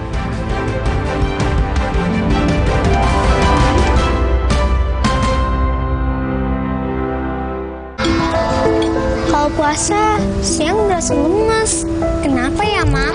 Itu karena badan adek kekurangan mineral, apalagi saat puasa. Oh, gitu ya, Ma? Makanya minum Le Mineral yang cukup saat sahur dan berbuka. Le Mineral mengandung mineral esensial yang diperlukan tubuh untuk beraktivitas selama puasa. Alhamdulillah, puasa jadi ringan ya, Ma?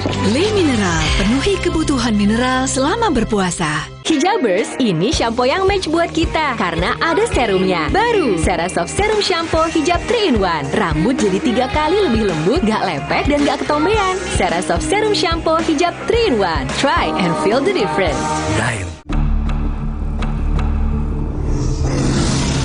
Kuatkan hati. Raihlah kemenangan. Marjan. Damainya warna biru bahari yang mengiringi senyum saat berpelukan di momen indahnya tali silaturahmi. Sambut sentuhan warna baru Ramadan dari Nippon Paint. Kuatkan hati. Raihlah kemenangan. Marjan. Pur-pur mulu, biar hijabnya rapi, pakai ciput.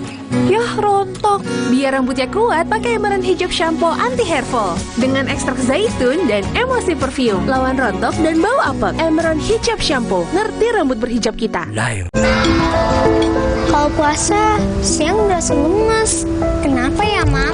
Itu karena badan adek kekurangan mineral, apalagi saat puasa. Oh, gitu ya, Ma? Makanya minum Le Mineral yang cukup saat sahur dan berbuka. Le Mineral mengandung mineral esensial yang diperlukan tubuh untuk beraktivitas selama puasa. Alhamdulillah, puasa jadi ringan ya, Ma? Le Mineral, penuhi kebutuhan mineral selama berpuasa. Kuatkan hati. Raihlah kemenangan. Marjan.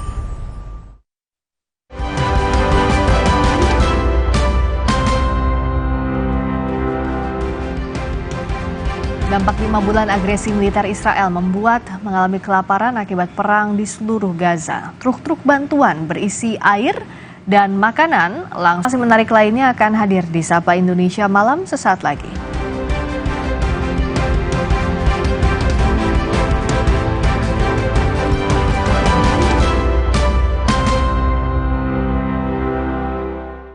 Imajinasi dimulai dari Java Pay. Terbukti untuk gedung tinggi, resort, dan rumah Anda. Java Pay, primer, cat eksterior, dan super interior. Kini dengan mesin tinting dan teknologi insulated emulsion, 2 derajat lebih sejuk. Java Pay melindungi semua yang Anda cintai. Dari Atlantic Ocean Paint, Colors of the World brought home. Kuatkan hati. Raihlah kemenangan. Marjan. Gak sampai. Apa nutrisinya kurang? Nutrisi berperan penting dalam pertumbuhan. Bantu optimalkan 50% tumbuh nyata. Pediasure dengan triple protein. Yeay, sampai. Dukung pertumbuhan nyata. Pur-pur mulu, biar hijabnya rapi, pakai ciput. Yah, rontok.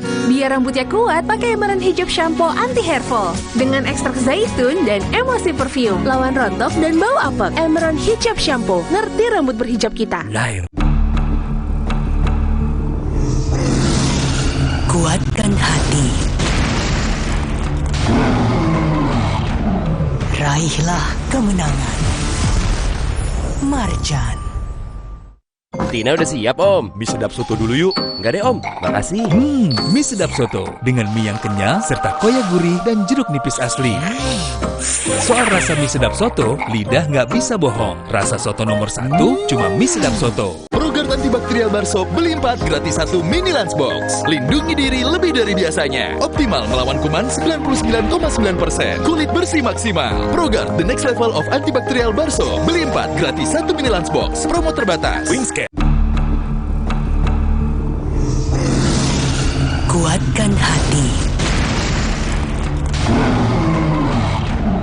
Raihlah kemenangan. Marjan.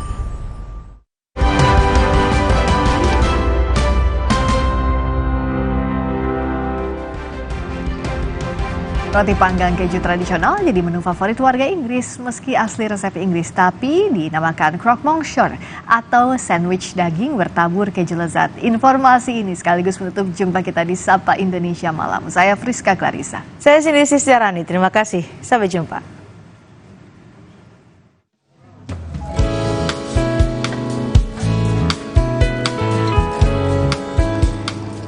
Roti keju jadi salah satu makanan primadona di Inggris. Roti panggang keju tradisional ini menjadi menu favorit di sebuah kafe di London Timur yang dikenal The Dusty Knuckle. Keju tebal hingga irisan dipadu roti dibakar halus, dipadu sayuran segar, serta daging. Nikmat. It's delicious. I like the cheese malik together. They go really well. It's quite a full meal, all in one. Really nice. Roti ini walau asli resep Inggris dinamakan croque-monsieur atau sandwich daging bertabur keju. Kejunya berasal dari peternakan susu sapi terkenal di Inggris, yakni Yeovils. The cheese comes from Longlands Farm in Yeovil, 2 different types of cheddar, mixed with bechamel to make it extra creamy. And then it changes every 8 weeks, our toasty, with seasonality and different types of really good produce. So local and community focused always makes things extra tasty, I think. Selain menu klasik, kafe ini juga menambah bahan lain seperti daun bawang dan sayuran untuk menambah kelezatan.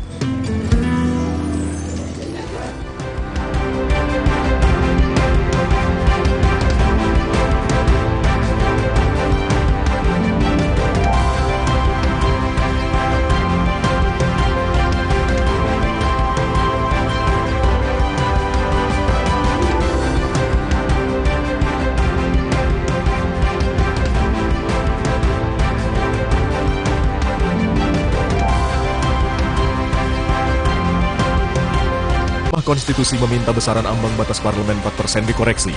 Putusan ini menuai pro dan kontra. Partai kecil menyambut gembira putusan ini dan meminta ambang batas parlemen diturunkan atau dihapus sekalian. Sementara partai menengah dan partai besar justru ingin menaikkan besaran ambang batas untuk masuk Senayan. Lalu akankah ambang batas parlemen bakal diturunkan? Atau sebaliknya akan dinaikkan sesuai keinginan partai-partai yang berkuasa di Senayan? Simak pembahasannya dalam 2 arah. Jumat 8 Maret pukul 8:30 malam live di Kompas TV. Sesaat lagi, Anda akan menyaksikan berita utama yang didukung oleh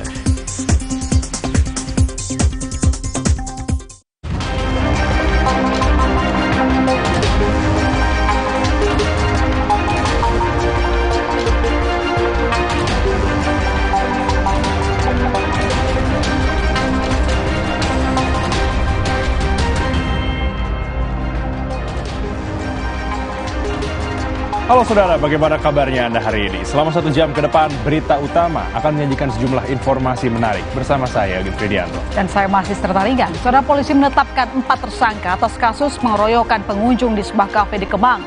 Salah satunya adalah security cafe. Informasi dan ulasan lengkapnya akan kami hadirkan bersama berita pilihan yang sudah kami siapkan untuk Anda. Dan berita lain yang aktual untuk Anda simak, diantaranya.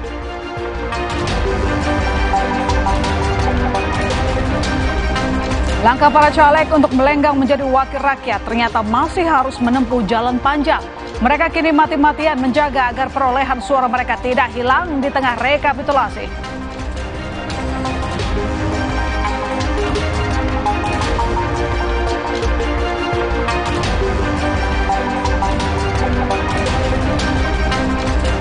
Aksi kejar-kejaran terjadi saat polisi berusaha memberhentikan truk yang melaju ugal-ugalan di Sukabumi, Jawa Barat. Namun, pengemudi truk menolak untuk berhenti.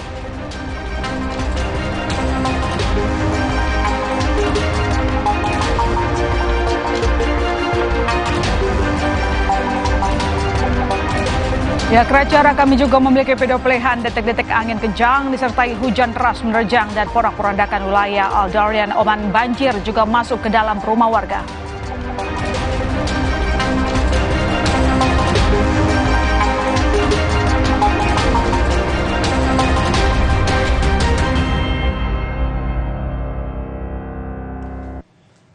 Saudara, kita ke informasi yang pertama di berita utama hari ini. Sebuah bangunan rumah semi permanen di Jalan Jembatan Musi 4, Kota Palembang terbakar.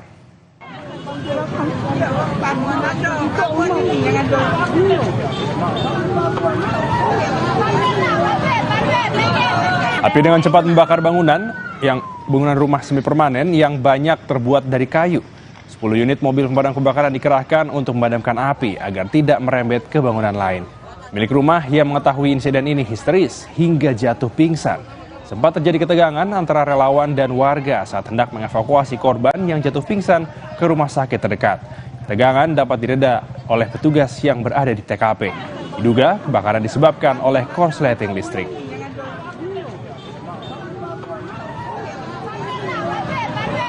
Informasi lain, kebakaran terjadi di Rumah Sakit Harapan Bunda Pasar Rebo, Jakarta Timur. Penghuni rumah sakit pun panik.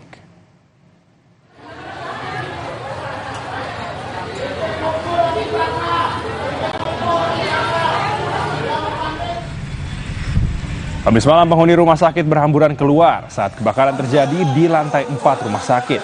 Dengan sigap, sejumlah pasien dievakuasi ke halaman parkir rumah sakit. Beberapa di antaranya langsung dibawa ke rumah sakit lain dengan ambulans. Titik api diduga berasal dari korsleting listrik ruang server di lantai 4 rumah sakit.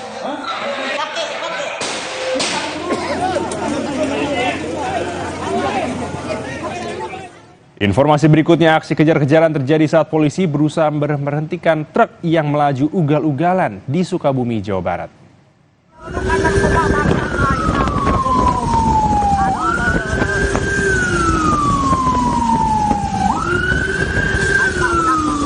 Saudara, sebuah video amatir merekam detik-detik saat anggota Satlantas Polres Sukabumi Kota mencoba menghentikan laju truk yang jalan ugal-ugalan. Pengejaran bermula dari Jalan RA Kosasi hingga Jalan Raya Sukabumi Cianjur, Sukalarang, Kabupaten Sukabumi. Tak hanya membahayakan, sopir ini pun nekat mengabaikan arahan polisi.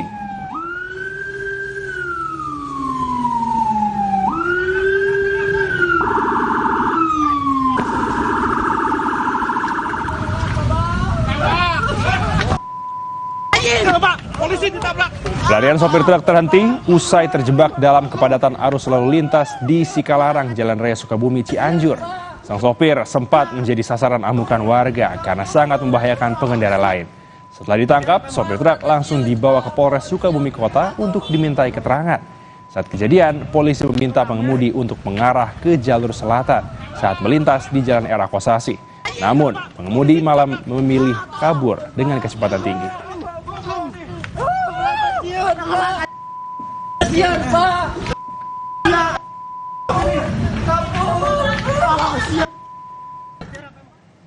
Informasi berikutnya, seorang sopir kendaraan terjepit bodi mobil usai menabrak pohon di Temanggung, Jawa Tengah. Korban dapat dievakuasi dalam kondisi selamat.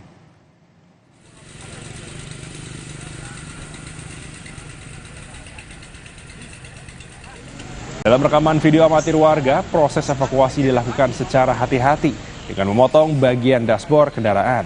Dari informasi sementara, mobil mengalami kecelakaan tunggal saat perjalanan dari arah Yogyakarta menuju Semarang. Petugas gabungan akhirnya bisa mengeluarkan sopir dalam waktu 45 menit.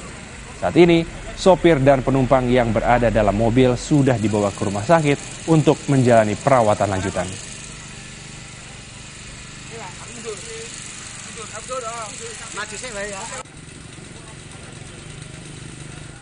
Saudara, kamera pengawas CCTV merekam keributan antara pengunjung dengan petugas keamanan kafe di kawasan Kemang, Jakarta Selatan. Atas peristiwa ini, seorang pengunjung kafe meninggal dunia akibat luka tusuk. Keributan terekam CCTV yang berada di luar sebuah kafe. Diduga dipengaruhi minuman alkohol, sejumlah orang terlibat cekcok hingga berbuntut pengeroyokan. Atas peristiwa ini, pengunjung kafe yang berinisial AM meninggal dunia akibat luka tusuk di bagian perut dan tangan. Polisian sektor Mampang telah mengamankan 4 orang pelaku. Salah satunya merupakan pelaku penusukan yang bekerja sebagai security cafe. Ngeri banget, ngeri banget, ngeri banget.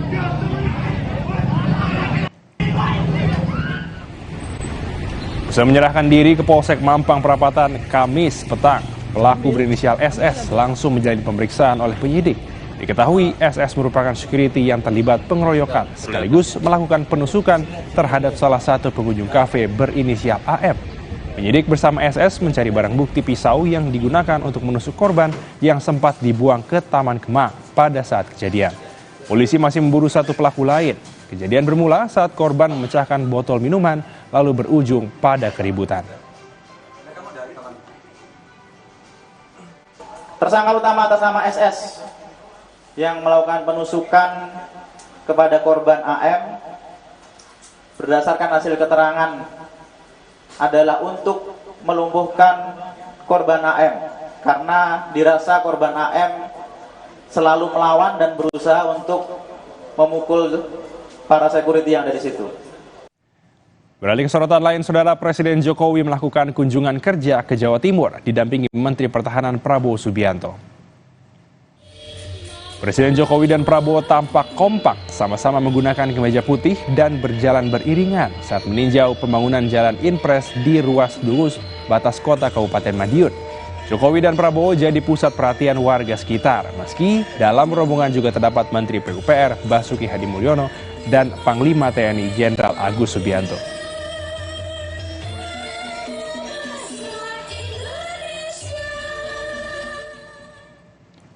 Sebelumnya Presiden Jokowi bersama dengan Menteri Pertahanan Prabowo Subianto mengecek kesiapan sejumlah pesawat tempur F-16 dan pesawat tempur latih T-50 di Pangkalan TNI AU Iswahyudi Magetan. Pesawat tempur F-16 yang dicek Jokowi merupakan pesawat yang telah menjalani upgrade atau peningkatan kemampuan.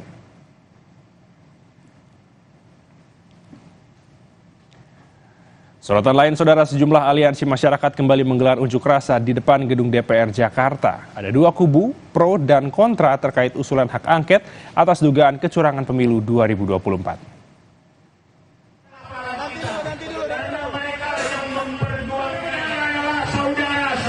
Ditemui di lokasi kubu masa pro hak angket, pakar hukum tata negara Refli Harun menjelaskan setidaknya ada 3 poin dalam aksi ini.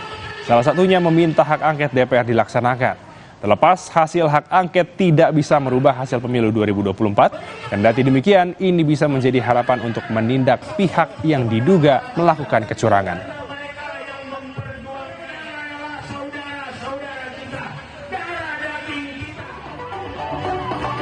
Sementara itu, suara kontra terhadap hak angket juga digaungkan di depan gedung DPR Jakarta. Salah satunya disuarakan oleh Aliansi Timur Indonesia Bersatu.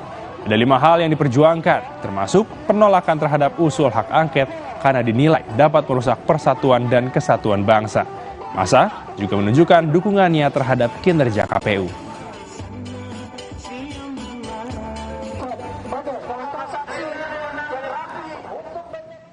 Saudara, kantor DPP PDI Perjuangan di Jalan Diponegoro, Menteng, dikirimi banyak karangan bunga berisi pesan dukungan untuk mendorong hak angket dan mendorong PDIP jadi oposisi. Karangan bunga terlihat di halaman kantor DPP PDI Perjuangan di Jalan Diponegoro, Menteng, Jakarta Pusat. Pada karangan bunga tersebut tertulis dengan jelas ungkapan meminta Ketua Umum PDIP, Megawati Soekarno Putri, untuk kembalikan reformasi, serta mendukung hak angket. Para pengirim juga meminta PDIP mengambil sikap sebagai oposisi.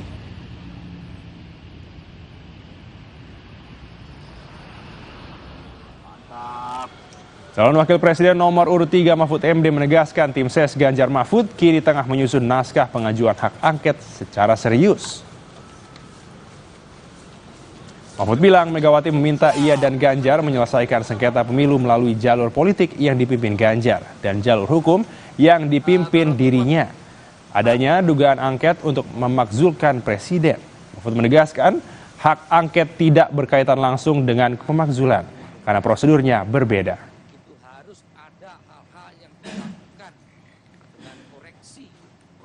Karena sudah ada garisnya dari ketua kerjasama partai pengusung, yaitu dari Bu Mega, agar kita mengambil 2 jalur secara tegas, satu jalur hukum itu saya yang mengkoordinir pada tingkat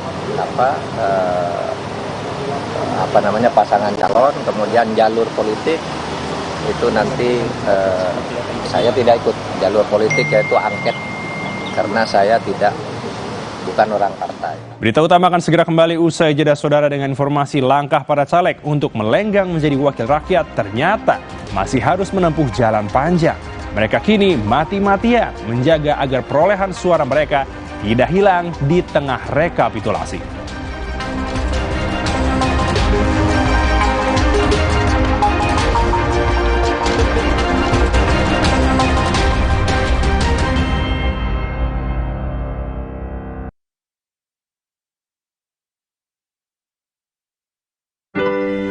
Ramadan ini gue bersyukur kita bisa bertemu kembali. Bersyukur untuk kebersamaan, penuh semangat, penuh keceriaan. Bersyukur hari ini dan esok manis kemenangan pasti kita dapatkan. Bersyukur Top Coffee selalu hadir menemani kita. Dari Bingspot. Persiapan puasa harus pol, biar aktivitas gak kendor. Ya, jebol. Aduh, sakit mah nongol. Redakan cepat dengan Polisilen. Formula jempol kembali gaspol. Polisilen, pertolongan pertama ketika sakit mah dan kembung. Obatnya orang Indonesia dari Faros. Paling bener gambarnya, paling bener suaranya, paling bener garansinya. Polytron New Cinemax, satu-satunya TV dengan garansi 5 tahun, termasuk layarnya. Mix, mix, mix, with your coffee mix. Memang asik, in the coffee mix. Mixnya asik, rasa nge-hits. In the coffee mix, strain one, beyond first class.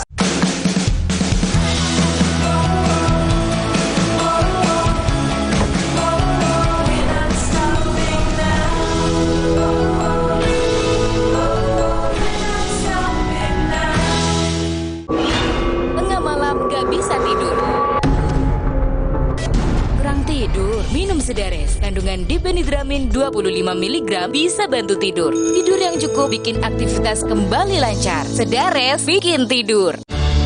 Warna coklat hangat yang ramah, siap menyambut senyum keluarga dengan rasa bersyukur di bulan penuh berkah.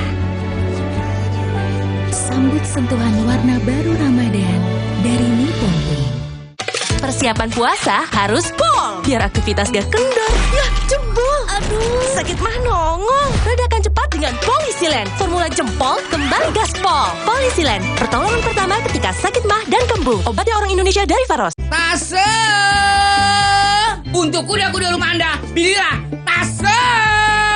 Taso! Sudah terbukti anti karat, tidak melendut, tidak melintir. Taso banyak, pasti kuat. Wah! Mantap! Saat dikejar kesibukan, berpacu dengan waktu, selalu hirup Fresh Care Smash. Selalu sempatkan waktu untuk beribadah. Selamat menunaikan ibadah puasa. Inovasi baru dari Hotin. Hotin Go. Oles, go. Roll on, go. Pijat, go. Nggak sentuh langsung, nggak bikin tangan panas. Hotin Go. Hotnya in, langsung go. Supaya badan kuat selama puasa, gimana ya? Makanya, minum susu steril 7 kurma. Iya, double khasiatnya bikin badan kuat selama puasa. Betul, karena kurma kaya antioksidan plus susu steril double khasiat. Jaga daya tahan tubuh saat puasa. Enak, ada kurmanya. Badan lebih segar. Susu steril 7 kurma double khasiatnya. Badan kuat selama puasa. Ayam, nggak usah takut, kan ada Agoda. Agoda. Bisa liburan murah di banyak hotel. Wah, diskonnya sampai 60%. Cuma di Agoda, booking sekarang. Kalau puasa, siang berasa lemas. Kenapa ya, Ma? Itu karena badan Adek kekurangan mineral, apalagi saat puasa. Oh, gitu ya, Ma? Makanya minum Le Mineral yang cukup saat sahur dan berbuka. Le Mineral mengandung mineral esensial yang diperlukan tubuh untuk beraktivitas selama puasa. Alhamdulillah, puasa jadi ringan ya, Ma. Le Mineral, penuhi kebutuhan mineral selama berpuasa. Persiapan puasa harus pol, biar aktivitas gak kendor. Yah, jebol. Aduh, sakit mah nongol. Redakan cepat dengan Polisilen. Formula jempol kembali gaspol. Polisilen, pertolongan pertama ketika sakit mah dan kembung. Obatnya orang Indonesia dari Faros. Hutan dirusak, pohon ditebang, orang-orang gak peduli, sampai teror polusi menghantui. Tanam oksigen sekarang bersama Indosat. Hah? Hai. Ada yang viral nih. Pasti top cappuccino. Aroma dan rasanya khas Itali. Karena milky foamnya lebih tebal, melimpah. Ini baru cappuccino. Crunchy choco milknya perfecto. Delicioso. So Italiano. Enak. Top cappuccino yuk. The Italian taste of cappuccino. Dari Wings Food. Enak.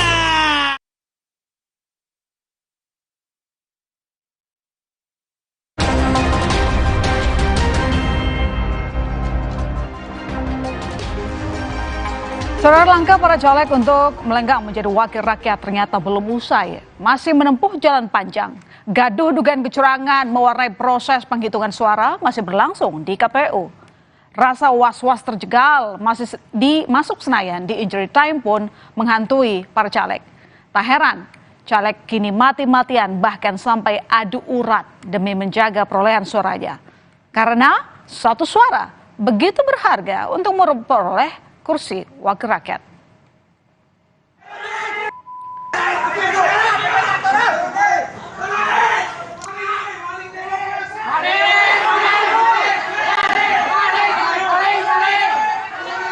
Ya, seperti yang terjadi di Bekasi, Jawa Barat, rapat pleno rekapitulasi pemilu 2024 yang digelar KPUD Kabupaten Bekasi di salah satu hotel di Cikarang Selatan berlangsung ricuh.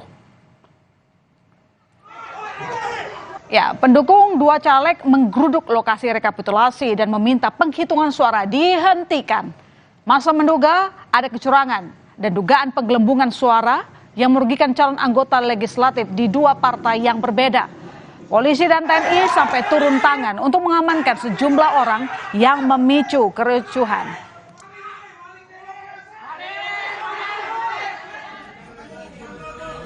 Kericuhan juga terjadi di rapat pleno rekapitulasi suara di kantor Kepala Desa Danau Indah, Cikarang Barat, Kabupaten Bekasi, Rabu sore.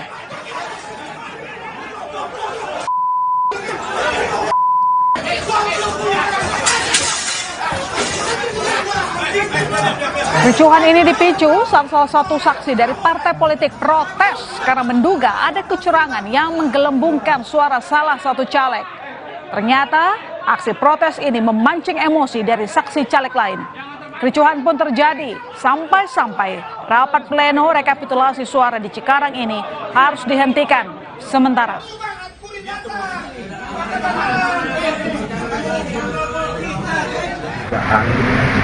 Kecurangan yang dilakukan oleh mereka ini dugaan ya, karena juga informasinya sebenarnya jelas stasiun, karena secara resmi ke laporan ke Bawas juga belum masuk, hanya ada lewat WA RKPU.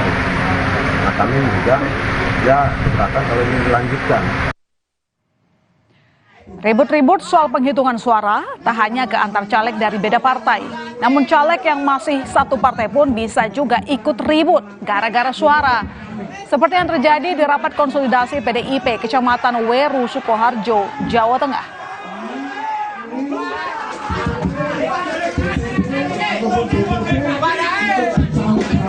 Konsolidasi ini berakhir ricuh, pemicunya gara-gara kebijakan partai yang akan menggeser salah satu caleg peraih suara tertinggi dengan caleg yang perolehan suaranya jauh di bawahnya. Kebijakan ini membuat ratusan kader PDIP kecewa. Menurut mereka menuntut agar caleg suara terbanyak yang dilantik. Bila tuntutan ini tidak dipenuhi, para kader akan mendatangi kantor DPC PDIP dan akan mengundurkan diri secara massal.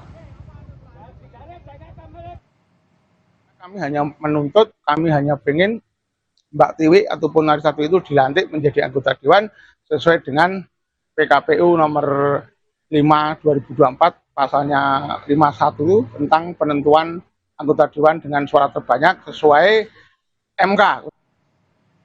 Ya, lain cerita dengan caleg DPRD Provinsi Jawa Timur asal Kepulauan Kangean dari Partai Gelora.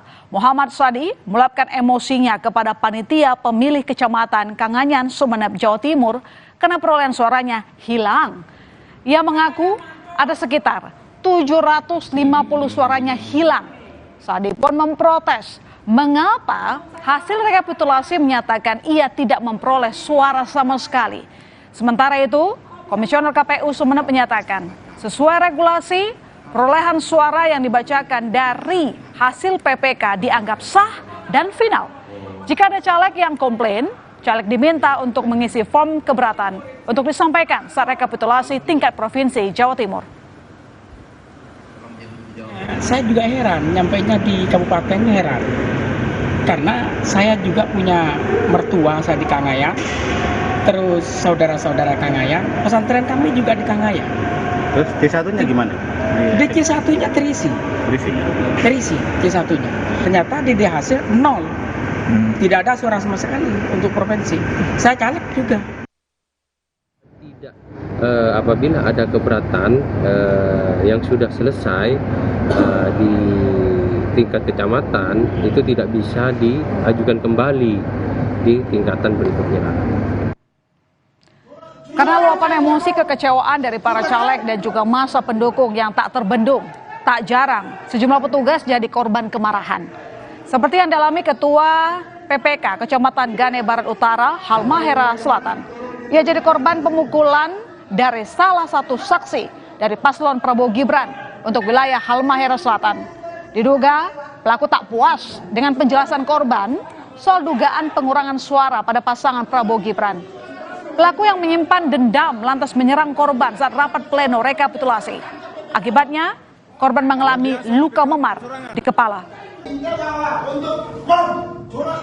ada data yang berbeda. Maka kalau cek mana yang benar, pasti nanti bisa diketahui dari data itu, sehingga itu ada penyelesaian. Tidak boleh misalnya menggunakan kekerasan untuk melakukan hal-hal yang di luar substansi ya. Jadi itu harus kita jaga bersama. Fenomena calo suara ternyata tak pernah absen di setiap pemilu. Seperti yang ditemukan seorang caleg DPRD Provinsi Jawa Timur yang melaporkan anggota PPK di Kabupaten Sumeneb, Jawa Timur karena diduga menjadi calo perolehan suara untuk caleg. Caleg ini mengaku ditawari oleh calo untuk memenangkan suaranya. Dengan harga untuk satu suara caleg dihargai Rp25.000. Ahmad Suhaimi, caleg DPRD Provinsi Jawa Timur dari Partai Demokrat, melaporkan seorang oknum PPK Gulug-Gulug ke Bawaslu Kabupaten Sumeneb. Ia mengungkap modus pelaku, yaitu menawarkan tarif Rp25.000 untuk satu suara di tingkat DPRD Provinsi. Saat melapor ke Bawaslu, korban melampirkan bukti pesan dengan oknum PPK dan siap diaudit forensik untuk membuktikan keterlibatan oknum PPK ini. Saya juga melaporkan oknum PPK di Gulug-Gulug yang secara aktif menawarkan jasa jual beli suara. Bukti-bukti apa yang sempat dilampirkan? Bukti chat. Oh, chat WA. Bahkan angkanya per suara 25.000 kalau mengacu 2019 2019. Saya selaku caleg di provinsi saya merasa dirugikan dengan semua ini. Sungguh menguras emosi. Pertarungan berebut suara rakyat rupanya menimbulkan dampak tersendiri bagi para caleg, bahkan tim suksesnya yang tampaknya kemungkinan belum berhasil. Banyak politisi atau calon legislatif yang tidak memperoleh suara yang cukup, akhirnya berakhir pilu karena mengalami masalah kesehatan fisik ataupun mental. Ya, seperti cerita dari caleg di Banyuwangi, Jawa Timur, diduga karena perolehan suaranya tidak sesuai target. Seorang caleg di Banyuwangi, Jawa Timur ini menarik kembali bantuan paving block yang sudah diberikan kepada warga. Penarikan ini dilakukan sehari setelah pencoblosan. Padahal tadinya paving block ini akan dipasang di jalan perkampungan yang rusak.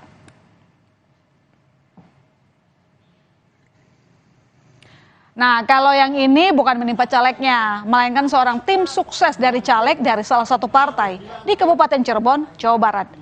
Ia mengalami depresi dan tak berhenti meracau, serta meminta calon anggota legislatif DPRD Kota Cirebon yang dijagokannya segera dilantik. Guncangan yang dialami salah satu tim sukses itu bukanlah tanpa sebab. Lantaran ia sudah menjual 2 sepeda motor dan tanah miliknya untuk modal memenangkan calon yang dijagokannya. Ya saudara, dari penelitian dilakukan tim Kompas ID, rata-rata ongkos politik yang harus dirogoh para caleg untuk menembus Senayan bisa mencapai sekitar 10 hingga 20 miliar rupiah. Fantastis bukan? Sedangkan gaji dan tunjangan yang diterima anggota DPR itu sekitar 50 sampai 60 juta rupiah per bulan. Angka ini tidak cukup untuk menutup ongkos politik yang sudah dikeluarkan. Padahal uang bermiliar-miliar rupiah yang dirogoh para caleg untuk ongkos politik belum bisa menjamin lolos mendapat kursi wakil rakyat. Dan hasil berujung itu tadi, fenomena caleg yang depresi. Sudah kejam, mahal pula ongkosnya. Tapi tetap saja kok, saat tahun politik tiba, pendaftaran caleg selalu ramai peminatnya. Ya, menjadi wakil rakyat memang jadi salah satu cara untuk bisa membantu masyarakat. Semoga jika nantinya terpilih menempati kursi wakil rakyat, para anggota dewan ini bisa amanah dan dengan cara terhormat. Saudara, usai jeda ada informasi demi modifikasi motor, seorang pria nekat bobol 2 sekolah dasar, curi uang tunai hingga barang elektronik sekolah. Selengkapnya berita utama segera kembali.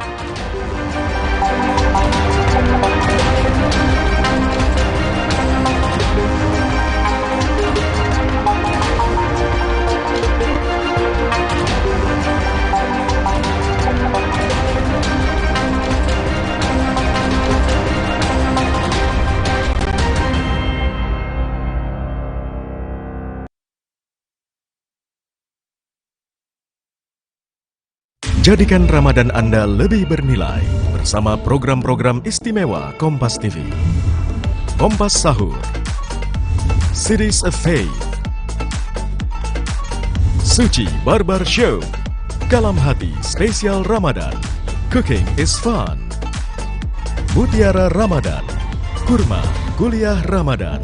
Pastikan Ramadan Anda lebih bermakna bersama teman Ramadan. Kompas TV. Kompas Update dipersembahkan oleh Tulang kaku kayak robot, faktor utuh, minum Entrasol. Anda menyaksikan Kompas Update, saudara, bersama saya, Agit Fridianto. Sejumlah ketua RT dan ketua RW di Desa Wanakerta, Kecamatan Sindang Jaya, Kabupaten Tangerang, Banten, dipecat secara sepihak oleh kepala desa. Pemberhentian ini dilakukan karena para ketua RT dan RW tersebut dianggap tidak mendukung putra kepala desa yang maju sebagai calon legislatif. Sebelumnya, Kepala Desa Wanakerta, Tumpang Sugian, telah meminta para ketua RT dan ketua RW yang berada di wilayahnya untuk mendukung anaknya yang maju pada pemilihan calon legislatif. Tak lupa, Kepala Desa juga telah memberikan 10.000 amplop berisi uang Rp50.000 yang akan dibagikan kepada warga yang punya hak pilih. Namun, usai pencoblosan ternyata anak dari Kepala Desa Wanakerta tersebut gagal menjadi anggota dewan lantaran suaranya kalah dari caleg lainnya. Kepala Desa Wanakerta menuding para ketua RT dan RW tidak membagikan amplop yang ia sediakan untuk warga. Rencananya, para ketua RT dan RW akan dengan bertemu camat Sindang Jaya untuk membahas dan memutuskan pemecatan sepihak tersebut. 15.000 hak pilih. Yang saya bayar untuk memilih anak saya itu 50.000 per amplop. Berarti 15.000 saya tutup 10.000. Berarti kan 500 juta, Bu. Ya nggak?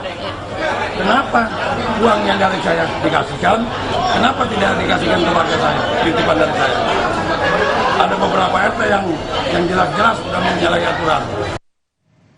Demikian Kompas Update, saya Agin Fridianto. Sampai jumpa.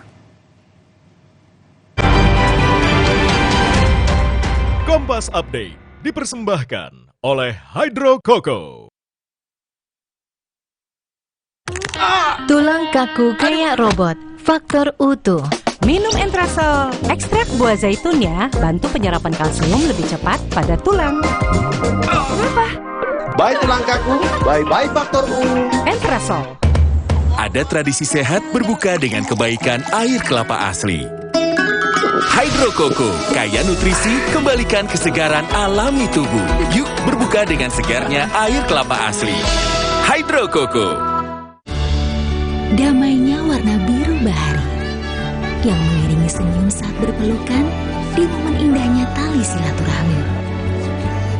Sambut sentuhan warna baru Ramadan dari Nippon Paint. Paling benar gambarnya, paling benar suaranya, paling benar garansinya. Polytron New Cinemax, satu-satunya TV dengan garansi 5 tahun, termasuk layarnya. Omehar, minyak ikan pilihan dari laut dalam. Omehar, suplemen omega 3 esensial. Dalam mini kapsul, lebih mudah ditelan. Diproses dengan teknologi modern di Amerika. Bantu pelihara kesehatan tubuh kini dan nanti. Pak, ada kurma? Yakin cari kurma, Bu? Kan bukan Ramadan. Sari kurma Arab? Yakin ada di Sari Kurma TJ. Baik diminum kapan aja. Dipanen di Arab, dikemas di Indonesia. Sari Kurma TJ. Enak, halal. Yakin. Persiapan puasa harus pol, biar aktivitas gak kendor. Yah, jebol. Aduh, sakit mah nongol. Redakan cepat dengan Polisilen. Formula jempol kembali gaspol. Polisilen, pertolongan pertama ketika sakit mah dan kembung. Obatnya orang Indonesia dari Faros. Gak sampai. Apa nutrisinya kurang? Nutrisi berperan penting dalam pertumbuhan. Bantu optimalkan 50% tumbuh nyata. Pediasure dengan triple protein. Yeay, sampai. Dukung pertumbuhan nyata. Ayam, ayam. Nggak usah takut, kan ada Agoda. Agoda. Bisa liburan murah di banyak hotel. Wah. Agoda. Diskonnya sampai 60%. Celengan tetap aman. Dapatkan harga paling murah di jutaan hotel pilihan. Cuma di Agoda, booking sekarang. Agoda. Ramadan ini gue bersyukur. Bersyukur untuk kebersamaan. Manis kemenangan. Pasti kita Bersyukur Top Coffee selalu hadir menemani kita dari Wings Food. Kalau puasa, siang berasa lemas. Kenapa ya, Ma? Itu karena badan Ade kekurangan mineral, apalagi saat puasa. Oh, gitu ya, Ma? Makanya minum Le Mineral yang cukup saat sahur dan berbuka. Le Mineral mengandung mineral esensial yang diperlukan tubuh untuk beraktivitas selama puasa. Alhamdulillah, puasa jadi ringan ya, Ma? Le Mineral, penuhi kebutuhan mineral selama berpuasa. Alergi jontor nih. Aku biduran, obatnya yang depannya Indal CTN bisa dibeli tanpa resep dokter. Indal CTN, komposisi anti alerginya Redakan alergi. Indal CTN. Hey, ada madu teja sase, madu teja sase, sehat berstamina. Banyak manfaatnya. Madu teja sase, enak sehatnya. Percuma punya uang banyak, kalau sakit mah dada sesek, perut melintir. Bikin makan minum nggak enak. Untung sekarang ada SMA, diformulasi oleh Sido Muncul dengan bahan herbal. Aman diminum kapan aja. Zat aktif kurkuminoid dari kunyitnya bantu perbaiki kesehatan lambung. Percaya sama yang herbal. Coba aja. Minum SMA, herbalnya lambung. Cat Paragon dong, Mbak. Ekstra daya tutup dan ekstra hemat. Ada Paragon Emulsion atau ada Paragon Waterproof, anti bocor dan elastis. Saya beli semuanya. Paragon makin banyak variannya.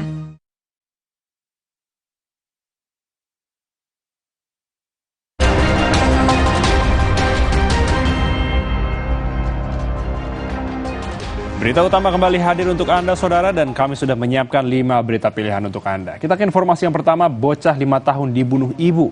Saudara, bocah laki-laki di Bekasi ditemukan tewas mengenaskan di rumahnya. Ternyata tersangka pembunuhan adalah ibu korban sendiri. Nasib nahas menimpa bocah laki-laki berusia 5 tahun di Bekasi, Jawa Barat. Korban ditemukan tewas di dalam kamar lantai 2 rumahnya dengan luka senjata tajam di sekujur tubuhnya. Penemuan jenazah bocah laki-laki tersebut terungkap setelah seorang tamu datang ke rumah korban yang sebelumnya sempat dilarang masuk ke dalam rumah oleh ibu korban. Tamu yang masih kerabat ayah korban terkejut melihat korban tak bernyawa di kamar. Kejadian tersebut lalu dilaporkan ke petugas. Dari hasil gelar perkara, ternyata ibu korban Siti Nurul Fazilah adalah tersangka yang tega menghabisi nyawa korban. Saudari SNF atau ibu dari korban itu telah ditetapkan sebagai tersangka.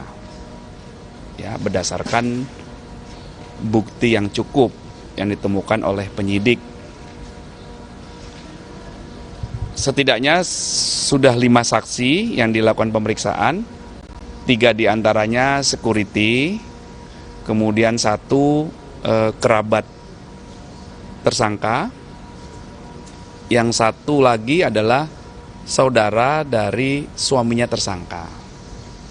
Saat ini penyidik sedang melakukan pemeriksaan terhadap suami tersangka atau bapak dari korban. Sementara itu, KPAD Kota Bekasi menurunkan 3 psikolog untuk memeriksa kondisi tersangka.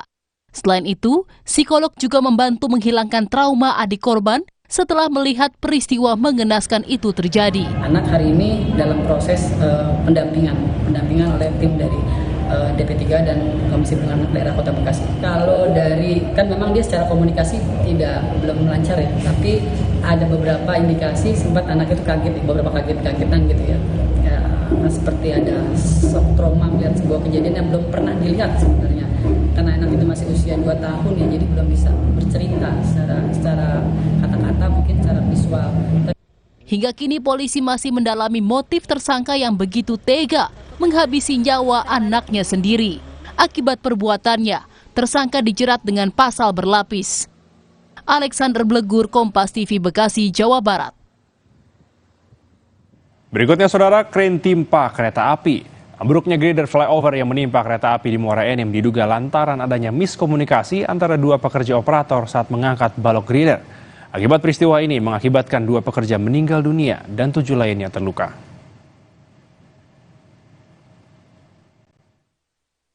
Inilah rekaman CCTV yang memperlihatkan detik-detik kren atau alat konstruksi pembangunan flyover roboh dan menimpa kereta api batubara rangkaian panjang di Muara Enim, Sumatera Selatan, Kamis 7 Maret. Peristiwa ini mengakibatkan 2 pekerja meninggal dunia dan 7 orang lainnya terluka. Pasca kejadian, polisi langsung melakukan olah TKP dan memeriksa sejumlah saksi. Sementara itu, penyebab ambruknya kren girder disebut karena adanya miskomunikasi antara 2 operator saat mengangkat balok girder yang menyebabkan ketidakseimbangan balok dan membuat robohnya flyover. Setelah duduk di nomor 2, balok akan digeser ke ujung, yaitu di nomor 1, di tepi arah Muara Enim. Pada saat inilah itu ada miskomunikasi di pihak erektor launcher antara Adman 1 dan Adman 2. Sepertinya ada yang terlalu cepat untuk mengangkat balok tersebut sehingga terjadi ketidakseimbangan sehingga berpengaruh kepada launcher gantry tersebut sehingga dia tidak seimbang, guling ke kanan. Saat ini proses pemindahan badan gerbong KA Babarancang terus dilakukan. Sementara arus kendaraan di Jalan Lintas Sumatera sudah dapat dilalui setelah sebelumnya tertutup robohan jembatan flyover. Tim Liputan Kompas TV, Muara Enim, Sumatera Selatan. Informasi berikutnya, saudara, proses evakuasi warga yang terjebak banjir di Padang, Sumatera Barat berlangsung dramatis. Pasalnya, petugas harus mengevakuasi bayi dan orang tuanya menggunakan perahu karet lewat atap rumah.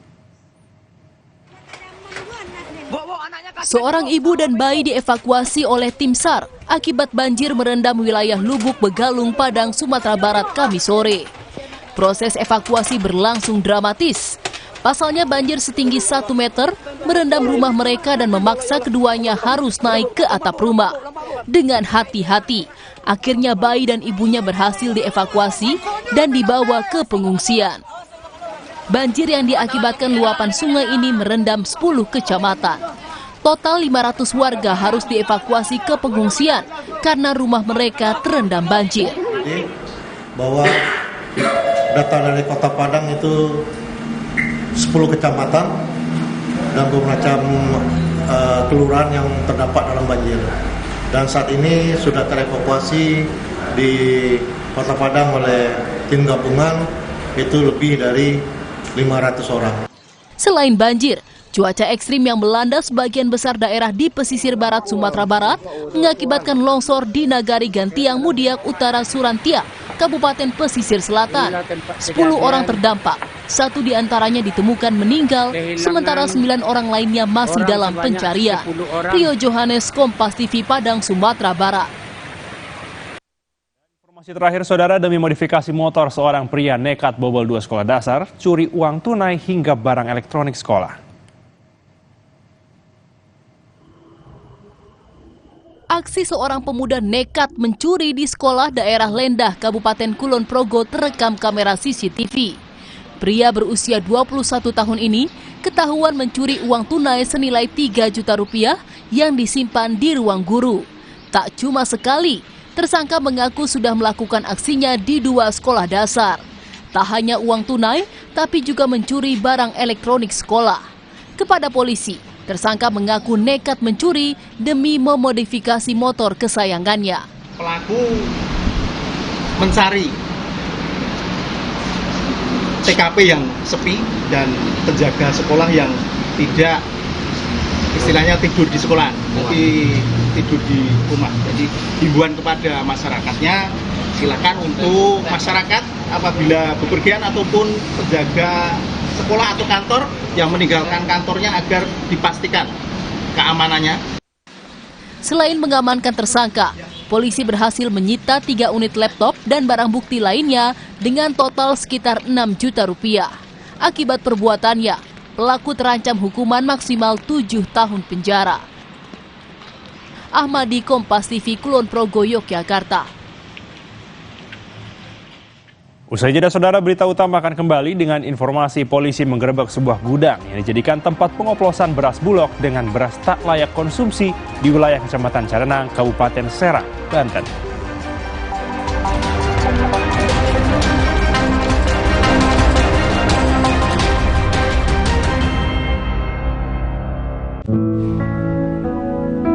Hutan dirusak, pohon ditebang, orang-orang gak peduli, sampai teror polusi menghantui. Jangan sampai cerita ini jadi nyata. Tanam oksigen sekarang bersama Indosat. Supaya badan kuat selama puasa, gimana ya? Makanya, minum susu steril 7 kurma. Iya, double khasiatnya bikin badan kuat selama puasa. Betul, karena kurma kaya antioksidan plus susu steril double khasiat. Jaga daya tahan tubuh saat puasa. Enak, ada kurmanya. Badan lebih segar. Susu steril 7 kurma double khasiatnya. Badan kuat selama puasa. Paling benar gambarnya, paling benar suaranya, paling benar garansinya. Polytron New Cinemax, satu-satunya TV dengan garansi 5 tahun, termasuk layarnya.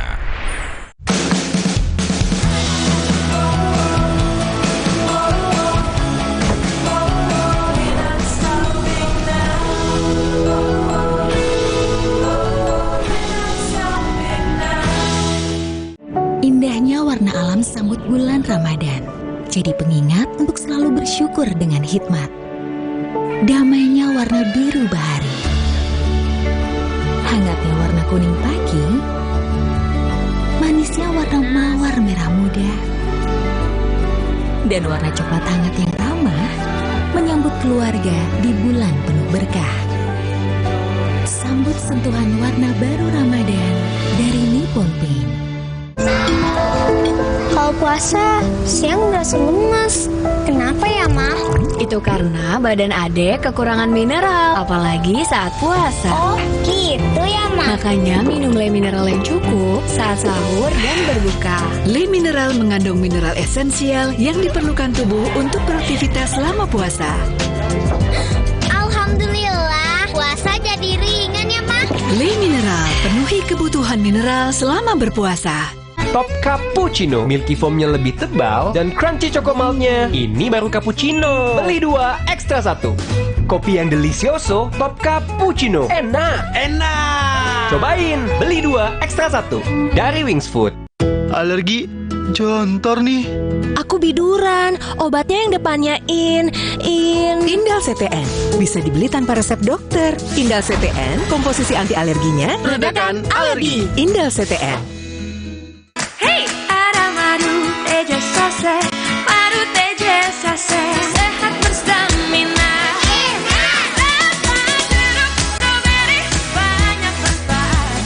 Madu teja saset, enak sehatnya. Cowok idaman aku tuh anak motor. Gak sesuai balikin aja. Untung di Shopee ada garansi bebas pengembalian. Berubah pikiran, balikin aja. Tidak sesuai, balikin aja. Barang rusak, balikin aja. Gampang. Shopee garansi bebas pengembalian. Di tanganmu, botol plastik bekas bisa jadi baru lagi. Seperti tas, baju, hingga sepatu ini. Bersama Gerakan Ekonomi Sirkular Nasional Le Mineral, mari mulai kebiasaan baru memilah sampah plastik dari rumah, menyalurkan lewat aplikasi, pemulung, ataupun bank sampah. Sampah plastikmu memberi nilai tambah untukmu dan juga untuk mereka. Dengan langkah sederhana, pisahkan sampah sesuai jenisnya, sampah organik, plastik termasuk PET, kertas, dan kaleng, lalu salurkan. Sampah plastik yang terpilah bisa didaur ulang. Mulai kebiasaan baru dan buat botol plastik bekasmu jadi baru lagi.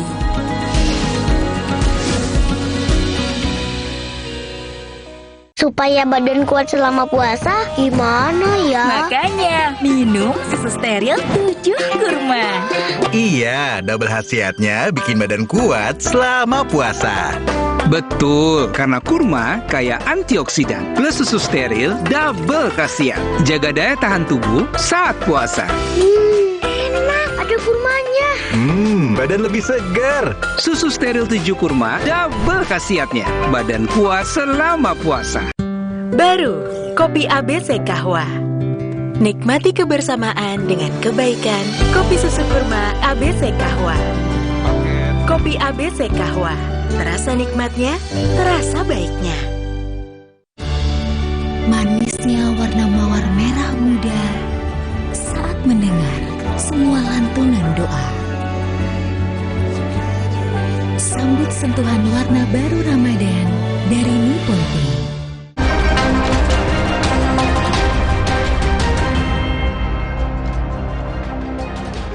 Anda kembali menyaksikan berita utama. Saudara, demi mendapatkan beras harga murah, warga rela berdesak-desakan pada operasi pasar murah yang digelar pemerintah kota Gorontalo.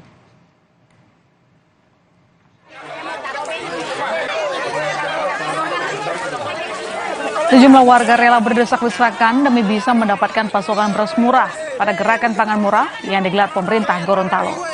Dalam pasar murah, pemerintah menyediakan beras SPHP sebanyak 2 ton, dan beras premium sebanyak 500 kg. Selain beras, pemerintah setempat juga menyediakan kebutuhan pokok lainnya dengan harga terjangkau.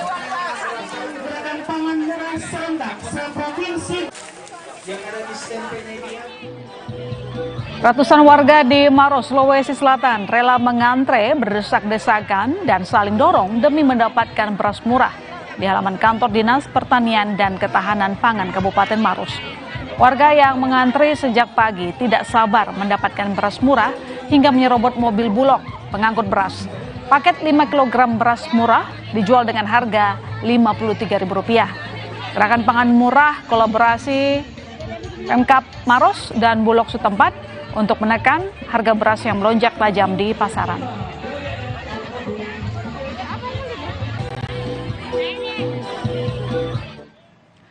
Polisi menggerebek sebuah gudang yang dijadikan tempat pengoplosan beras Bulog dengan beras tak layak konsumsi di wilayah Kecamatan Carenang, Kabupaten Serang, Banten. Dalam penggerebekan, petugas menemukan barang bukti sebanyak 25 ton beras Bulog dengan beras kotor yang sudah berjamur yang akan dijadikan bahan pengoplos beras Bulog itu. Selain itu, polisi juga menemukan karung beras serta sejumlah alat untuk pembersihan hingga pewangi. Satu orang pelaku yang merupakan pemilik gudang ditangkap petugas. Pengoplosan beras ini dilakukan sejak tahun 2019 dan diedarkan ke wilayah Serang, Tangerang, dan Cilegon. Modus operandi kejahatan ini adalah dengan cara mengoplos beras bulog dengan beras yang tidak layak konsumsi, pun merepacking menjadi beras dalam bentuk premium. Kegiatannya adalah melakukan bleaching, blowing, repacking, dan melakukan pewangian terhadap produk beras tadi yang diedarkan di daerah-daerah Bogor, Tangerang, Serang, dan Cilegon.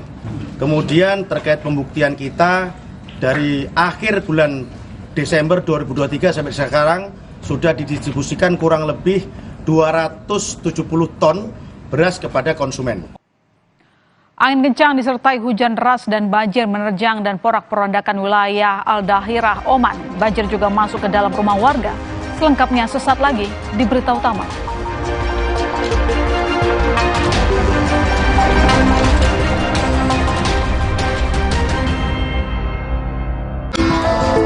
Kalau puasa, siang berasa lemas.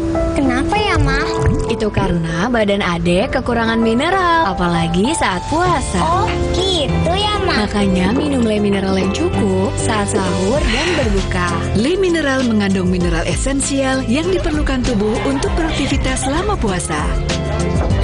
Alhamdulillah, puasa jadi ringan ya, Ma? Le Mineral, penuhi kebutuhan mineral selama berpuasa. Persiapan puasa harus pol, biar aktivitas gak kendor. Yah, jebol. Aduh, sakit mah nongol. Redakan cepat dengan Polisilen. Formula jempol, kembali gaspol. Polisilen, pertolongan pertama ketika sakit mah dan kembung. Obatnya orang Indonesia dari Faros. Gak sampai. Apa nutrisinya kurang? Nutrisi berperan penting dalam pertumbuhan. Bantu optimalkan 50% tumbuh nyata. Pediasure dengan triple protein. Yeay, sampai. Dukung pertumbuhan nyata.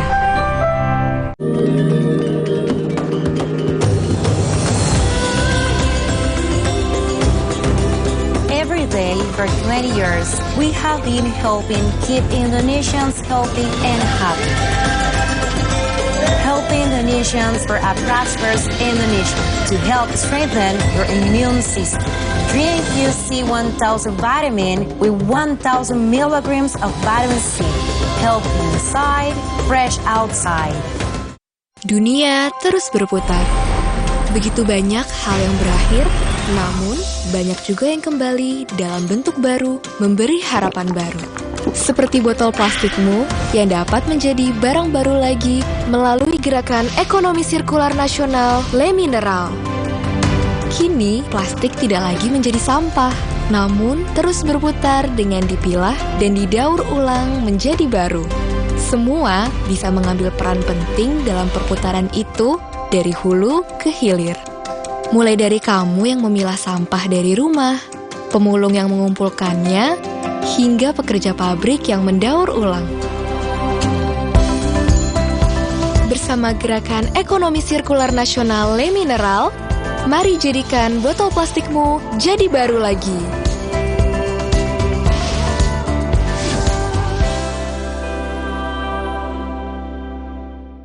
Supaya badan kuat selama puasa, gimana ya? Makanya, minum susu steril 7 kurma. Iya, double khasiatnya bikin badan kuat selama puasa. Betul, karena kurma kaya antioksidan plus susu steril double khasiat. Jaga daya tahan tubuh saat puasa. Enak, ada kurmanya. Badan lebih segar. Susu steril 7 kurma double khasiatnya. Badan kuat selama puasa. Kalau puasa, siang berasa lemas. Kenapa ya, Ma? Itu karena badan Adek kekurangan mineral, apalagi saat puasa. Oh, gitu ya, Ma? Makanya minum Le Mineral yang cukup saat sahur dan berbuka. Le Mineral mengandung mineral esensial yang diperlukan tubuh untuk beraktivitas selama puasa.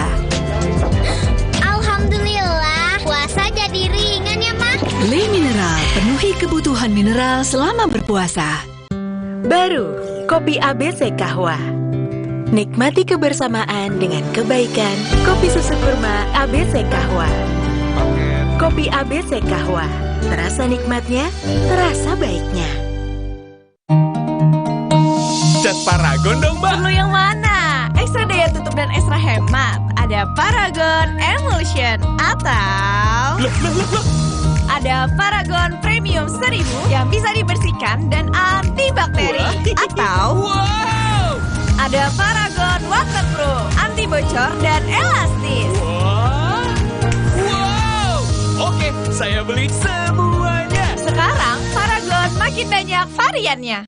Persiapan puasa harus pol, biar aktivitas gak kendor. Yah, jebol. Aduh, sakit mah nongol. Redakan cepat dengan Polisilen. Formula jempol, kembali gaspol. Polisilen, pertolongan pertama ketika sakit mah dan kembung. Obatnya orang Indonesia dari Faros. Tengah malam gak bisa tidur.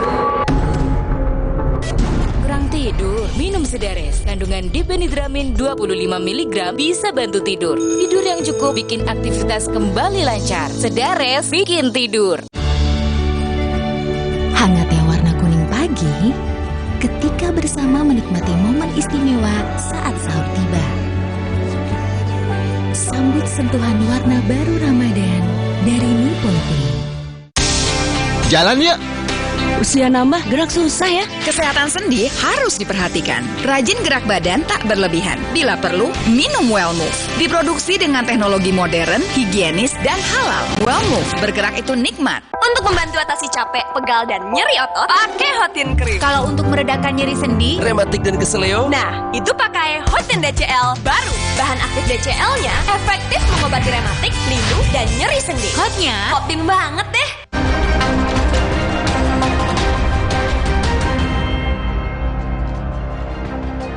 Saudara, cuaca buruk, angin kencang, disertai hujan deras, terjang dan porak-porandakan wilayah Al-Dairah, Oman.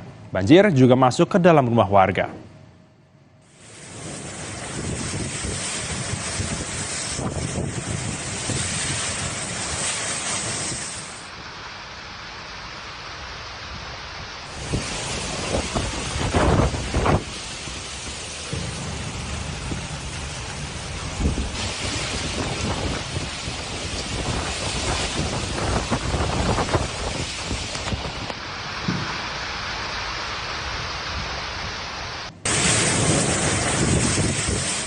Informasi berikutnya, banjir lahar hujan Gunung Semeru menerjang Sungai Regoyo di Lumajang, Jawa Timur pada Jumat sore. 6 truk pasir terjebak di tengah aliran banjir lahar.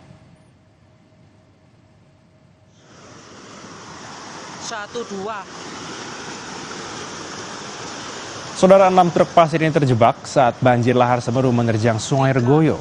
Para sopir ini berhasil menyelamatkan diri dengan naik di atas bak truk. Truk ini tak sempat keluar dari area sungai lantaran ada truk yang mengalami kerusakan. Warga berusaha menarik truk yang terjebak namun terkendala karena derasnya arus banjir lahar banjir hujan Gunung Semeru disebabkan tingginya intensitas hujan di puncak Gunung Semeru.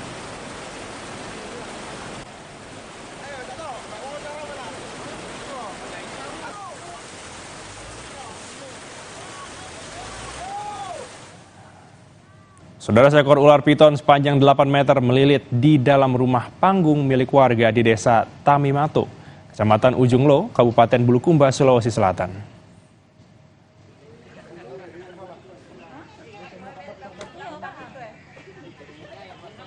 Dengan menggunakan alat seadanya, petugas pemadam kebakaran dan warga mencoba menangkap ular tersebut dengan sangat hati-hati. Ular dengan berat 30 kg ini baru dapat ditangkap sekitar 1 jam, lantaran ular berada di atas rumah sejak pukul 3 dini hari.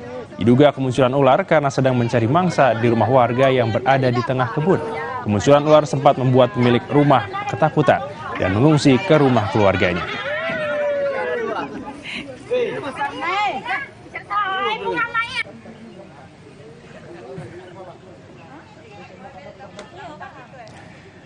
Informasi lain, sebuah bus antar kota antar provinsi yang melayani rute Sumeneb Jakarta mengalami kecelakaan di Jalan Nasional Sumeneb, Pamekasan, Jawa Timur.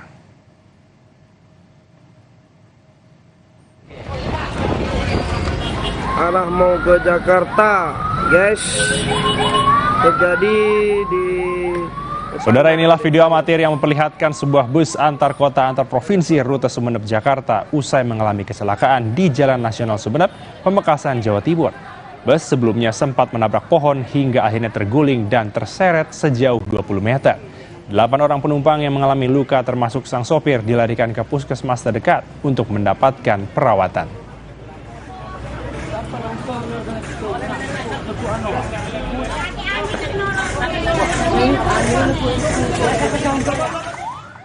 Saudara, satu rumah warga di Rantelemo, Tanah Toraja, Sulawesi Selatan rusak diterjang batu besar akibat longsor usai diguyur hujan deras.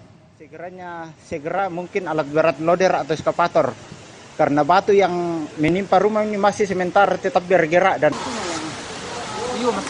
tingginya intensitas hujan yang terjadi sejak Kamis siang membuat sejumlah wilayah dilanda banjir dan longsor. Material longsor dari pegunungan juga nampak menutup jalan dan merusak rumah warga. Selain longsor, hujan juga menyebabkan banjir setinggi 70 cm hingga merendam jalan Trans Sulawesi. Segera mungkin alat berat loader atau eskavator karena batu yang menimpa rumah ini masih sementara tetap bergerak dan Saudara, menyambut bulan suci Ramadan, warga Poso menggelar pawai obor di Masjid Agung Baitur Rahim, Kota Poso. Baik, kita akan segera berangkat, tunggu komando dari mobil komando. Pawai obor ini diikuti semua kalangan, mulai anak-anak hingga orang tua dan dilepas oleh Bupati Poso. Para peserta pawai bergerak mulai dari Jalan Pula Natuna hingga berakhir di alun-alun Kota Poso. Kegiatan pawai ini merupakan acara rutin yang digelar tiap tahun dalam rangka menyambut bulan Ramadan.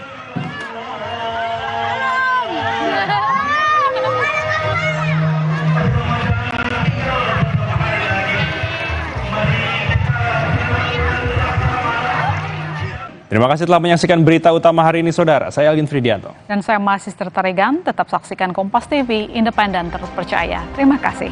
Sampai jumpa.